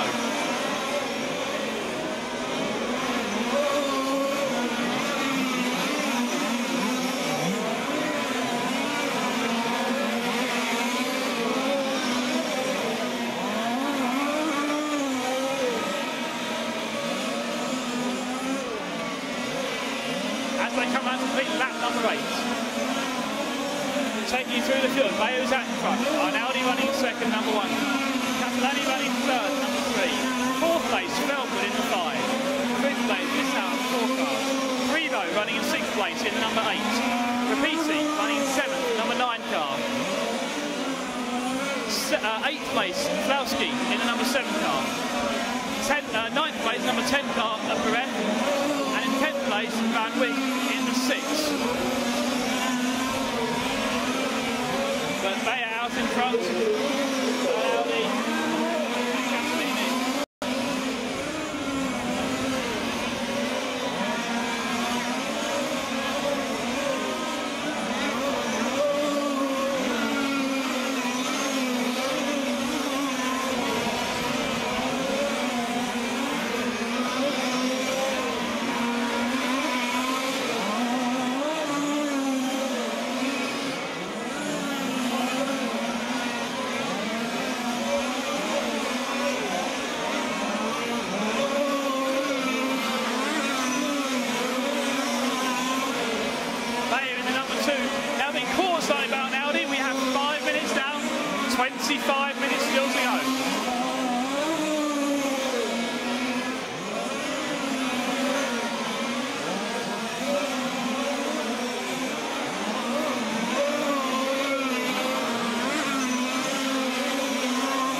The A semi-final.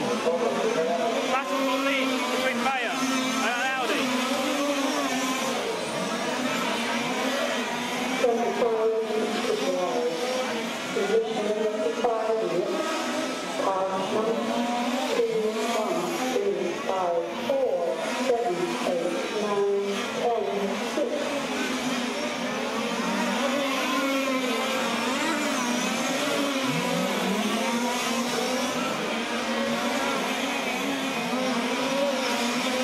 So these two cars, I would say racing for the lead, but I think they're pacing each other. They know what they've got to do to get into the main final, and that's to win the semi-final, counts for nothing apart from that grid position. But now they're getting very racing. There's a gap, he will go for it. These two guys, the defending champion, leading this semi-final.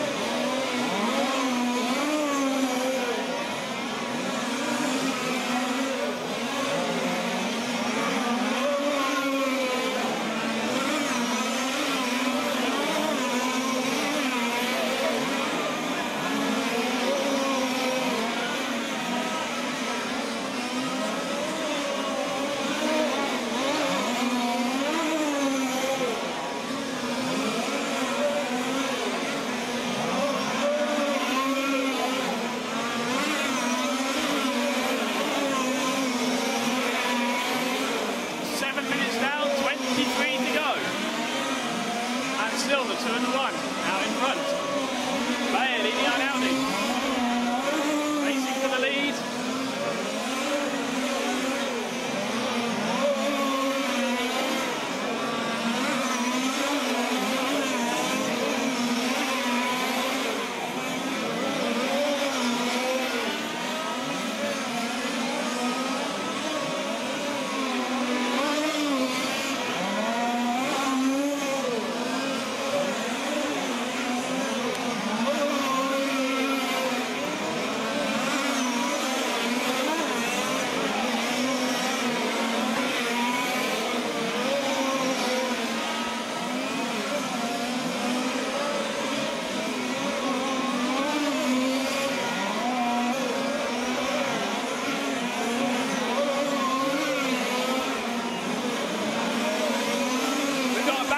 Third place cars 3 and 5 go round smooth corner, round the final corner onto the back straight away.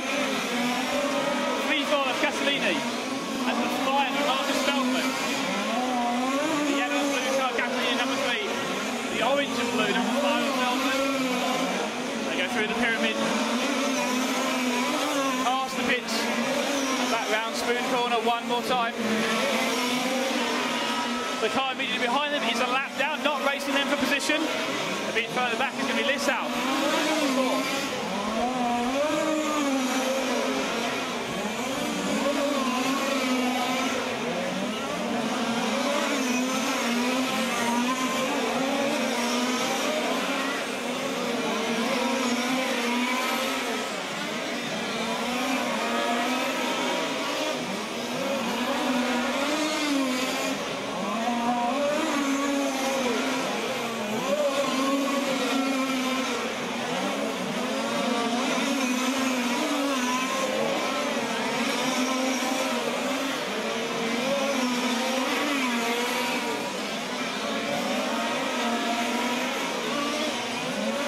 The 2 and the 1.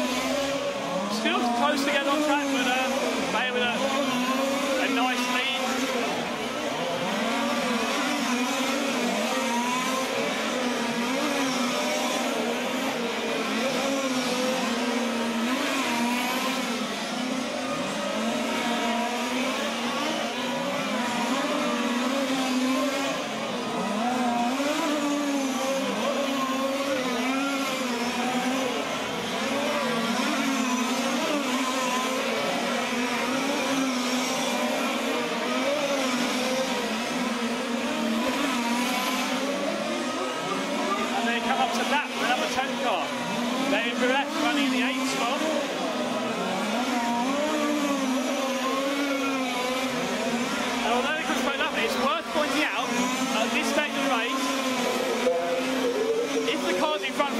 is still quick enough on time to qualify as the fastest loser. But it's going to require a few cars in front of him to drop out, I think. He lets the leaders go through.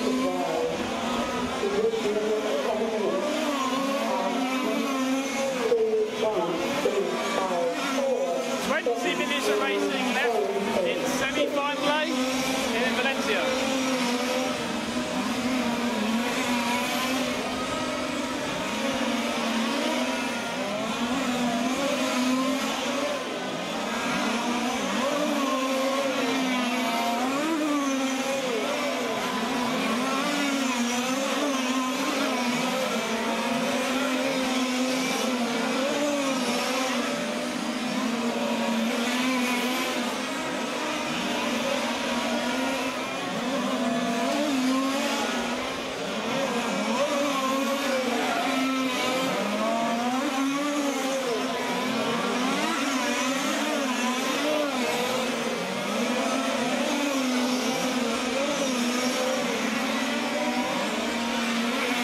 So Martin Lissau in the number 4 car is running in 5th at the moment.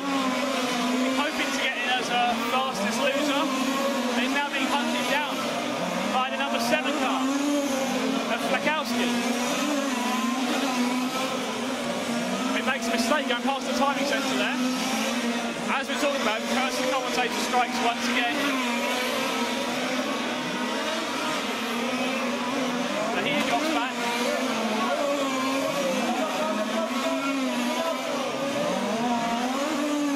First 4 positions fairly solid at the moment. Bayer, Arnaldi, Castellani and Feldman. Bayer in the 2 there. There's Arnaldi in the 1. Next up going to be the 3 car, the yellow and blue car, going through the S's. The 6 car behind him is a lap down. The car behind that, number 5, Marcus Feldman.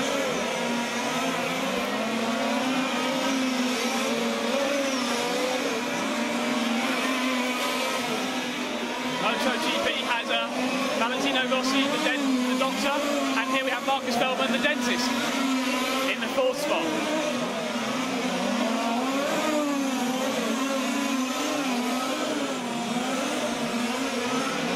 And here's this out the number 4 car. No nickname for this at the moment, although he did say he was the one that said first. Finished first he was finished. We saw that play out in the first semi-final, but now Feldman, right up on the tail of Castellani, flashing past us. Going around the pit head for the 3 and the 5, battling here. The 3rd and 4th, both of them still guaranteed a spot in the main final. They'd like as good a grid position as they can get though.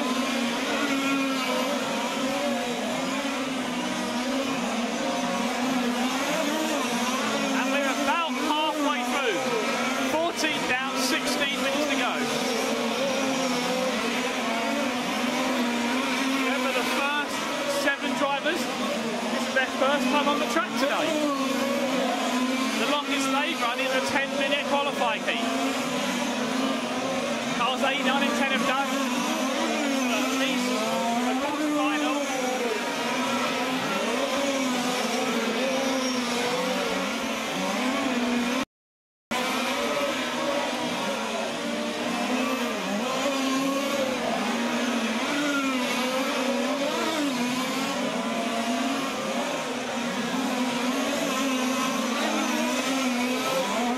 So for the leaders, it is unknown territory. What's their car going to do as we move through this 15th minute of the race?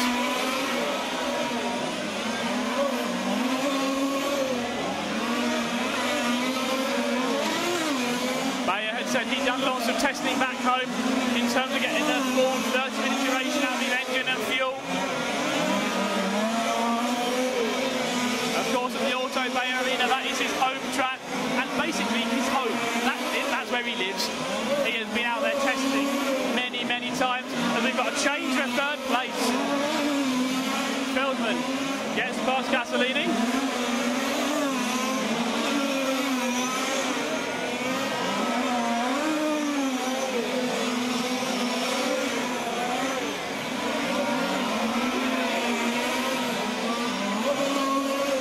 exactly at half distance now.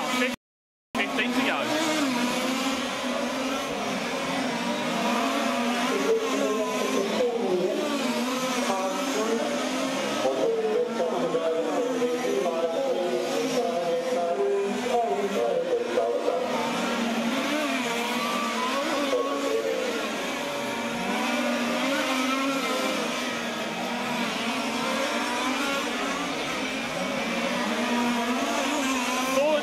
Lissau and Makowski. Very, very close as they go round the pit hairpin. In fact, Lissau just loses the place of Makowski. So, in that 7 car up to the 5th spot, Lissau down to 6th. It might still be enough to get through to the main final.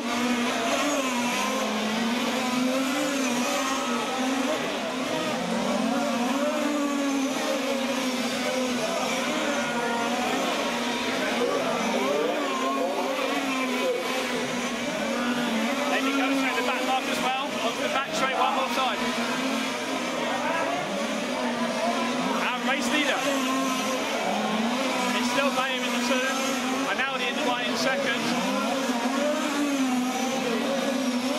Bayham's extended his lead. He's massively into fuel saving mode now, as we have 13 minutes remaining.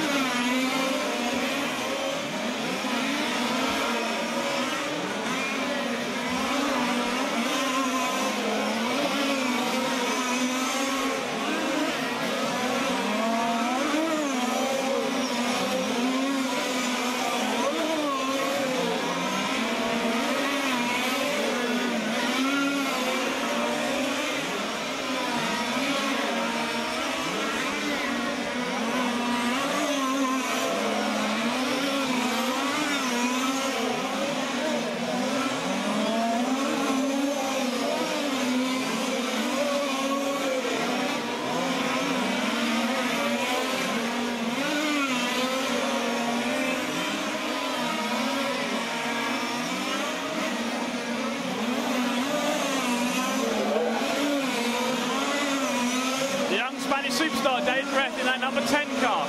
He's worked out to 7th place. He goes round the pit hairpin now, but it's not enough at the moment. He is a lap down. Well, almost a lap down on Martin Lissau. So Bayer comes in to put a lap on Perez, and here comes Lissau to put a lap on Perez. He's got to unlap himself if he wants to stand a chance of getting up into the main final.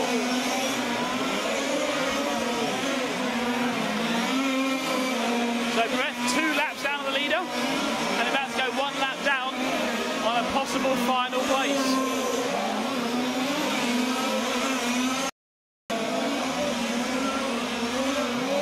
And he lets Lissau slide through to put a lap over him.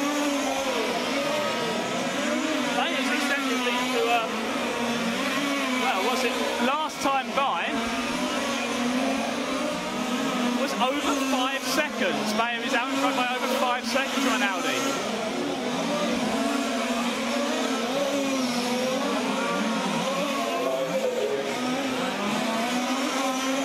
Feldman in 3rd, 10 seconds back on an Audi. And we have got just over 10 minutes left to run. This is where it has to count. No one has done a 20-minute, more than a 20-minute race so far.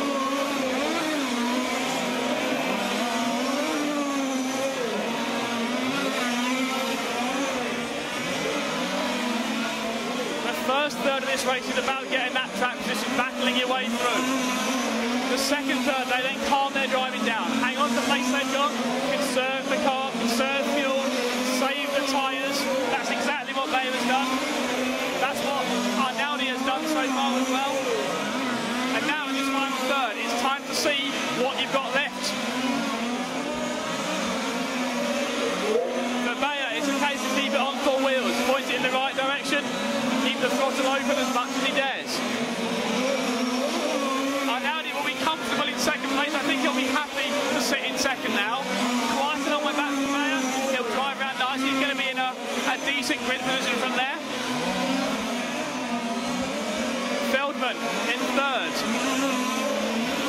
He will look to save his car at this stage as well. The third place car, number 3, Castellini, is now being hunted down by Flakowski in the 7. Mayer puts a lap on Flakowski.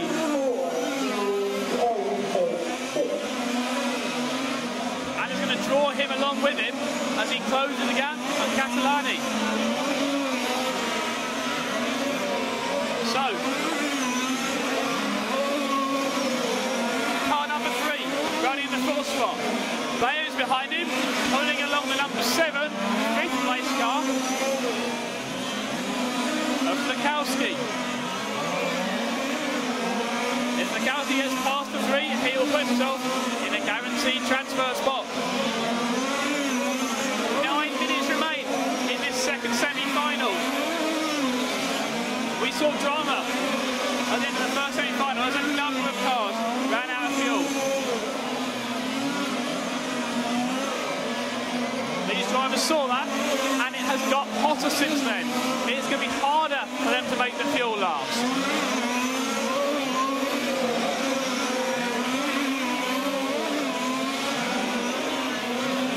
As the fuel gets hotter in the cars, it expands so you can't get as much in the tank.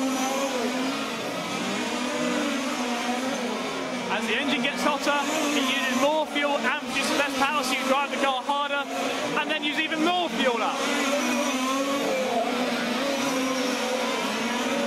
Bayer here puts a lap on the number 3 car, Catalani.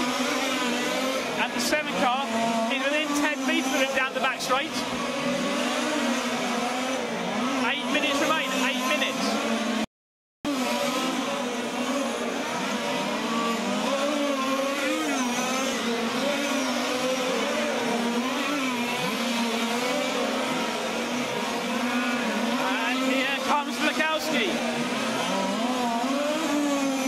The 3, followed by the 7, going through the S's now. The yellow and blue car, followed by the blue and silver car.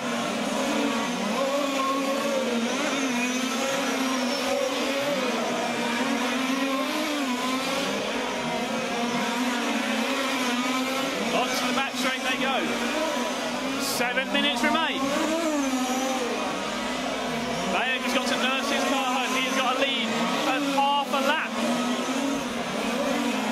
On Audi. Feldman is 3rd. Catalani 4th. Flakowski 5th. Lissau is 6th. Are they going quick enough? At the moment, they are. They are inside the time set by Salon.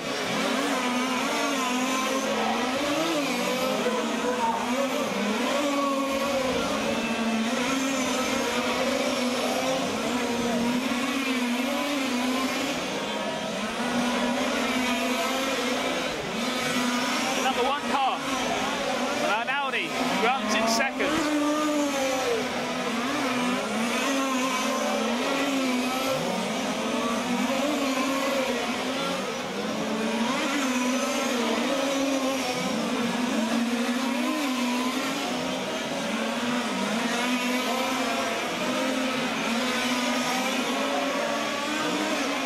We have 6 minutes of action left in this second semi-final.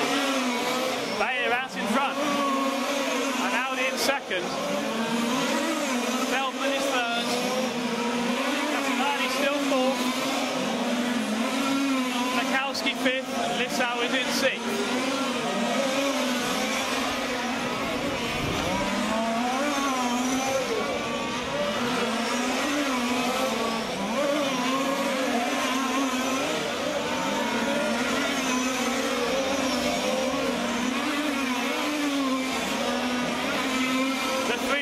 Get ever closer on track. Down the back straight. 5 minutes to go.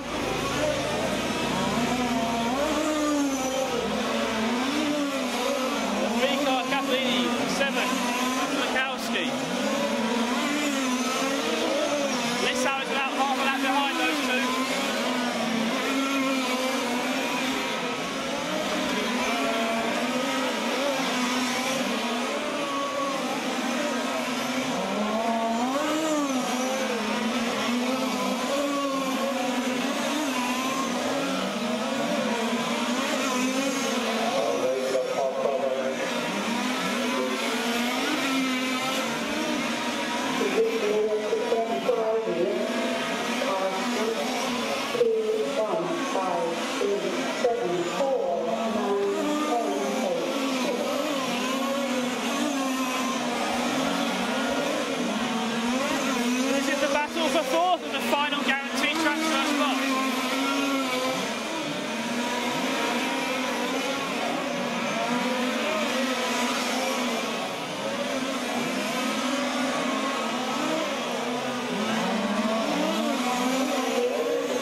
minutes remain in this semi-final. Bayer, Arnaldi, Feldman, Castellini, Flakowski.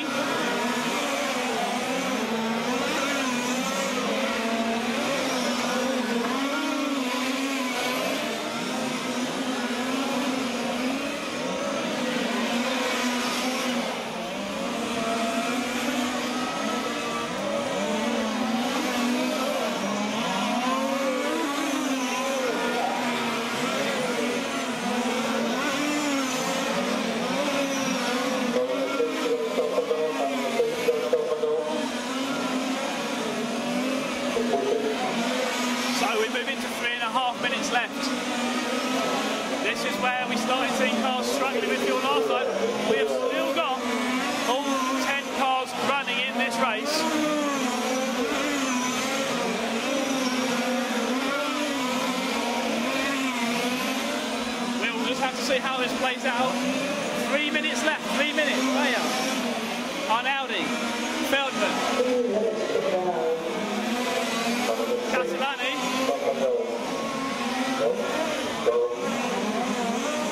And we see one car, I think that stalled on went outfield at the end of the match straight, the number 9 car. That's Repete now, it was in 7th. He is out.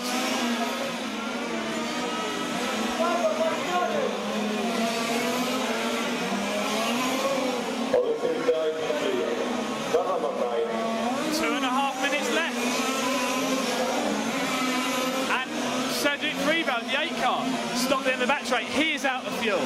They are running well down the order though. It's not affecting them. Bayer taking the car very slowly around these last few laps. 2 minutes remain.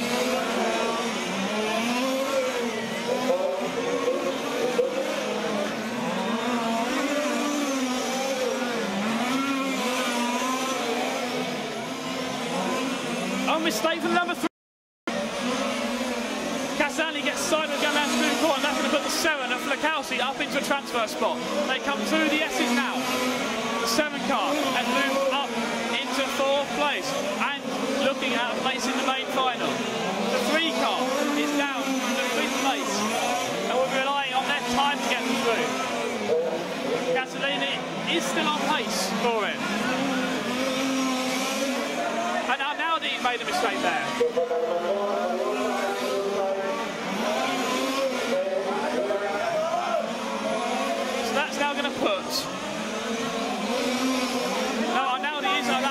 Sorry, now he's lap clear. The 7 and the 3 still racing for 4th place. 1 minute left. What have you got in your tank? Let's find out. Bayer leads this one. Perez is out of fuel. Perez is out. The 7 car is slow. Bayer very slow off the back straight. 45 seconds left.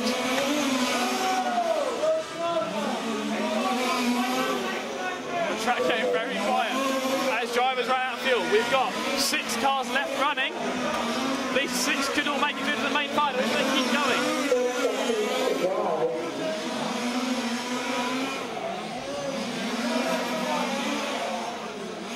Let's see what happens. 30 seconds left. It's going to be about the last lap for drivers. Bayer onto his last lap. The 4 car is out of fuel. Lissau is out of fuel.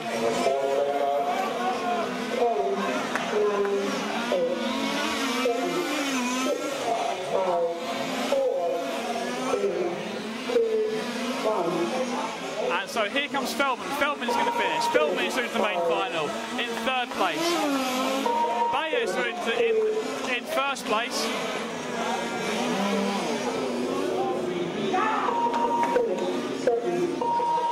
And 7, 1 and 3. So the finishing order, Bayer, Arnaldi, Feldman. Flakowski, I think, was still shown in 4th in the number 7 car. But he's out of fuel on his in-lap. So Flakowski is through, Castellani is through. Has Lissau done enough? That's a 78 lap run for Lissau there. That's the same. That's going to be the same as what Salon had. We're going to have to wait and see how that shapes up. in the final standings. Let's see if my timing screen is updated yet. I doubt it is. We've got to wait to make those rules official. The main final is scheduled to go off here at 3:30, so in 1 hour and 15 minutes time. So a lot of discussion there in the pits. Who has made it through into that main final? We shall find out very, very shortly. So it could be Salon. He thinks he might have done enough now.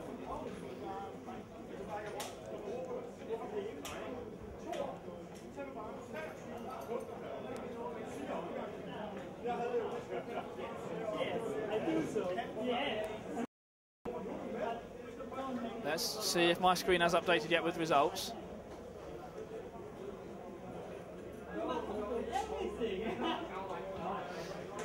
And unofficially, we think Salon is into the final, beating Lissau by 2 seconds. Neither of them finishing their last lap.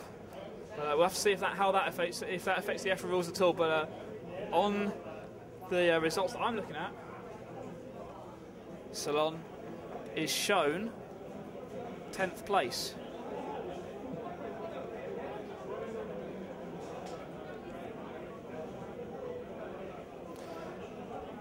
Interestingly, that race was significantly faster than the first semi-final, with Bayer, Arnaldi, Feldman and Flakowski all going quicker than Rooster, who won the previous race. So that's it from the semi-final action here in Valencia.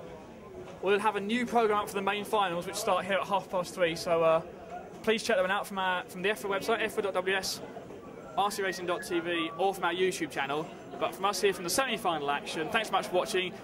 We're starting here at 3:30, so please join us then. But from us now, goodbye.